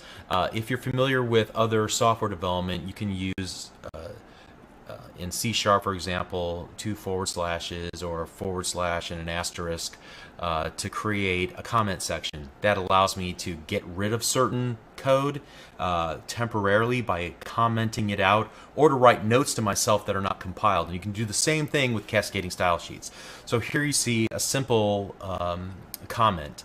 I open the comment with a forward slash asterisk and then end the comment with a asterisk forward slash. And I could wrap those two around large passages of CSS in order to remove them from the web browser's rendering temporarily during development time. So just be aware of that. Okay, so now let's move on to CSS selectors. If you recall from earlier, CSS selector is how you attach a style to one or more HTML5 elements. Now, we've already seen how tags like the H1 tag can be used as a CSS selector. However, there are many different CSS selectors available, and we'll look at those in just a moment. So in addition to using tags as a selector, the most Common CSS selectors are classes and IDs. If you recall from much earlier in the series, I said there were global attributes that can be used on all HTML5 elements, like the ID and the class. The ID was a unique identifier that we could optionally add each HTML5 element that we wanted to access for the purpose of styling or scripting. Classes were attributes that allowed us to further refine the semantic meaning of a given element. So we said at that time that we could apply a class to an element such as red text in order to make with the intent of making whatever that class was applied to red. But a better semantically correct class name might be important message, and then style the text to be red, okay, using a red font. So now we can see the real value of using those global attributes of ID and class. They become hooks that we can use in CSS to style precisely what we want. It also gives us a tremendous amount of flexibility. Take the class, for instance. A class, let's say important message, could be used across many different tags, not just a paragraph or the H1. So we can apply a style to many different tags regardless of which type of element it is, as long as they share the same class in common. All right. Likewise, we can get very specific, targeting a style at an individual element on our web page by creating a style for individual IDs. And there are so many combinations it'll make your head spin, okay? And we're not going to be able to cover them all. One other thing I wanted to point out, because we didn't talk about it at the time, but whenever you define a class for a given HTML5 element, you can actually define multiple classes, like so. In this case, we have a div tag. The class equals, and I just created 3 arbitrary classes, my class 1, my class 2, my class 3, with spaces in between each of them. And that basically says that it is a member of all 3 classes, or that all 3 classes apply to this particular div tag. Okay, so what I want to do right now is actually I want to turn this off, or back to medium. Okay, so now for the fun part. You should be able to download a folder called Lesson 12 from wherever you downloaded this video or where you're currently watching this video. Inside of that zip file there should be 3 folders, a before, after, and work folder. What I want you to do is go to the before folder and copy the 2 files that are there and put them in the work folder so that we don't mess up the originals here. And what I want to do is just double click on the lesson 12 in the work folder so you can see that we have a web page with a bunch of nonsensical lorem ipsum text, which is, you can be generated, just a bunch of Latin, Pig Latin, I'm not sure exactly which, and it's just marked up with a bunch of HTML. It's more fun to look at the source code for this particular file because you can see things like span tags added into the middle of it with classes.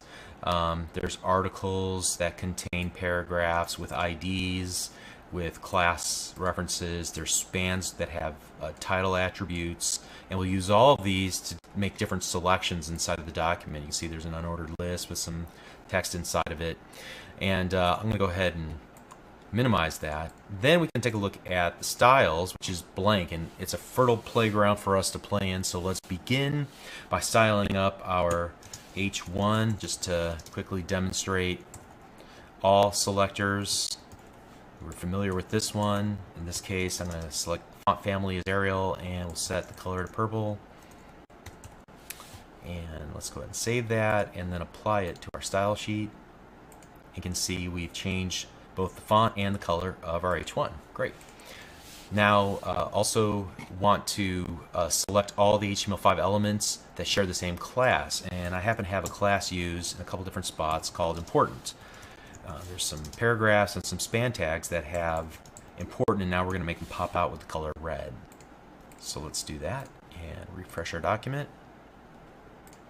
You can see we have a span here that's got a class of important, and then 2 paragraphs at the very bottom of our page that have the class important.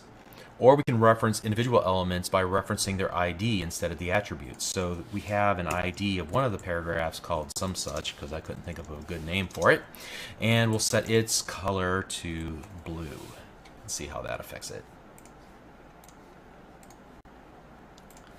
All right, so you can see this entire paragraph now is set to blue text. So those are your three primary selectors, but there are tons of ways to combine these. For example, let's look for just the span dot important, so we don't affect all spans, just the ones that are the spans that are important, and not all important classes, just those that belong to the span. And we'll color those in a dark red instead of just red.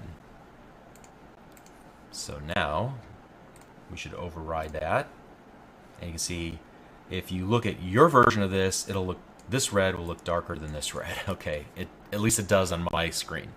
And then additionally, what we can do in terms of combinations of things, and let me just make some space here, is to define a style that applies to multiple tags. And so we can use a comma for that. So like H1, H2, H3, comma, and then P dot important. And we'll set the margin left to 50 pixels, and let's save that. So now I would expect everything that is an H1, H2, H3, or these paragraphs that have a class of important, let's see what happens. They're going to move over to the right 50 pixels, and you see it worked. Great. All right, and then there are things like pseudo tags, which they have this interesting little syntax. For example, we talked about the anchor tag and its various states and how to reset those states, but we can style those states as well. So if you have a tag that's been visited, you can style it separately than a tag that, for example, hasn't been. Here, let me start up here with a... So this is a tag that's not been, a hyperlink that's not been clicked yet.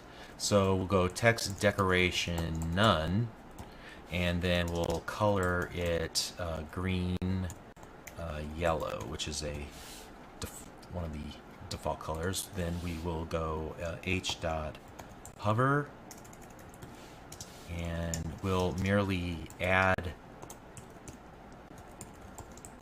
a underline. And then for those that have been visited, we'll color them dark green, so you know that you've already clicked that link. All right. So let's see this in action if I type that all in correctly. Let's refresh our web page. All right, so now you can see that I've already visited this link. Let me go into my internet options, and let's delete my browsing history, and then click OK, and then shut it down, and then open it back up. And now it should look fresh again. There we go. So very bright green, this green-yellow color. And when I click on it to go to the page, in this case wikipedia.org, we come back and it's now dark green. Notice also when I hover my mouse cursor over it, a underline will appear. I'm not sure this is a great usability choice. It's not obvious that this is a hyperlink because it's missing its underline, but it's certainly a trick that some people use, and they feel that they can style their web pages that way, and that's how they do it. All right, and then there are some new CSS level 3 selectors that are awfully funky, especially to those of us who've been doing this for a while. So, for example, this is kind of cool. So, so every paragraph's first letter, I want to style it differently, and I'm going to go font size, and we'll make it 3 times the size of a normal font. So let's do that, and refresh. So now, whoops, let me look at my 3EM. There we go. Now let's refresh. There we go, and notice there's this big leading character on every paragraph. Okay, it's kind of cool. You can also use a before and after, so we can select the space before and after. I'll just show the before article before. So in that space that's immediately before the article, I'm going to use this other special new thing called content, and I'm just going to put some a line of asterisks. And I could also do the same thing with after, to add some content after whatever it is. So some people use it to put decorative fonts around divs and things of that nature. It's definitely a good approach for that. And you can see around before, both of the articles that I have defined we now have these asterisks. Okay, so a good way of inserting content. If you wanted to insert a URL, you could just go content URL and then do that, and then put the actual URL here, http:// or to whatever .gif. Okay. But for now, let's just go back to just a bunch of asterisks. Okay, so next up, the next pseudo tag that's been added with CSS level 3, first of type. So the very first paragraph in each section or each article is what's implied here, is that we're going to give it a margin right of 200 pixels. So we will indent it in from the right hand side, not make it stretch the entire length of, or width rather, of the web page. And you can see it indented it in dramatically for each first of type paragraph. Okay. Let's move on to these list items, because there's some cool things we can do with these as well. Or anything where we have this parent-child relationship. So in this case, let's look for those list items that are the first child. And if you are a first child list item, then we're going to style your font as an italic. And as we would expect, this very first list item is italicized. We can do the same thing with the last child. And so we'll go font, weight, bold. And again, we haven't talked about any of these properties. That's what the remainder of the series is for. Right now, we're only focusing on these selectors, okay? Just to make sure you understand, I'm going to come back to those concepts. And we're just kind of throwing these out here. But you can see now the last child is weighted bold. And then we can also get to each of the individual items individually by going nth of type. So we want, for example, the third list item, every third list item on our web page, and we'll set the text decoration to underline. We just happen to have only one set of list items, so, but the 1, 2, third item, notice it's underlined. Cool. All right, so now I've got a bunch of spans that are defined somewhere down here, and we're going to start styling those up. And we can use these special selectors to do that. For example, any span that has an attribute of title, regardless of what title is set to, then we'll set its color to black. So now let's see those that have, you can see there's 1, 2, 3, 4 spans that we have set that each have a title attribute. Now we can even get more specific than that. For example, for those spans that have a title of first idea, then we'll set the text decoration to line through. Let's see how that impacts it. So I would expect only one of these items to have a title of first idea. As I hover over it, you can see it says first idea. Okay. And let's take a look at, here's 2 other really complex ones. Somewhere I have an anchor tag with an href that begins with, so that's the operator for begins with the word email. So I can create an email hyperlink that when they click it, it'll automatically open up their email client and address it to the person that I put after the semicolon, or after the colon rather. So just so you can see this for yourself, I have that defined here. So ahref : bobtabor@yahoo.com. All right, and when you click this text, it would send an email or start the process of sending an email to bobtabor@yahoo.com. All right, so let's close that back down.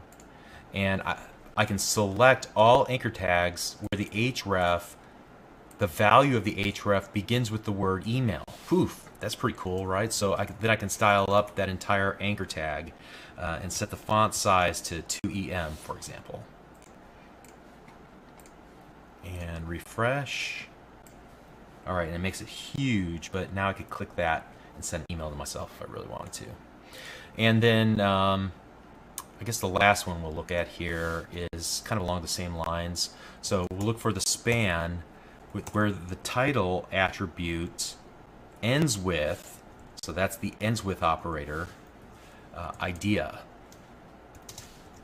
And we'll set its text decoration to overline. And we'll save that. And I think I have 2 of those. I do.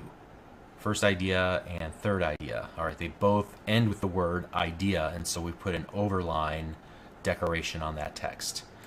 Okay, and there's several others that I just didn't take the time to incorporate into this example. Let me just pop them here on screen. There are descendants. So in this case, article span, it would select all span elements that are descendants of article, as opposed to span elements that are descendants of section or some other, you know, tag. Then there's where you can use an asterisk character, which means universal. So give me any tag within this other tag A, regardless of B's parents. Okay, and then you've seen this used, the direct child, where the list item is a direct child of an unordered list. So style up those list items. And there's also for adjacent siblings and just siblings in general. And there's tons and tons of other selectors. You really need a reference of some sort, maybe a wall poster or a little cheat sheet card or something, especially as you're learning them. I'd probably encourage you to keep your CSS as simple as possible for as long as possible, and only resort to some of these special cases when there's no easy way to get at it. I wouldn't be poking around these hard ones because they have unintended consequences sometimes, in my experience. I try to keep things simple. My brain works that way. Okay, but at any rate, the moral of the story is that there's more than one way to attach a style to a specific element of your document. You can get really creative with especially some of the new CSS level 3 selectors that are available. All right, one more topic I think is of extreme importance. There clearly will be collisions between styles that you've defined. There's a prescribed order in which the styles will be applied, and certain property definitions can be overridden. So if you define a style, all the children of that element will inherit the style. This applies to some styles, mostly text, font, table, and list properties. So if you take a look at, for example, a parent-child relationship where we set a style on the parent and it affected the child, take a look at our lesson 03 example and look at the after folder where we set a style on our header section and we set the color white. Now the header itself, its color was black, its background color was black, but now any text inside of, so any children of the header, I think there was an H1 and H2, and then there were some other, the links, but they were styled a little bit differently. But any children's text for color would be white. All right, so that's a good example of that idea. So there's a sense of inheritance, and you can also control inheritance using the following values that you see on screen. So there's inherit, which means it forces a property to be inherited from its parent that normally wouldn't be inherited, or it overrides other applied style values and it inherits the parent's value. There's also none, normal, and auto. So again, find a good reference, make sure you understand what those do and when to apply them so that you can take control of inheritance if you really want to for a given element. There's also something called important, and it gives maximum weight. In a moment, we're going to talk about the precedence of things. However, we can take something that would normally have a low precedence and bring it up very high in the chain by attaching this important off to the right-hand side of that particular style definition. So in this case, any H1 will try to really push the fact that its color is red, even if other style sheets at different levels in the process would say otherwise. Okay? And so let's go ahead and talk about cascading order. Generally, the last defined style is the one that's used. But in case of a conflict, the following order of importance is used. At the very top, the user's own style preferences, so their own style sheet, will be honored. So if I set in my web browser the font size to large, there's not a whole lot that you as the designer can do about it. I'm going to force that issue because the user will have the highest precedence. Let me jump all the way to the bottom.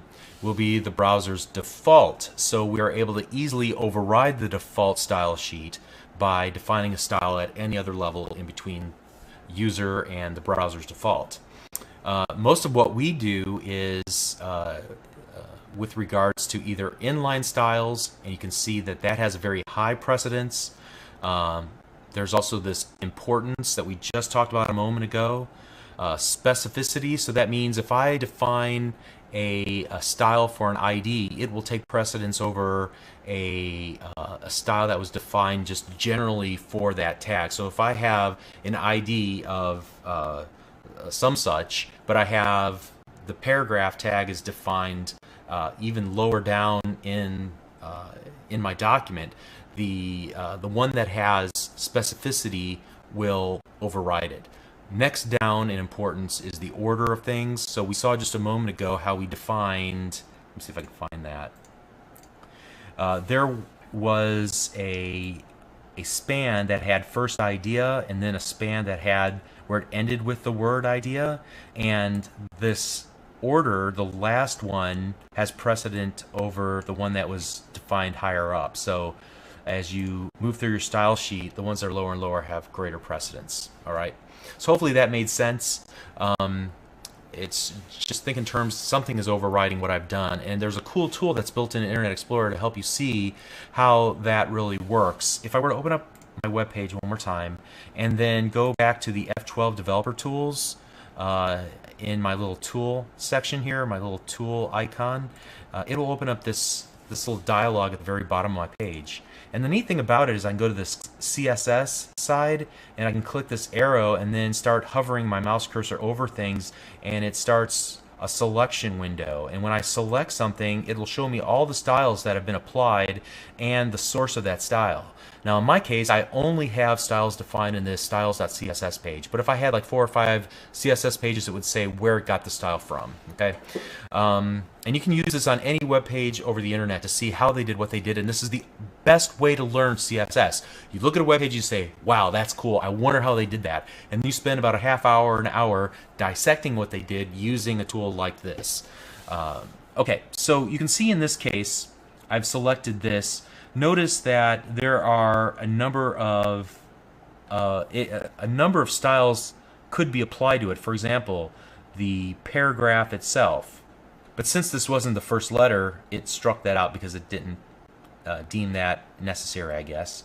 It's also regarded as important, and therefore it should be styled as red. However, we specified the span of title, which takes precedence over important because it's deeper down on the style.css page, and it set its color to black. The same is true with the span where we set the text decoration, and notice that that has a line through it because something more specific or later down in the document overrode it, and so that's why it now has an overline.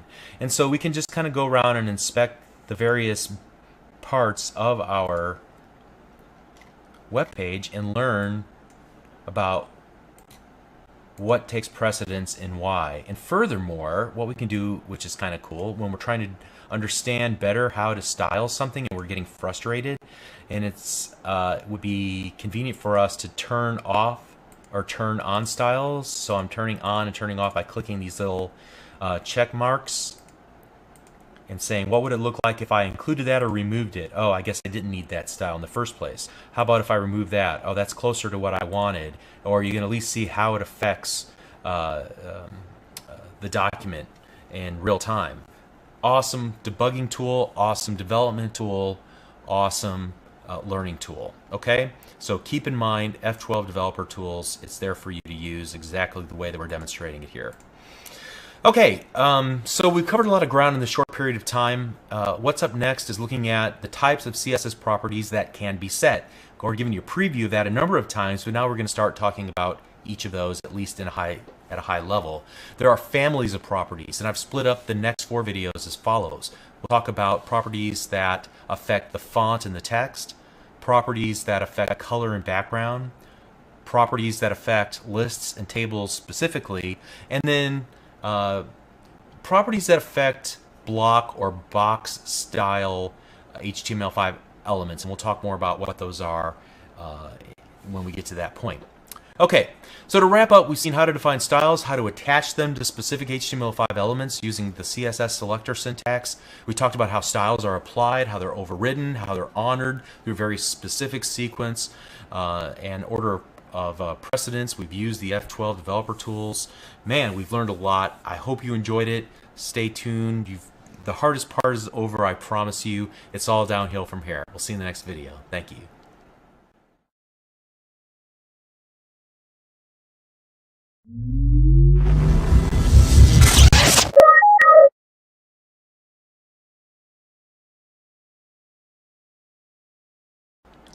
In the previous lesson, we talked about CSS at a high level, and then we discussed the various CSS selectors at length. Now we're going to begin the process of examining the CSS properties that can be set, focusing first on font and text related CSS properties and then moving on from there in subsequent lessons. Now, for the next 4 videos, I did a little experiment. You can use what I did, or I would encourage you to spend a few days and take the approach that I took and do the exact same thing on your own. But I basically went through almost every single CSS property and then I created a cheat sheet for it. And so I created a few web pages, one for each video in this case, that utilize the actual CSS properties and all possible settings so that I could ensure I knew what I was talking about for this video series. It was a great learning experience. I highly recommend you do the same. It is time consuming, but what you need to do is find a website, a book, something that references every single CSS property, and then begin just typing out like I did. Here, let me show you the source to this. Actually, this will be in its own folder by the time it gets to you, but you can see what I did here. Very simple, just created a heading and then styled number of paragraphs. In this case, I used inline styles. Again, I wouldn't recommend that you do this in a real application, but in this case I just wanted a quick down and dirty way of getting that style information into every paragraph without having to find 1,000 styles in an external style sheet. Okay, so I just used the inline style attribute, and so you can see here where I've set the font family to various fonts, the font sizes, font weights, and so on, and just went through and created this cheat sheet for myself. And now I feel prepared to have this conversation, and then also it was a good refresher for some things that I'd already known. But what I want to do in the course of this video then is just review this cheat sheet that I created for myself and call your attention to several properties that might need a little elaboration. For example, we can start with the font family. The font's typeface is called the font family. In fact, you can stack them, although I didn't do that here in this. You many times will see them stacked like you see on the screen right here.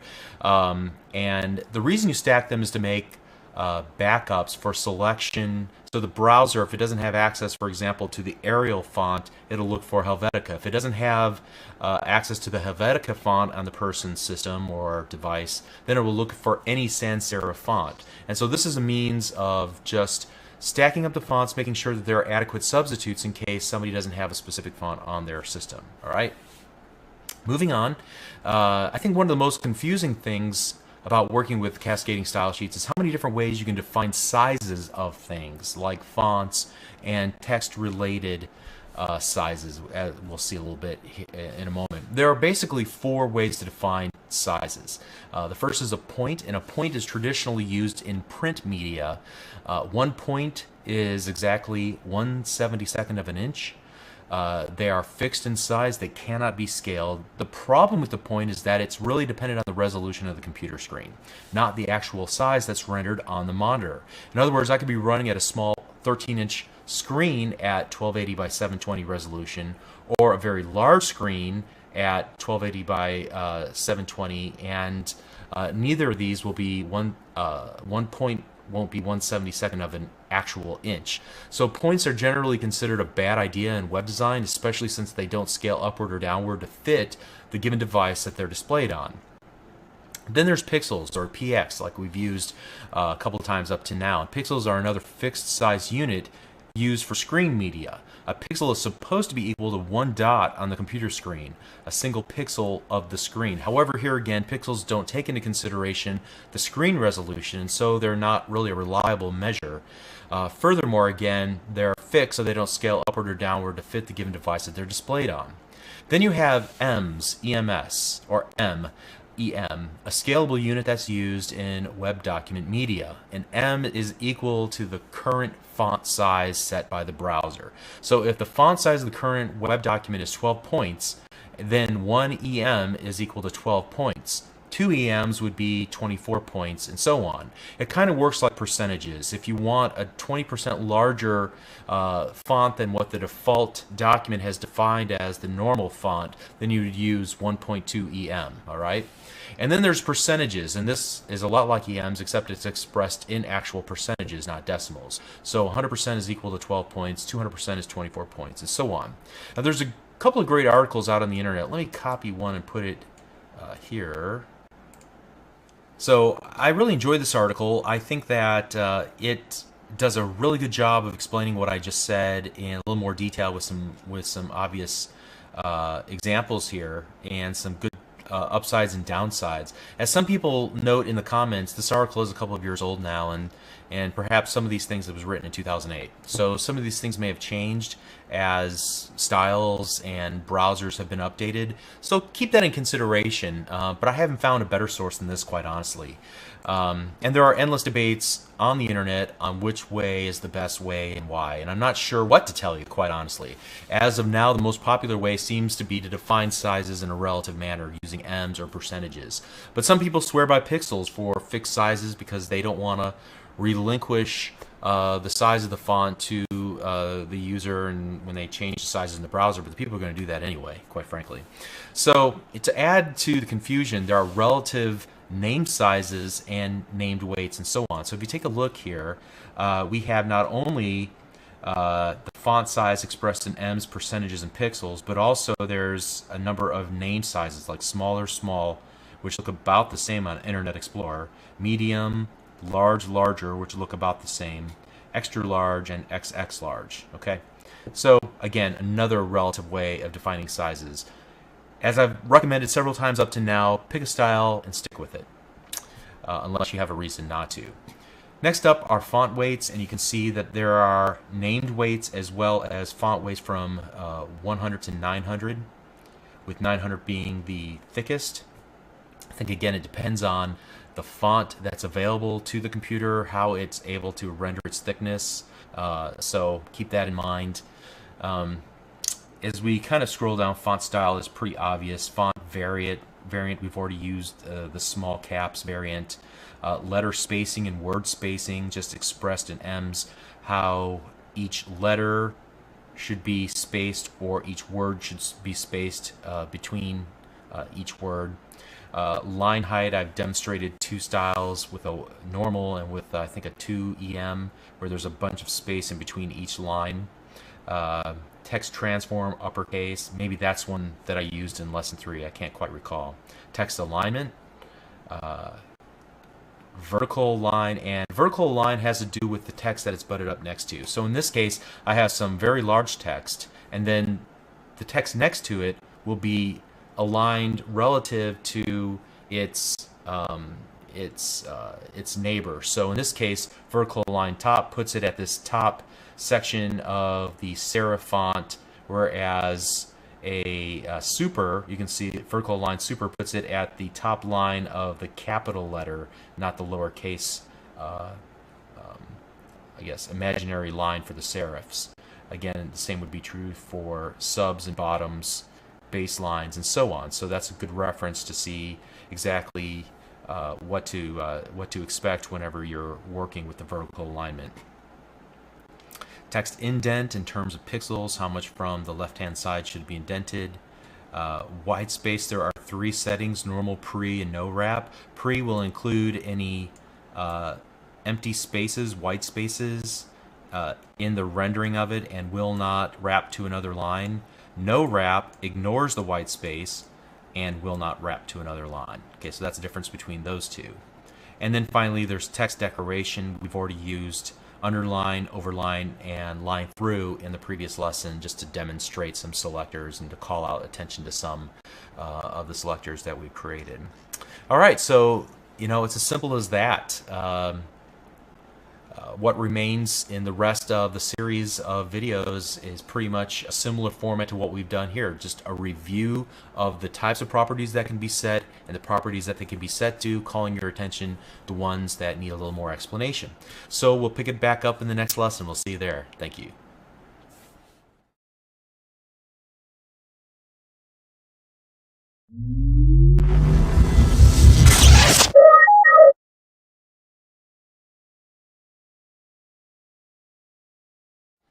In this lesson, we'll talk about color and background related CSS properties.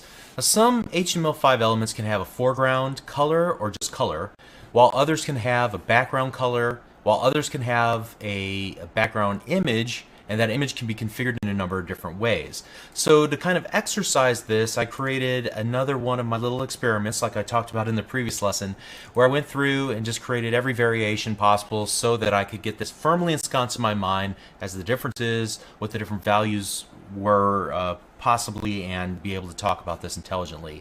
Great exercise. I highly recommend that you do something similar to this for yourself. Create a little cheat sheet. Okay, so we're going to start with various ways to define color in CSS, and there are quite a few actually. The three ways that I have demonstrated here are defining using named colors like blue, black, white, red, so on. And there's quite a few. I think there's I don't know, 120, 240.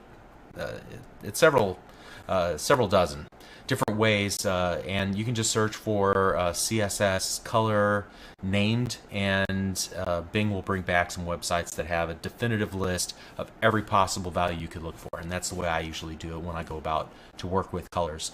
Or you can use a hexadecimal value, and a lot of applications like Photoshop, and my preference is Fireworks, but there are other tools as well that use hexadecimal values whenever you're kind of laying out what your web page might look like. And then there's also RGB values, which stands for red, green, blue, and the combination of those values between 0 and 255 will create every color that's possible, at least, that are web safe anyway. There are a number of other different ways to define colors as well. RGB percentages. There's something called HSL, which stands for hue, saturation, and lightness. Then there's RGBA and HSLA, which include alpha transparency as well. And so, for me personally, I stick with either name colors or hexadecimal values for consistency's sake. Still, if you're so inclined, you're probably more likely, if you have a tool that automatically generates these values for you, then you can use any of these ways in defining a color in CSS.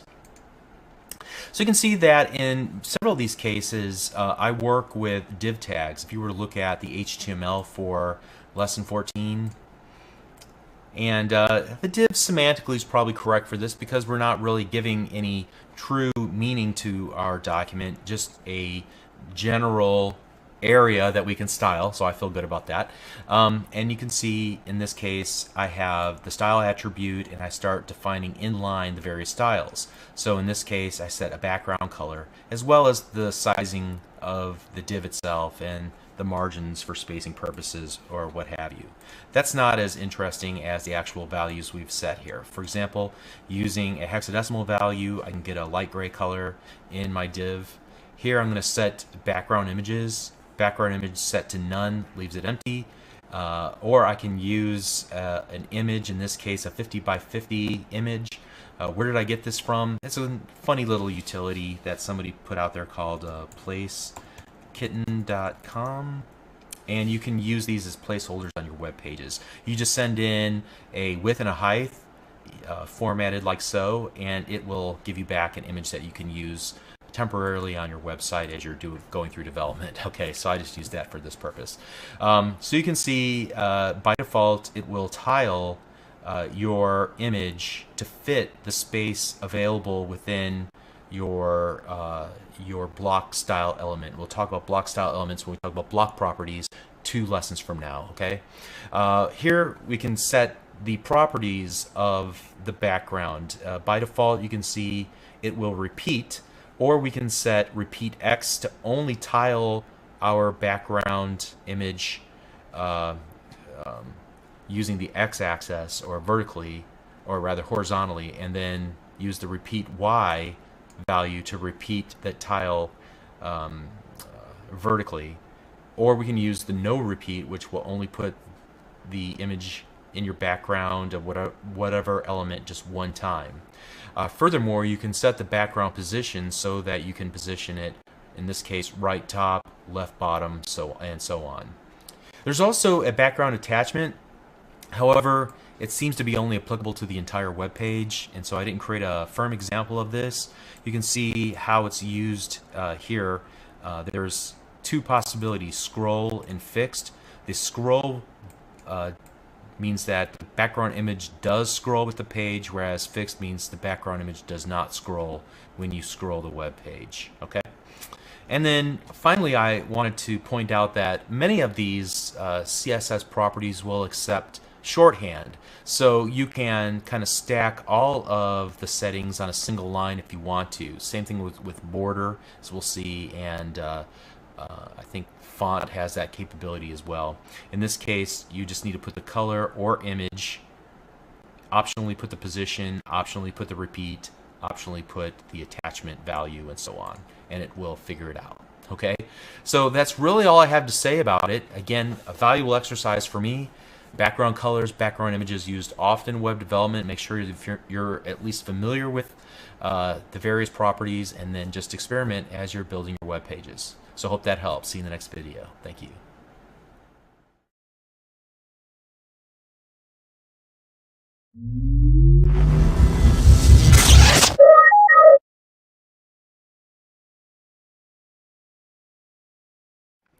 In this lesson, I'll briefly point out the CSS properties that are unique to lists and tables. Pretty simple ideas. I just want to be thorough and create a little cheat sheet for myself so I really understood the options for these. Again, I encourage you to do the same. Take a look at lesson 15.html, available to you for download wherever you downloaded or are watching this video right now. And what I did here was merely look at all of the list and table specific CSS properties and then exercise them in a number of little examples. So what I want to do also is open up this in Notepad so we can take a look at the styles. Now, I did cheat a little bit here with the table because it got a little hairy to put all this stuff inside the table definitions themselves. So just keep that in mind that I have table 1, table 2, table 5, table 6 defined. I also have some specific things like first row and call first column, and we'll dissect these in just a moment.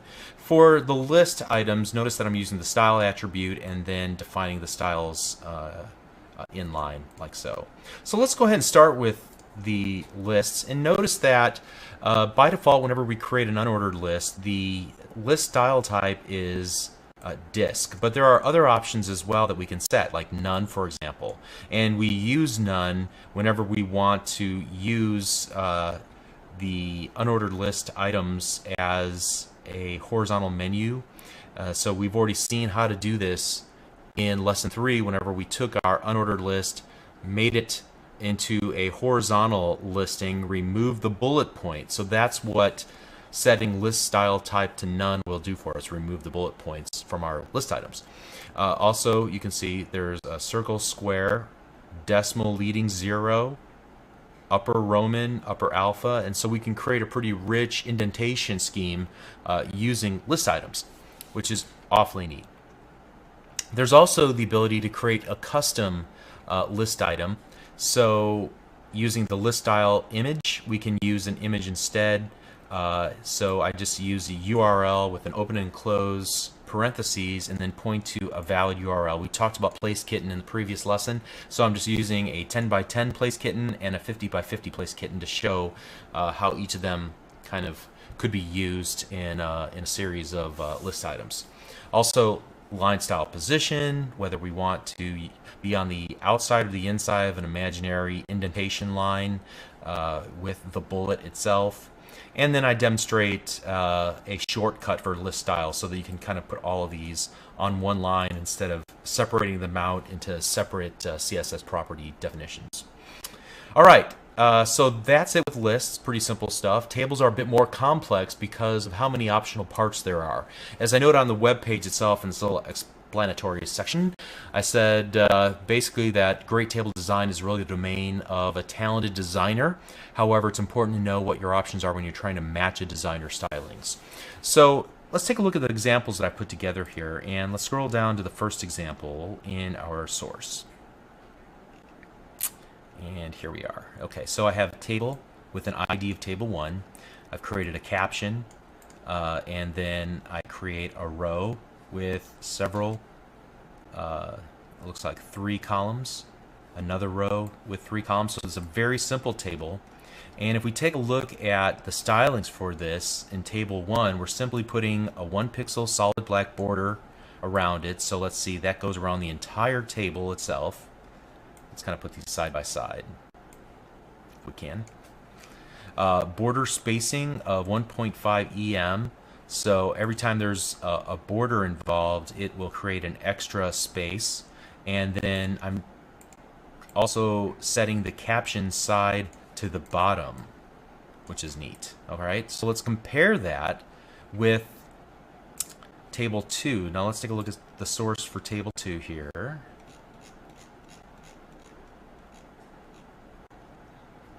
All right, and table 2 is almost identical in structure. In fact, it is identical. The only thing that changed was the settings for each of the individual data cells. So you'll notice here that, as it says, I apply a 1 pixel border around each of the cells, and I set the border spacing to 1 pixel. So the space in between each of the cells, called the border, has a 1 pixel boundary. And as this points out, this could be removed using the table's cell spacing equals 0 attribute. So if we were to go down on table 2 and add an attribute, cell spacing equals 0. Let's see what that'll do for us. And you can see we get the border, but we get no space in between. All right, so let me go ahead and remove that and just put it back to its original state here. And moving on to example number 3, it says here I'm applying a background color to an entire row. Notice that we still have the 1 pixel border space like we did and we fixed just a moment ago. And it says we'll fix that in the next example. So in table number 3, let's look and see what's different about it. Notice that the first row has a class called first row. That's about the only thing that's different. And then we defined the tr.firstRow to have a border around it, set the border spacing, but then also set the back color to that medium gray color. All right, and that's what we get. So that's how we were to define a color for one entire row. Here we're going to work with an entire column, and I think, if memory serves me correctly, that looks a little bit different. So let's go down to example number 4, and notice here we have a series of columns defined. And I didn't talk about call groups and columns, but it is a way to define up front the various columns that will then be used by the TDs and THs inside of each of our TRs in the body of our table. So I call the first column, I give it a class name of first column, and then give the last column a class of last column. And then I style up the first column, like so. So here again, set the border and then the background color, and that allows us to style, to set an entire column's background color, okay?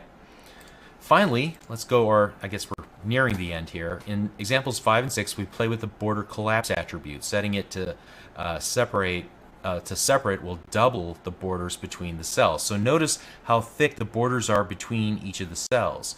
And the reason is because we set the border collapse to separate in table 5, but we set it to collapse in table 6. So the difference between the two is in separate, let each of the borders be rendered out, but when it's collapsed, if there are two borders that are butted up next to each other, only represent one border. So that's the difference between having a 2 pixel and a 1 pixel border, all things being equal.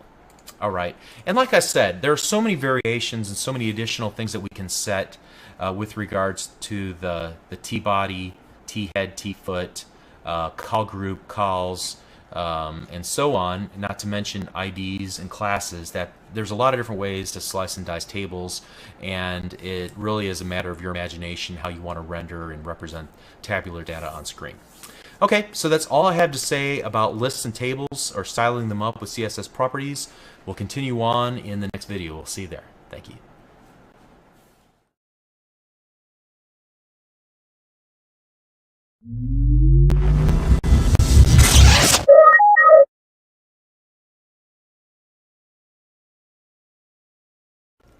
In this video, we'll discuss the box model and the CSS properties that you can modify on box style elements. What do I mean by box style elements? Well, throughout the series, I've split up HTML elements into 2 categories. There are elements that are used in line, inside of, for example, a paragraph of text. Here's a quick list of those that we've covered that fit into this category of being in line. The anchor, the code, the M, the I, the U tags, the image, the label legend, the nav, the small, the span, and there's quite a few others, okay? These inline elements take up an amount of space as indicated by the line height and the font size, the weight, and so on. Then there are elements that are used to produce a block of space on the screen. Typically these are used as containers that hold other items, but not always. But here's a quick list of box style, or rather block style elements that we've covered that fit into this category. The article, the aside, the body, the div, the definition list, definition term, and definition description, field set, figure fig caption, footer, form, head, H1, H2, H3, and so on, header, H group, and so on, okay? And there's quite a few others as well. This is not a comprehensive list.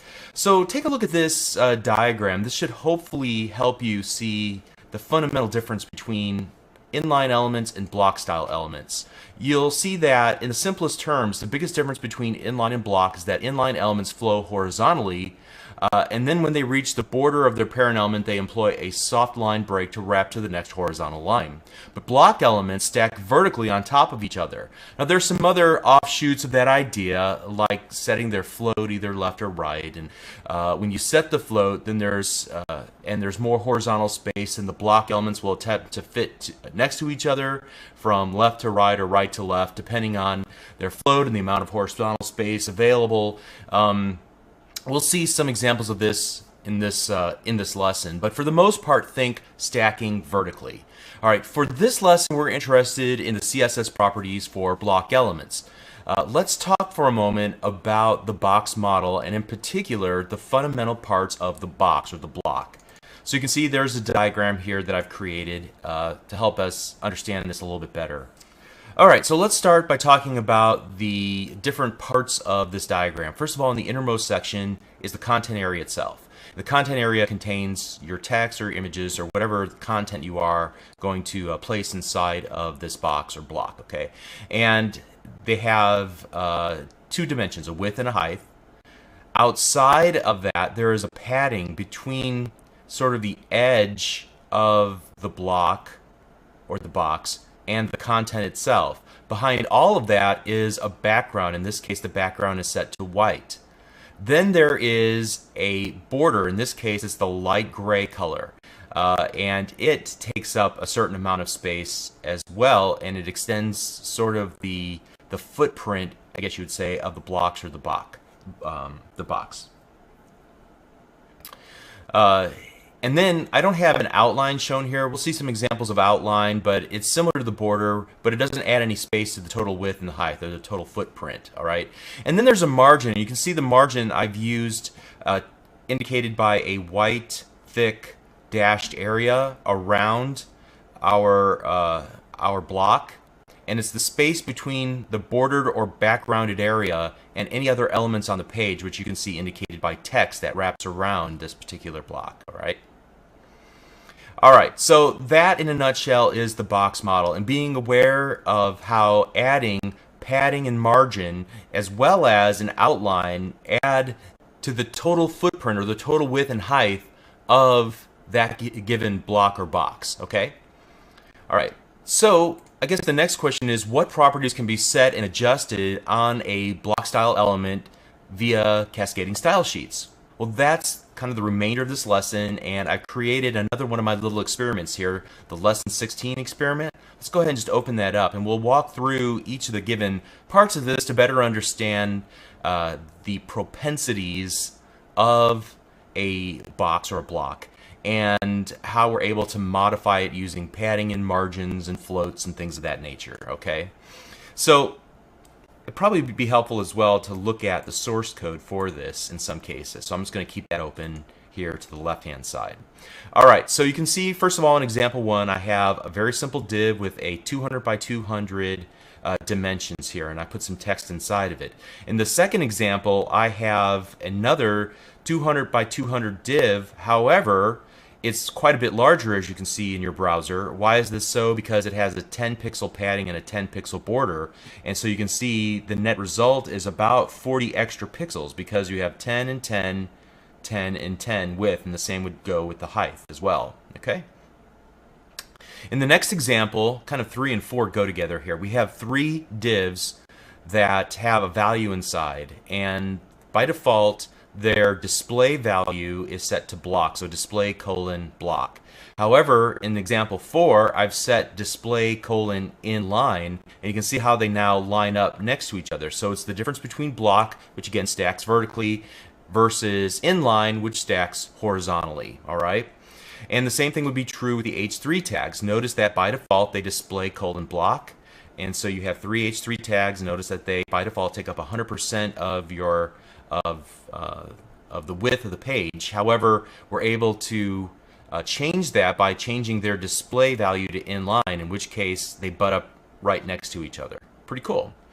All right, so in example 7, I show you how prior to popular frameworks that have come out within the last couple of years, designers used to use this floating of divs in order to create various sections in a grid-like structure on their web page. So let me scroll down here in the source so you can see what I did to achieve this.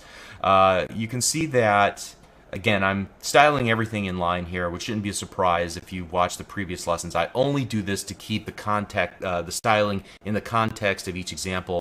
Otherwise, you'd have to cross-reference between a style sheet and the HTML page, and I didn't want to go through all that for these simple examples. But never, ever, ever put inline styles in your own web pages, okay? All right, so to start over again here, we have a, let me do a quick review here. Okay, so first of all, we have a div, and this first div contains a paragraph, and that div has a width of 30% in floated left and a margin right of 10 pixels. So that's this area right here, and it creates a little margin area so that the next paragraph doesn't butt up right next to it. All right, then we have, sort of in the main middle area, another div. Its width is set to 50% and it's floated to the left as well. Doesn't butt up because of that 10 margin border. Now the beauty of this design is that as I change the scale of my or the size of my browser, everything stays pretty much in line. It'll fall apart when we start getting really small here, or we reduce the width. You can see that text starts running on over each other, and it just doesn't scale extremely well, but in some cases it does okay. All right, and then off to the right-hand side, notice I'm floating to the right. I have a width of 15% containing a little navigation area, okay? And so that is, again, a very common approach to laying out web pages. There might be a little bit more to it. People take a little more precaution, but in a nutshell, that's what they're essentially doing. Now, one thing I wanted to point out here, you can see that I have an HR, and I set its clear both for its style, and I explained why this is. Notice the HR tag in this example has a clear both applied. Use this to clear out floated elements. So if you try to remove this, and I'll just temporarily remove it, Control X on my keyboard, I'll save, and now I'm going to refresh this page. Notice what happens to the HR. It tries to put it next to the last floated item, and so it makes it a very small element on the page because it's trying to stack it, floating it left, and as a result it's floating up against the other two floated items, and it just doesn't work well. So by adding the style clear both, you're clearing out the floats for that element, and therefore it begins a whole new kind of line, horizontal line. It removes itself from the current from the previous floats, and it goes on to its own layer, I guess you could say. All right, so then let's move on from there and take a look at some of the stylings that you can apply to your block style elements. And we'll start out with border styles. And you can set a border style none like we do in this first div, or a number of different border styles. And let's just see, I just made the borders 10 pixels wide all the way around. So here's a solid border, a dotted border, a dashed border, a double border, and then there's a number of these that kind of have a double border with an outside and an inside color. Here's a groove and a ridge, an inset and an outset. All right. Okay, and then moving on, there's this notion of overflow, and you can see that there are 4 different settings for overflow. And this will come in handy whenever you have too much content to fit inside of a block style element.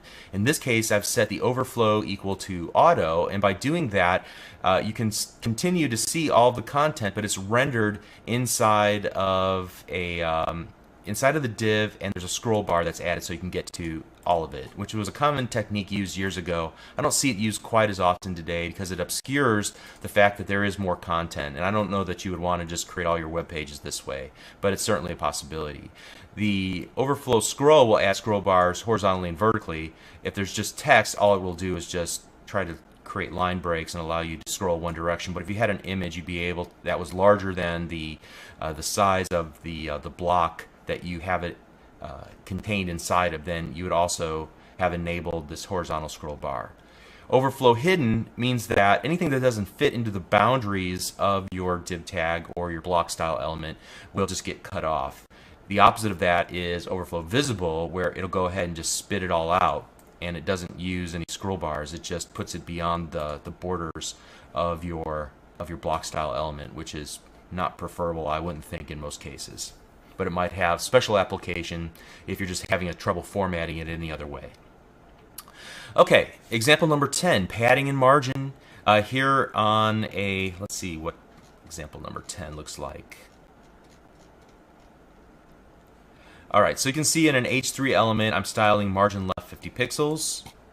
Okay, and you can see that I have another one of these shortcuts where we can set the top, right, bottom, and left. So think about a clock beginning at midnight. So top, right, bottom, left, and you can specify each of those values without having to set margin left, margin top, margin dash right, margin dash bottom. All right. Example number 11. I've used this a number of times. This is how we would center something using the margin left and margin right set to auto. Okay. Padding on all sides 20 pixels. And again, you can use a shortcut here, setting the pixel count top, right, bottom, and then left. And don't forget that the padding adds to the overall dimensions of the content area. All right, something new in CSS is rounded corners. And so you'll see some websites that make use of this. Here I have a border radius of 10 pixels on all sides. I think that's the right one, yes. And then I have the only on the left top and bottom right, and to get to those I set the border top left radius and the border bottom right radius to 20 pixels. All right, giving us a round on two corners. And I see this used often in header sections to kind of give a little stylistic flair, or in comment sections on blogs. Sometimes they'll use just certain corners to style it. Okay, and that degrades gracefully. So if you were to open this up in a browser that wouldn't support that, it would just see square corners. All right, example number 14 shows the outline that is in addition to the border. Let's take a look at what I did here. I set the outline color to orange, the outline width to 10 pixels, and the outline style to double, just to call attention to it. But notice that that is in addition to the border that I've created for this block style element. All right, so you can have kind of a double effect then, a border and an outline. The outline does not add to the underlying margin, padding, border, and content area that makes up the width of your block style element. All right, example number 15 needs some explanation because you don't see anything. That's because the visibility is set to hidden. All right, so you can show visibility hidden or visibility visible. And that's a common technique that's used whenever you're applying JavaScript to show and hide elements on a web page. We'll talk about JavaScript in a whole other series that utilizes this technique. By setting the CSS property back and forth, it'll give you different ways to show and hide information on a web page, which is a common technique I see often on the internet. All right, and then finally, another CSS property that you can set is the cursor style that's used whenever you hover over a given element. And so again, this is probably used something that's a little bit more interactive, like when you're creating JavaScript applications on the client and you want to change given the state, you want to change the classes that are added to or removed from a given block style element dynamically. You can also set then its various cursor states. So by default, it's just an arrow, but you can see I'm setting it to crosshair in this second example. Default help has a little question mark off to the right hand side.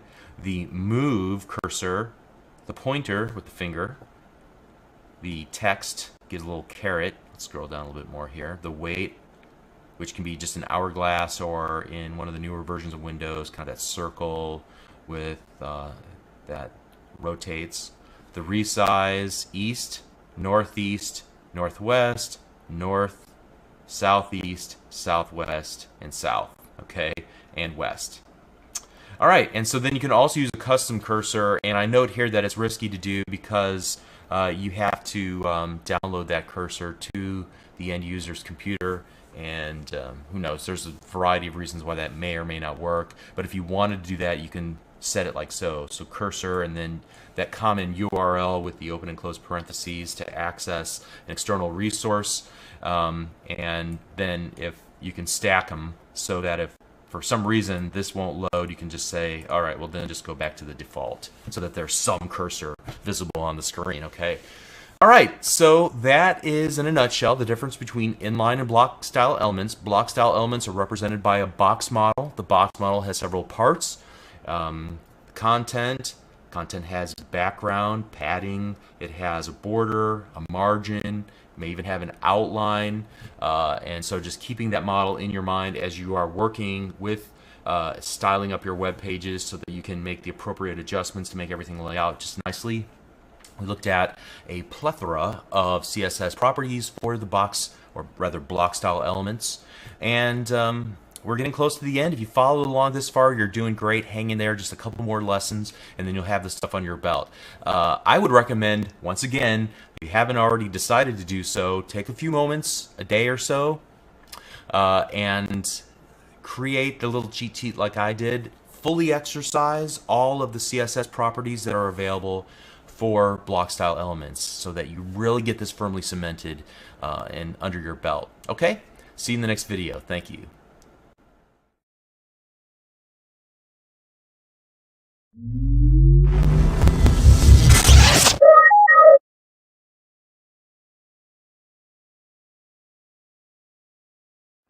Designers often use typography to emote or communicate beyond the words of the headline or the paragraph. Until recently, their typographic choices were severely limited by the fact that you couldn't reliably choose fonts that would work equally well in everybody's browser or device.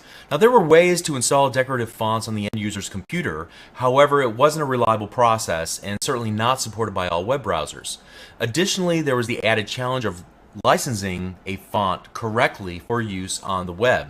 Now in CSS level 3, the font face attribute, along with a healthy ecosystem of font publishers creating fonts for use strictly for the web, allows for a much greater choice of fonts for websites. Now obviously we're drifting here into designer territory, but I want to look at how you can employ the font face purely from a technical perspective. In most cases, whenever you license a font face style font created specifically for use on the web, they'll provide you some sample code that you can copy paste and then modify to suit your purposes. And that's exactly the technique that I want to demonstrate for this lesson. So what I want to do is start by looking at a company called Font Squirrel. They provide a wide selection of fonts that can be used for free, even for commercial purposes. And you see they even kind of note that here, only the best commercial use free fonts. Now, even so, you still want to be aware of the licensing terms and abide by the agreement that they set forth. If none of the free ones that are available suit your needs, then there are clearly dozens of publishers that would love to sell you a non-free font, and there are plenty of them out there. Okay, so let's take a look at what it would take to include a decorative font on a fictitious website that we're working on. To get started in this example, I have a folder called Lesson 17. You should be able to download the zip file containing this folder from wherever you're currently watching this video or from wherever you originally downloaded this video. There is a before folder, and we're going to want to copy the two files and paste them in the work folder where we'll do the majority of our work. If we open up Lesson 17, you can see that it's simply a very simple web page. The paragraph has been styled using the styles.css style sheet. I simply used a font family setting Arial, Helvetica, Sans Serif to the paragraph, and now what we want to do is apply a decorative font to the title, to the H1 of this web page. All right. So to do that, actually, let's start back over here on Font Squirrel, okay? And what I want to do is take a look at the popular fonts. And I love this Good Dog font. I think it's kind of a neat hand-drawn font. I'm going to go ahead and click View to review all of the individual glyphs that are part of this font, and I think they're just really well done. So what I want to do is click on the Font Face Kit over here on the right of this little bar. I could review the license and look at the character map, but I'm ready to go. So I'm going to click on Font Face Kit, and you can see that we can choose a subset of the font face kit specifically for different font formats. What are the different font formats for? They give you a little cheat sheet here on the right hand side. Fonts that work in most browsers, those that work in an Internet Explorer, those that work in other mobile devices, and so on. I'm going to go ahead and allow it to choose the entire plethora of fonts that are available, and I'm going to click the Download Font Face Kit. I'll save it to my Downloads folder. I want to view my Downloads folder, and I'm going to go ahead and actually, let me just open it up from here. All right, there we go.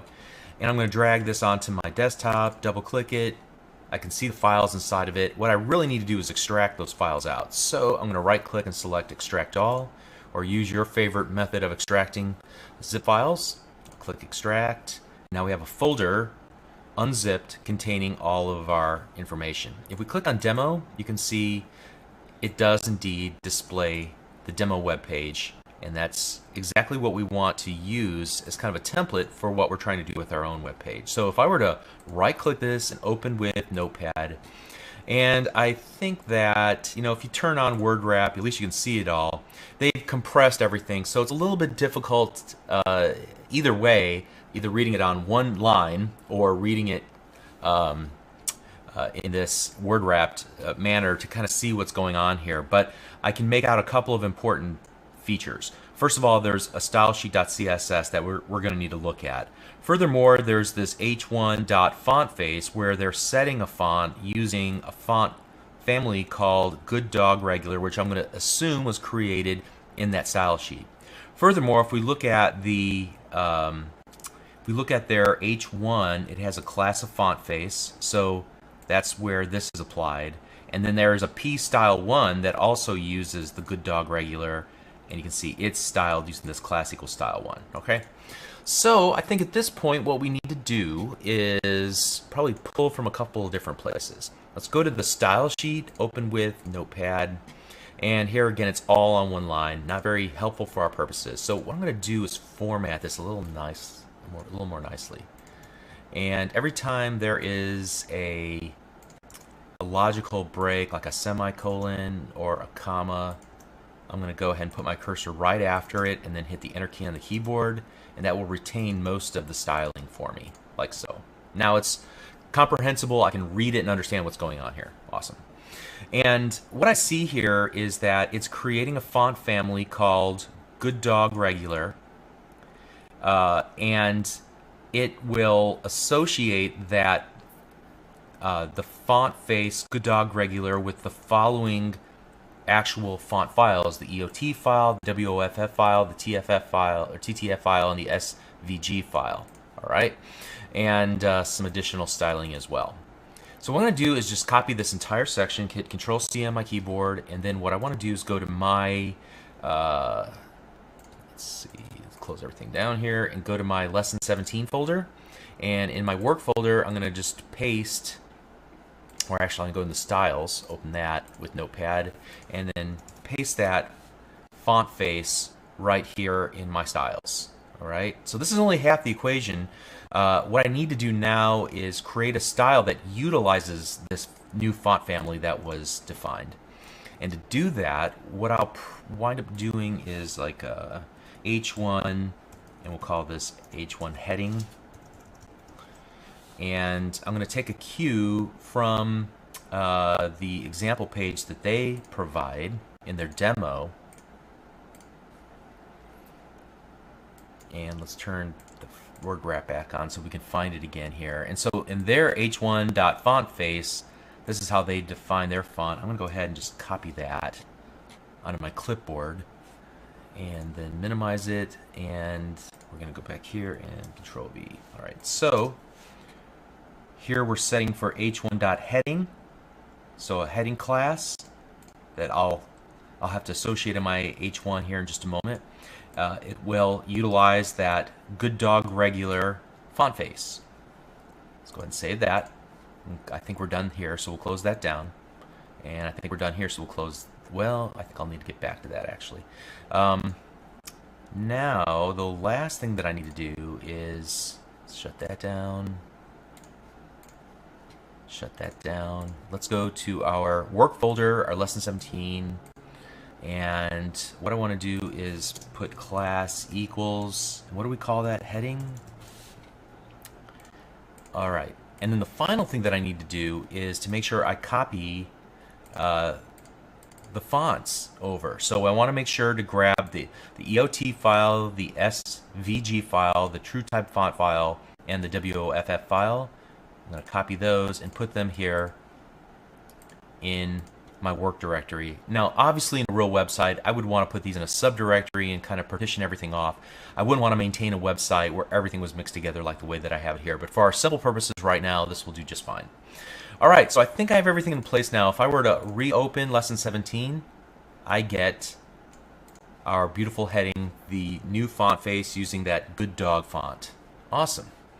Okay, so I think a couple of caveats here to keep in mind. First of all, you want to always be aware of the licensing terms for fonts, and if it says you have to keep a file in the same directory as the actual fonts themselves, then make sure you do that.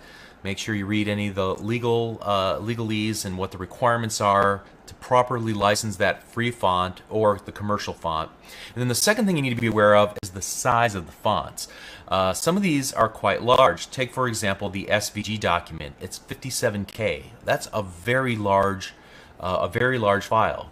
Some of them are quite a bit smaller, which is great, but still, most search engines now penalize web pages that take too long to load, so you want to be aware of that when you're designing a website, not to use too many of these external resources, or it might hurt your search engine optimization efforts. Okay. But at any rate, and also, I mean, if somebody's dialing in and loading up your web page, it might take forever for the page to actually render out because it's waiting for all these external resources. All right, that's from a usability perspective, that's obviously a big deal as well. Okay, so at any rate, that's all that I have to say about font face. Hopefully you can have some fun with that, and we'll see you in the next video. Thank you.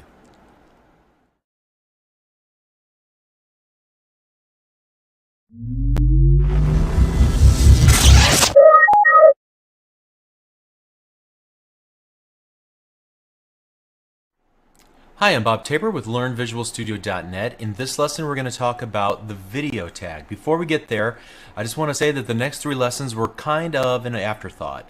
The team at Channel 9 thought it would be a great idea to at least introduce you to some of the new HTML5 elements that are gaining support so that you can understand what all the buzz is about. However, to really dig deep and to learn more about these in a real-world scenario would require knowledge of JavaScript, and that's not the purpose of this series. There is a fundamental series on JavaScript and jQuery that I created for Channel 9, so please look for that after you finish this series of lessons. So we're only going to talk about the next couple of ideas at a very high level, overviewing the ideas, showing quick examples, but not really digging into how to actually write the code to make these work. So in this lesson, I'm going to demonstrate the use of the video element in HTML5. There's a corresponding audio element as well for playing audio in your web pages. Once you learn how to use the video element, the audio element's syntax, the attributes that are available are very similar, so I'm not going to take the time to go through the audio element. Just keep in mind that it's very similar to the video element. The video element allows you to include video in your web pages without requiring a special plugin. Now, in the past, if you wanted to include video for display in your web page, you had to require the user, the viewer of your web page, to download and install a third-party plugin like Adobe's Flash Player or the Silverlight plugin by Microsoft. Now, this was an impediment to a more open, plugin-less web, which was another goal of HTML5. Therefore, the video element was introduced, and it required browser vendors to include a video player directly in the browser itself. So from a developer perspective, from a web developer perspective like you and I, the video element is pretty simple. And there are some advanced use cases that require JavaScript. We're just not going to demonstrate those for the purpose of this lesson. But what you want to do to follow along is to download the code that's associated with this video from wherever you're currently streaming the video or wherever you originally downloaded this video from. Inside of that zip folder, there should be a folder called Lesson 18. Inside, there's a before, after, and a work folder. Let's start in the before folder, and I want to copy out the 3 files that are there. We have the lesson18.html file where we'll do most of our work. There's a MP4 file called 30seconds.mp4, which is simply a video file. It's the first video in this series of lessons. I just made it smaller and only chopped it down to 30 seconds, all right, just for demonstration purposes. And then we have a poster.jpg image. If you double click on it, you can see that it's just that nice title screen that we've added to all the videos. So what I want to do is copy these, and I'm going to put them in our work folder. And I'm going to open up the lesson18.html file in Notepad, and you can use any technique that you're familiar with or comfortable with. I'm going to right click and select open with Notepad. And so the process of adding video is very simple. We're just going to start with a beginning and an ending video element, and then I'm going to add the source attribute. I'm going to set that equal to the 30seconds.mp4. Now, this happens to be in the same directory as our HTML page, so the rules apply if you're using relative paths. If, for example, you had the video in, for example, the videos subfolder, or if it was in a parent directory, for example. So just be aware that all the things we talked about with regards to relative paths back in lesson number 5 apply here as well. Okay? But that's all we really need to do. Let's go ahead and save this and then open it up and view it in Internet Explorer. And you'll get this little warning about Internet Explorer restricting running scripts or ActiveX controls, we're just going to click the Allow Block Content button for now. And you can see that we get the video player displaying in our web page. Now, it's not a very satisfying experience at this point because we need to add some more information. We can begin the playing of the video if we right-click anywhere in this black area and select play. We can right-click and say mute the video. We can change the play speed. However, there's not any way to fast forward. There's no way to pause. Well, I guess we can right-click and pause the video and so on. So what we really need to do is add another attribute here, and I'm going to add the controls attribute. When I do that, save our work, and then open the page up again. This time, when I hover my mouse cursor over, notice that it gives me a control bar, a play button that toggles as a pause button. There's the scrub bar, which I can scrub deeper into the video. I can also mute the playback of the video and adjust the volume as the end user. Great. Now, what happens if the end user doesn't have a browser that supports HTML5 video elements? Well, in that case, what you can do between the open and close video tag or video element is to add some text describing the problem. And here what I'm going to do is just paste in some text. It says, unfortunately, your browser cannot play the video format. You may right-click this link and choose Save As to download this video instead. Okay. In fact, we might want to put that in a paragraph. That might be better. Okay, so this will display instead of the video in those cases where somebody's using an older web browser or a browser that doesn't support our video file format. Okay, and so let's continue on. There are a couple of other things that we can do. We can change, for example, the width and the height of our video player. So I know that if I were to change the width and height to 960 by 540, that it'll keep the aspect ratio the same, but it'll stretch the video to be much larger on the web page, and it does. And you'll notice one thing about this, and I guess this is just kind of important no matter which technology you use to embed video into your web pages. When you encode a video, you are encoding a lot of information about what's going on in the screen right now, and as a result of that, the file size can be quite large. If you were to change the size of the video encoding and make the height and the width smaller, it would require less information to be encoded in the video. And so the ramification is this. As we take a video that was encoded for a smaller playback experience and we expand it out, we stretch it out, each individual pixel has to cover more space, and therefore you get this cloudy effect that you might see if you're playing this back and working through this example like I am. The reverse is true as well. If you have a very large video, something that's been encoded for 1280 by 720 or even larger, and then you were to reduce the size because you only wanted to take up a small footprint on your web page, you're really encoding more information than is necessary for the playback experience, and you're wasting a lot of bytes, and it's going to be slower than it needs to be for the end user. So just be aware of what size you ultimately intend your videos to be played in, encode them to that correct size, and that'll get it closer and sharper for the playback experience. All right? Okay, so let's go ahead and continue trying new things. Like, for example, what if we want the video to begin playing automatically as the user begins or loads the web page? Let's just go ahead and refresh. And you can see by adding the autoplay attribute, the video begins playing right away. Hello and welcome to this. And they can still control the playback experience. You know what? For now, I'm going to remove the width and the height. And also, what I want to do is remove the autoplay for the moment. And I want to talk about this poster attribute. And you can see I'm kind of referring back down here. I have an unordered list of things that we can add. We've already looked at width and height and autoplay. We can use muted if we want the video to start with the muted option chosen, or loop the video for continual playback.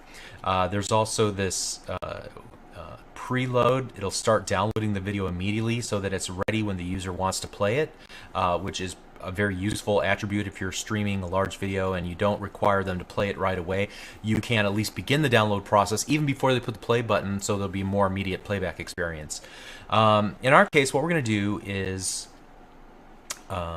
set the poster equal to our poster.jpg file, and we would expect to see that in the web browser prior to the playback of the video. However, we don't see that. And the reason is because the poster will continue to display as long as the video is downloading from its target web server. And because we're running this video locally, it loads into memory instantly off of our computer's hard drive. So we don't see the poster in that case. But if we were to upload this video to a server and then try to download it, we would see maybe for 2, 3, 4, 5 seconds, however long it takes to download the video, our poster image would appear. Okay? And I think, let me think for a moment here. I think that's all that I really wanted to say about this for now. I would just invite you to try different combinations and learn a little bit more about this. As I note, there's no video codec format in the specification. Internet Explorer supports the very popular H.264 codec that typically is encoded in .mov or .mp4 movies. Apple also supports this. And then also I want to talk about that the video player currently only supports progressive downloads. So this is where you have a file sitting on the file system on some remote server, and you're just downloading incrementally portions of the file. The file has been organized for this purpose, so it puts the video information chronologically so you can begin to play the video while it's downloading. But that's different from having a media server serving up video that allows you to skip ahead and skip back on the timeline. If you were to try to skip ahead with a progressive download and the information hasn't yet downloaded in the video, you'll just sit there and wait for the video to continue to download. So just be aware of that you're working with progressive or pseudo streaming. You're not working with true streaming that would require a media server, so you're not using protocols that are common to streaming like RTMP and its various formats as I've noted here. And then also there's no digital rights management. So if somebody comes to your video file and they want to save it to their desktop, all they have to do is right click and choose Save As. If you were to use true streaming, there would be no way to do that, at least no easy way to do that, to pull all the stream bytes together and assemble them in a file and save it onto the local hard drive. All right, so just wanted you to be aware of the difference there. Okay, so to finish up, to really utilize the video element, you'll probably want to script the control using, or the element using JavaScript. It'll allow you to programmatically change the playback experience, change the controls that you see appearing at the bottom, to sync the playback of the video with other on-page interactions, maybe text that'll be shown, hidden, or shown on the web page, and so on as the video is playing back, which is really neat. And so again, after you master HTML5, move on to JavaScript, learn about that, and then there are plenty of great resources on the internet that can explain to you how you can create a rich interactive experience using JavaScript with the video element. All right, thank you. We'll see you in the next video.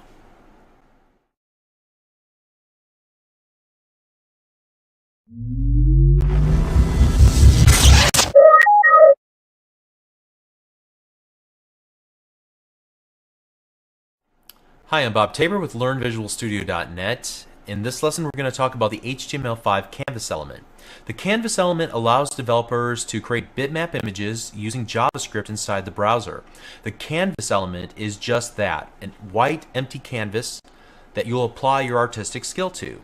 All the real work has to be done in JavaScript, which makes this a little bit of an advanced topic, but still the canvas itself, the element, is technically part of the HTML5 specification, and we wanted you to at least know what it is and see a quick example of what you can do with it. So I've already created a relatively simple example just for demonstration purposes. Make sure you download the code that's associated with this video. Inside of that zip file, you'll see a lesson 19 folder. Inside of that folder, there will be a single lesson19.html file. Let's go ahead and just double click it and open it up in a web browser. You can see that it says, should we allow the block content? Of course. And what we have is a simple 500 by 100 rectangle, blue rectangle. On top of that rectangle, we have a yellow circle. On top of that yellow circle, we have some text, HTML5 Canvas Rocks, and you'll note that there's a little drop shadow right underneath the red font. Okay, so let's see how we created this in Notepad. I'm going to right-click lesson19.html and open a Notepad. Use any technique that you're comfortable with. And you can see that I have quite a bit of code here, but most of it is JavaScript, and even most of that are just code comments that I added for clarifying what each line of code is doing. This all starts with the actual canvas tag itself, the canvas element. I set the ID to my canvas so that I can reference it programmatically from the JavaScript, and then I set the width and the height using these attributes. Also, you'll notice between the opening and closing canvas tag, I add a canvas not supported in your browser. This will only be displayed if somebody comes to this page and looks at it with an older version of a web browser that does not yet support HTML5 or the canvas element. Okay? So let's go ahead and scroll to the top, or to the body.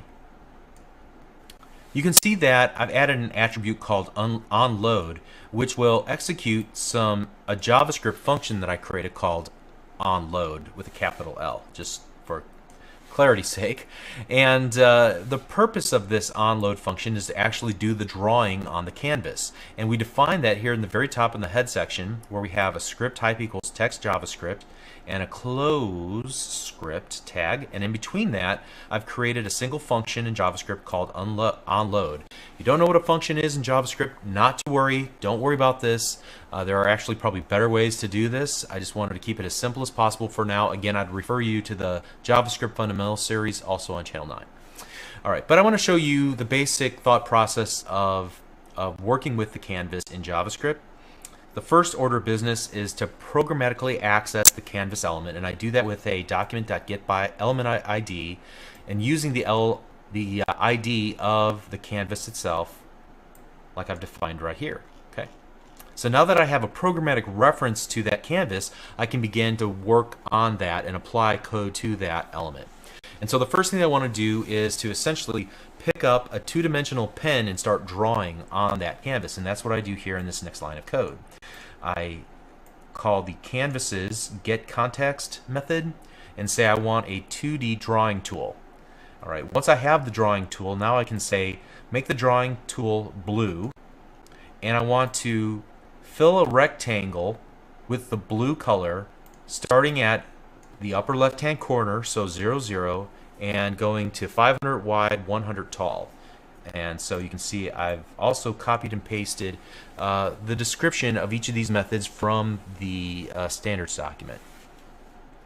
Next up, after I've filled a rectangle, I'm going to reset and begin filling, creating that yellow ellipse or circle. And the way that I'm going to do this is set the context fill style to yellow, so I'm resetting the color from blue to yellow, and I'm going to begin a path. And then you'll see at the very end here I close the path. In between those two statements, I'm going to create a circle by calling this arc method. And you can see I've added the text from the specification. However, it's kind of convoluted. Essentially, we want to start in the middle. So we made the entire width of our rectangle 500. Therefore, the middle is 250. And we've also made it the rectangle's height 100, so the middle of that would be 50. So that's our starting point. And then we want to draw an arc. So we use the math object in JavaScript. It has a pi function, and we want to make the arc pi squared. So if you remember from geometry class, that'll give us a circle. And we just use this true as an attribute that says draw it starting, from a clockwise position to draw it all the way. So we've defined our path, and now we're going to call the fill to actually apply that path and fill it with the color yellow. And so that'll give us our circle. A lot of code, maybe not so obvious. It's not as easy as just calling, just create a circle for me in the middle. Okay, you have to put a little thought into creating some arcs and some things of that nature. But ultimately the fill will execute it and apply it to the canvas. Next up, we want to create a variable that holds our message. So this is the message HTML5 Canvas Rocks, and I've just put it in a variable called text, and I'm resetting the fill style. It was blue, then it was yellow, and now it's going to be red. And then I'm going to set some styling of our text by setting the stroke style to black and the font size to 36 pixel for Dana. So this will give me the black kind of outline or drop shadow, I guess you could say. So the first thing that we're going to do is stroke the text using the message, and then also the X and Y position, and then we're going to call the fill text, which will fill the style with red. Okay? And so that's essentially all the steps that are required to create those three shapes, the rectangle, the circle, and the text on our canvas element. Alright, so like I said, this was a relatively simple canvas example. It's not all that impressive, but it did show you how it works at a basic level and gives you an overview of the basic steps to create these shapes. So again, if you take a look at this page, I reference two different things that you can refer to for more information. There's, first of all, the developer's documentation. So you can definitely take a look at all of the information there. But even that is a subset and kind of a it doesn't flow like a tutorial. One of the best tutorials that I've found is this 5-part tutorial by Andrew Duthie. He's a Microsoft evangelist, and you definitely want to spend some time after you've studied the JavaScript series to come back and then look at this HTML5 canvas introduction. Again, it's 5 parts, and he draws a Pac-Man and makes it animate on screen. It's kind of cool. Okay, so that's all I have to say about the canvas for now. Let's continue on. We'll see you in the next lesson. Thank you.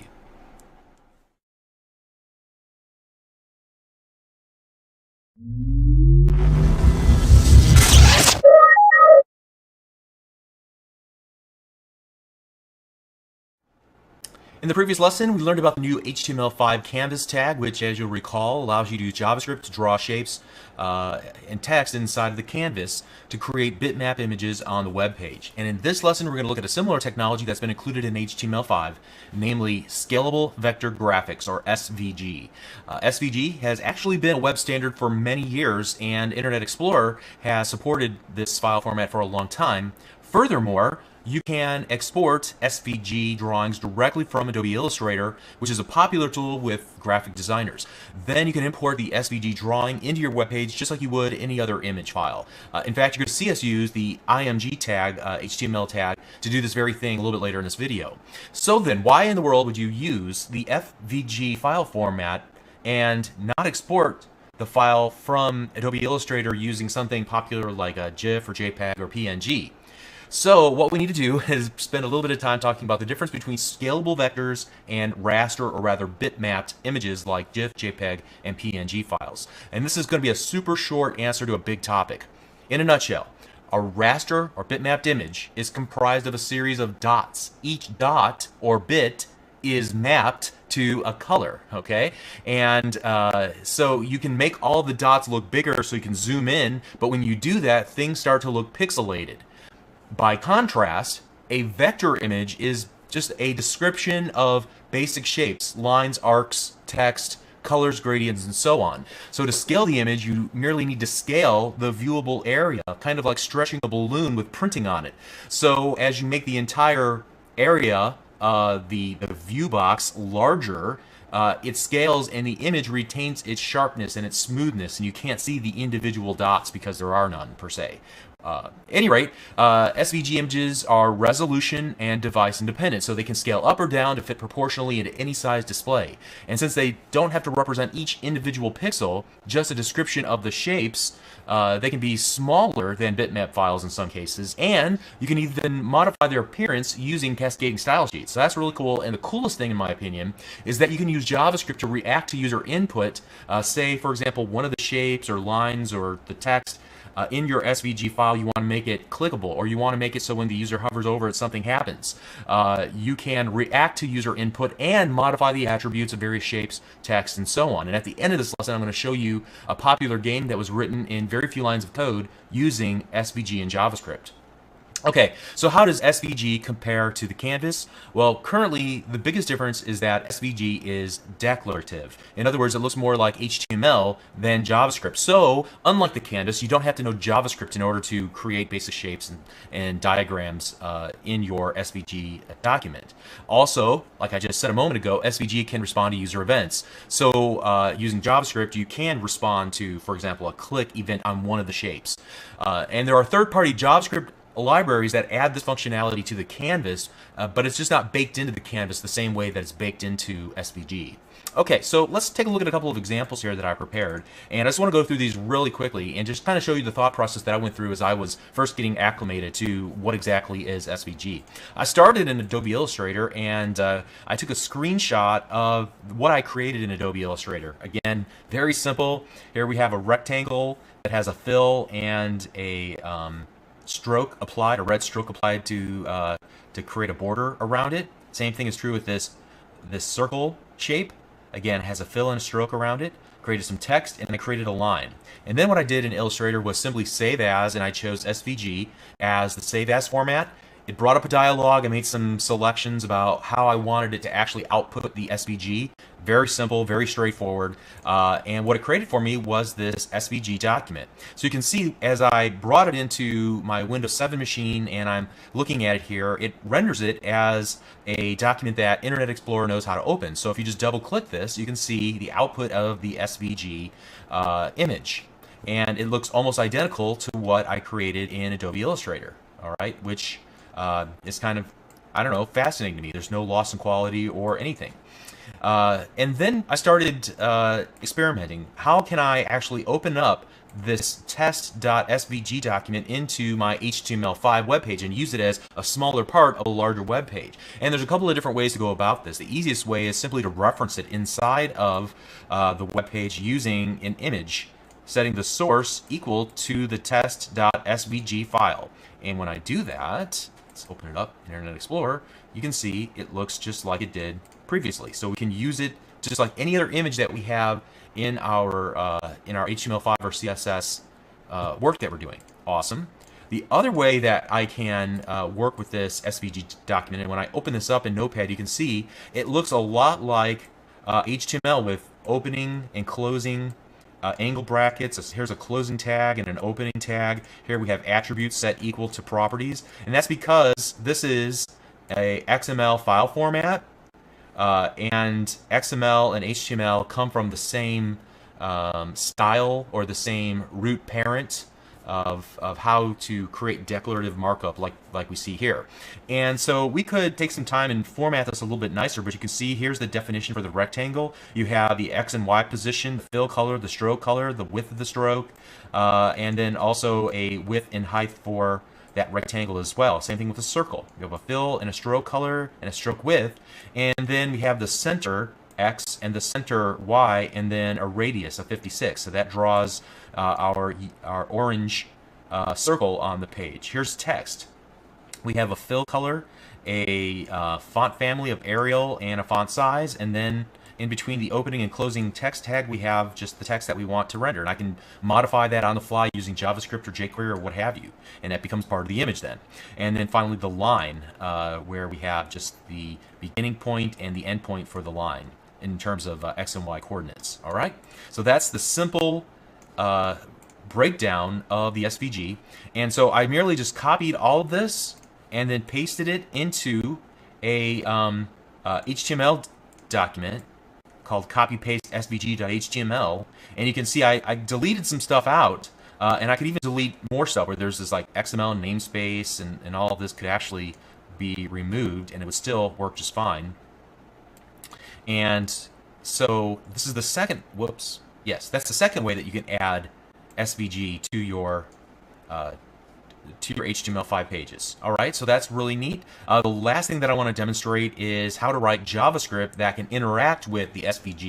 And for this example, you can see I'm going to click Allow Blocked Content here because we have some JavaScript that we're running locally. And unfortunately, just the way that these lessons match up. I'm not talking about JavaScript in this series. You'll have to look at the Channel 9 JavaScript Fundamentals series that I created, but to learn more, I use the basic template of the rectangle and the circle and the text, and basically every time you click on any one of these items, it moves over 50 pixels. All right, pretty stupid and pretty silly. However, you can see that it not only reacts to my click, but then also I'm able to set attributes for all these individual elements using JavaScript.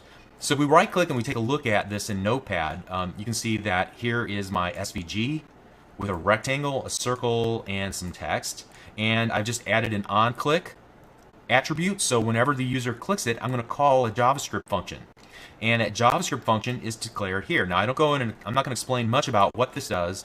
However, we're simply getting a reference to the given shape that was clicked on, and then we start retrieving its x of the xy value just to determine where its position is, and then we add 100 to it and then set the x position. In the case of circle, or for all the other shapes, we set it back to the new value, and that's how we get it to move over. Again, if you don't understand this, that's fine. I completely understand. Watch the JavaScript series after you're finished with this series. So that is pretty much it in a nutshell. Now, obviously, there's a lot more that we could do here. Transformations of any of the given objects that we created to skew or rotate them, or to apply different colors or patterns, gradients to the given shapes over time. We create animations. We can style using CSS. All the those sorts of things you may want to investigate further. And to that end, what I found that was the most helpful was this small book by O'Reilly. And I don't know the author. I just bought this ebook online through their website, and it does a particularly nice job of explaining how to work with the coordinate system inside of SVG, and through that I was able to run through and get a nice example working, and I certainly have a lot more to learn in this regard, but it is it's a very interesting read, very well done. Let me show you what I promised early in this video, and that is a game that was created using SVG and JavaScript. And so you can take a look at this SVG Tetris. And I'm not very good at this. I tried it a little bit earlier today. Oh, man. However, you are able to play Tetris with it. And look, here's the scalability. Look, I can make it very small, and it still retains its shape, or I can make it much larger as well. And then the other neat thing to look at is in how few lines of code that it actually took to create this. And so here is all of the code. I don't know, maybe 200 lines. Most of it is JavaScript, a few declarations of the SVG itself down here, and that's about it. So certainly something to aspire to long term if you want to learn how to take advantage of this. And I expect to see SVG take on an increasingly important role in web development because it does so many things well, and it has some tool support from tools that graphic designers already use. Okay, so that's it for SVG, high-level overview of what it can do and how it can be utilized within your HTML5 web pages. Thank you.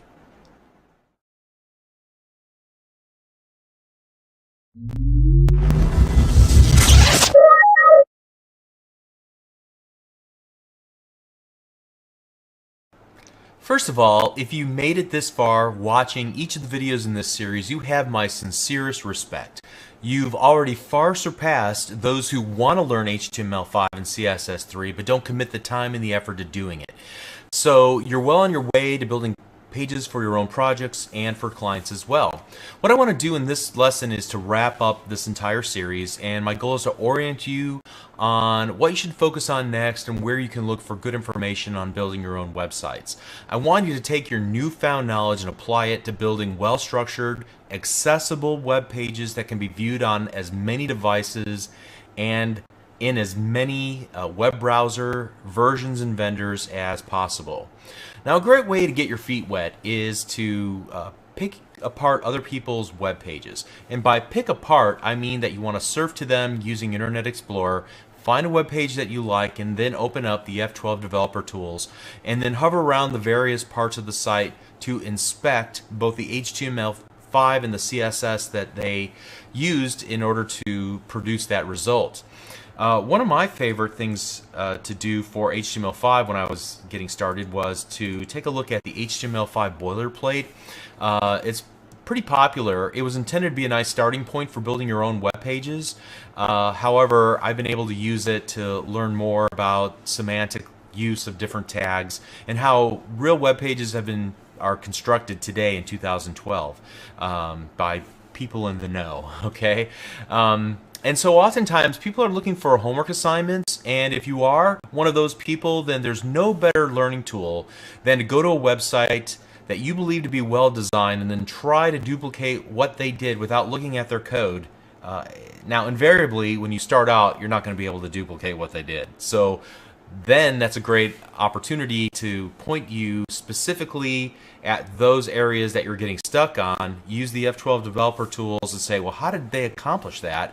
And little by little, you'll begin to understand the code that is required to pull off some of the amazing effects that people are able to do on their web pages.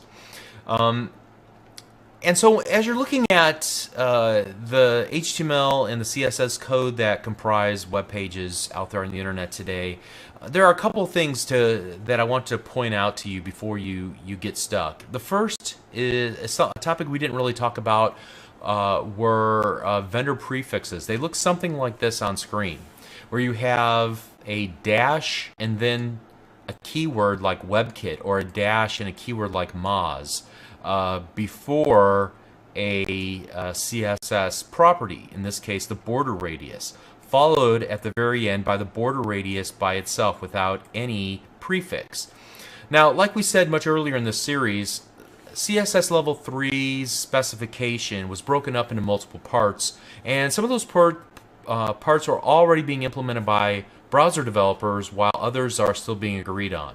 Some vendors want to support a particular new and upcoming feature of CSS Level 3 right now, today, so they add their vendor prefix to that property, and they support that property unofficially so that it allows web developers like you and I to get their feet wet, to try it out, and then provide feedback to the browser vendor. All other web browsers then would ignore that property, especially if it has that vendor prefix in front of it. Eventually, the hope is that all new browsers will support a given feature, and so the need for the given prefix will be eliminated, at which point web developers can remove the prefix version and expect the style just to work, thus the use of the border radius at the very end of the style definition. Ultimately, it would be the last thing that's set if the web browser can understand that instruction. So each vendor has their own prefix. MS for Internet Explorer, Moz for Mozilla or Firefox, WebKit is used on the Safari web browser, Chrome is used by Google's Chrome browser, O for Opera, and KHTML for Conqueror and all permutations of that engine. Just exactly which styles need this change with each new browser version. So I would just say, if that you want to be on the bleeding edge of web development, you're going to need to have more than just a passing familiarity with this idea. You'll probably want to keep track of each new version of the web browser, see what changes have been added, what's been enabled by that given vendor in the latest version. For now, just know what these are, why they exist, and then you can consult a search engine for a particular reason that a given prefix exists if it pops up as you're looking at other people's web pages and you don't know what it's there or what it's doing.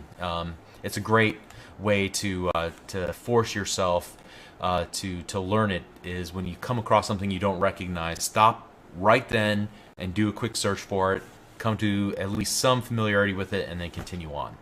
All right, and along those same lines, when you're looking at other developers' work, you're going to find a number of different approaches to the layout of web pages. Finally, we're talking about layout here in the very last video. Layout, as I've said a couple times throughout this series, has always provided designers with a particular challenge. Let me start with a small history lesson just to explain the progression of thought from the beginning until now. So when HTML first came out, the focus was on publishing scientific documents, not necessarily styling them from a graphic design standpoint. Now, as a result, the HTML language was not really geared at presentation, or at least the presentation capabilities were rather limited. If you wanted to create a web page with 2 or 3 columns, you were forced to look for a workaround. And one workaround that became popular very quickly was to take the table tag and to turn it into a presentation tool. It allowed you to split up your entire web page into a series of grid cells and columns and rows and so forth. And we briefly talked about some of the negatives when using table-based layout back in Lesson 9, and I don't want to reiterate those right now. But even though it's generally considered to be a bad approach, it's frowned upon in the web development community, you're still going to come across websites that use this technique either because they just haven't taken the time to update their web pages, or they want to keep things simple. Perhaps keeping things semantically correct isn't really important to them, at least not yet. I would suggest that they've really limited themselves now that smaller screens for portable devices have become so prevalent. Next up, designers then attempted to use the div tag to create a series of boxes, then use the float CSS property to float those boxes up next to each other, either left or right.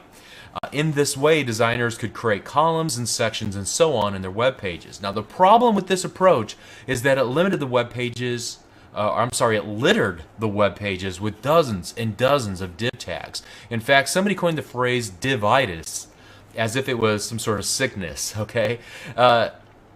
In fact, there's lots and lots of web pages that still take this approach. A few divs in an HTML5 web page is just fine, as we talked about way back, I believe in lesson number 6 or 7. But semantically, the web page should attain for more clarity than simply saying that everything in this page is a generic division, which is the implication by using the div tag. Today, there are better, more reliable ways to lay out web pages. I'm going to feature those in just a moment. Now, as you look through the code of well-designed sites, undoubtedly you're going to start to see some CSS file names repeating themselves site after site. The reason is that there's a healthy community of open source cascading style sheet frameworks, I guess you could call them, or CSS helpers, files out there that somebody else created that everybody else borrowed from, all right? So I just want to take a moment and review some of the most popular and briefly discuss and explain what they do at a high level and where to look for more information. So probably the most popular CSS file out there is the reset.css. It was created by Meyer, I forgot his first name. However, essentially what it does is, as he explains through here, is that it zeroes out virtually everything. Take a look at it. Every single tag, it sets the margin, the padding, the border to 0, the font size to 100, inherit whatever the default font for the browser is, and vertical align baseline. And then he does some other things like set line heights and so on. But essentially, it zeroes out everything. Now, in response to that, somebody created the normalize.css, and it focuses more on overriding just those default styles across browsers that are inconsistent, but it preserves many of the default stylings so that you don't have to restyle everything from scratch the way you would if you use the reset.css. Moving on and continuing to talk about layout itself, what do we mean by layout? We're talking about the positioning of major sections of the web page on the screen. And as we talked about a moment ago, there are many challenges to layout, including different screen size resolutions. And new screen resolutions for mobile and tablet based devices have complicated this even further. Through the years, there have been a number of workarounds and hacks to make it work. Many times there would be downsides to a given approach. So again, the table approach, like we talked about a little bit earlier, if we want to be true to the semantic reason for the table, we should avoid using the table for layout. The fundamental problem is that CSS has never attempted to provide a definitive means for laying out web pages. So many designers have tackled this problem through the years, and several have been kind enough to share their work so that others can use it or at least learn from it. And so there are a couple of popular approaches now: a fixed width grid layout and then a responsive web design, sometimes known as fluid design, as two of the more popular ways to lay out web pages. Fixed width grid layouts split up the width of a page into a number of columns. You can then use classes to instruct each section of the web page how wide it should be. So there are two libraries for this, the 960 grid system, 960.gs, and if you take a look at some of their examples, you can see exactly how to do that. Unfortunately, they don't show any here, and I don't want to take the time to talk about it in any depth, but if you look at some of these links, it'll show you how to use their classes to take a particular section, whether it be an article or a div or some block style element, and make it so many columns wide, and then use another article or div or section and make it so many columns wide, and they'll butt up next to each other naturally, and you can see kind of what has been accomplished through these example web pages using this popular library. Next up is the Blueprint CSS.org, and Blueprint is pretty similar to the 960 GS. It works in a very similar sort of manner, so I'll leave it up to you to just take a look and compare these two and which one makes more sense for you personally.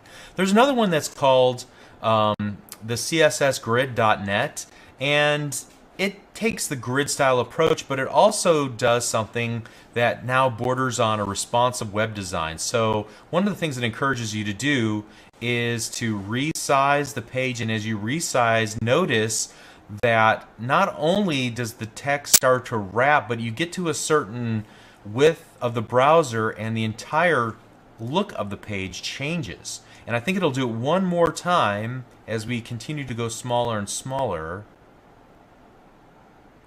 Or maybe not, maybe further down on the page. But this is what's referred to as a fluid or responsive design. So the fixed width grid layout approach is great if you're only targeting an audience of the browser on the desktop. However, it starts to break down on computers that have smaller resolutions, like mobile and tablet devices. As a result, the responsive web design approach stepped up. So it defines a series of viewports and optional layouts for a single web page based on about 4 or 5 common resolutions. Now, for a more comprehensive overview, you can check out this post on Wikipedia. I posted the URL there on the page. But out of this thought process of fluid or responsive web design was born the notion that designers should be designing for the mobile experience first, then progressively enhancing the content for and layout for larger and larger screen resolutions. And so to that end, there is this Bootstrap .css, which was originally created by Twitter and was made available for free by Twitter to the community. And so it describes some of its selling points here, not the least of which is that it was built primarily for a mobile experience first, and then responsive to whatever size a viewing area in a progressive enhancement sort of way. So in my humble opinion, there are two great resources out there that openly and thoroughly discuss these ideas, and they're both created by a reputable group called A List Apart. And so if you take a look, there's two inexpensive books. You can buy them as a bundle. Mobile First is one of the PDFs, and Responsive Web Design. And I purchased both of these. They're very well done. They're short, but fascinating reads. I highly recommend them. Now, if you do buy them, just know up front that this is an advanced topic. I don't think there's anything in these two ebooks that would blow you away at this point. In my opinion, I think it's valuable to get started thinking in this direction as soon as possible right out of the gate, since this is currently where web development is heading. All right. So now that we're on the topic of recommending resources and books and websites and all that good stuff, let me recommend a few that were helpful to me as I put this series of lessons together. This is the second edition of this HTML5 book by Bruce Lawson and Remy Sharp. I own both of the editions. It has been really well written. It's really focusing on the differences between HTML and HTML5, so the previous versions versus what's been added in the newest versions, and it also talks about things that are not even supported by most browsers just yet, but extremely helpful resource. As far as cascading style sheets go, I've got two books I'd recommend. The first one is by, let me see, Peach Pit Press. I love all of their books. I love the layout, the typography of the books, and how they went about putting it all together. This one by Jason Teague, CSS3 Quick Start Guide, Visual Quick Start Guide. Love that. And then if you want a more project-based approach where they start from scratch and then continue to build on until you have an entire website, it's only, well, it's, I don't know, almost 300 pages. However, all the images are in color, does a great job describing why they're doing and what they're doing. It's the Stunning CSS3 by Zoe Gillenwater. Okay, so I highly recommend this book as well. And let me see. I guess that's about it. That's about all I have to say. I hope this series was helpful in laying out the major ideas related to HTML5 and CSS3 and web design in general. Now, chances are your work is not over. There's much more to learn. In fact, there's always more to learn. I'll reiterate what I said at the very beginning of the series. I'm guessing that you're coming at HTML5 and CSS3 from a web developer perspective, not a web designer's perspective. So if you haven't already done so, I would recommend the following. Continue on to the Channel 9 JavaScript Fundamentals series that I also created. Then pick a .NET language. The most popular are C# and Visual Basic. In both cases, there is a C# Fundamentals course and a Visual Basic Fundamentals course on Channel 9 that I created. And then finally, you're going to want to learn ASP.NET, which is Microsoft's platform for building dynamic, data-driven web pages. There are many great resources available online to teach you ASP.NET, but allow me to add one final plug for the content on my own website, http://www.learnvisualstudio.net. And pay me a visit, take a look at what I do, and I appreciate your support in that regard. So if there's any way that I can be of service to you, I would love to have that opportunity. If you have any questions, by all means, please ask below, and I'd be happy to answer if I can. And finally, I wish you all the success as you continue in your web development career. Thank you.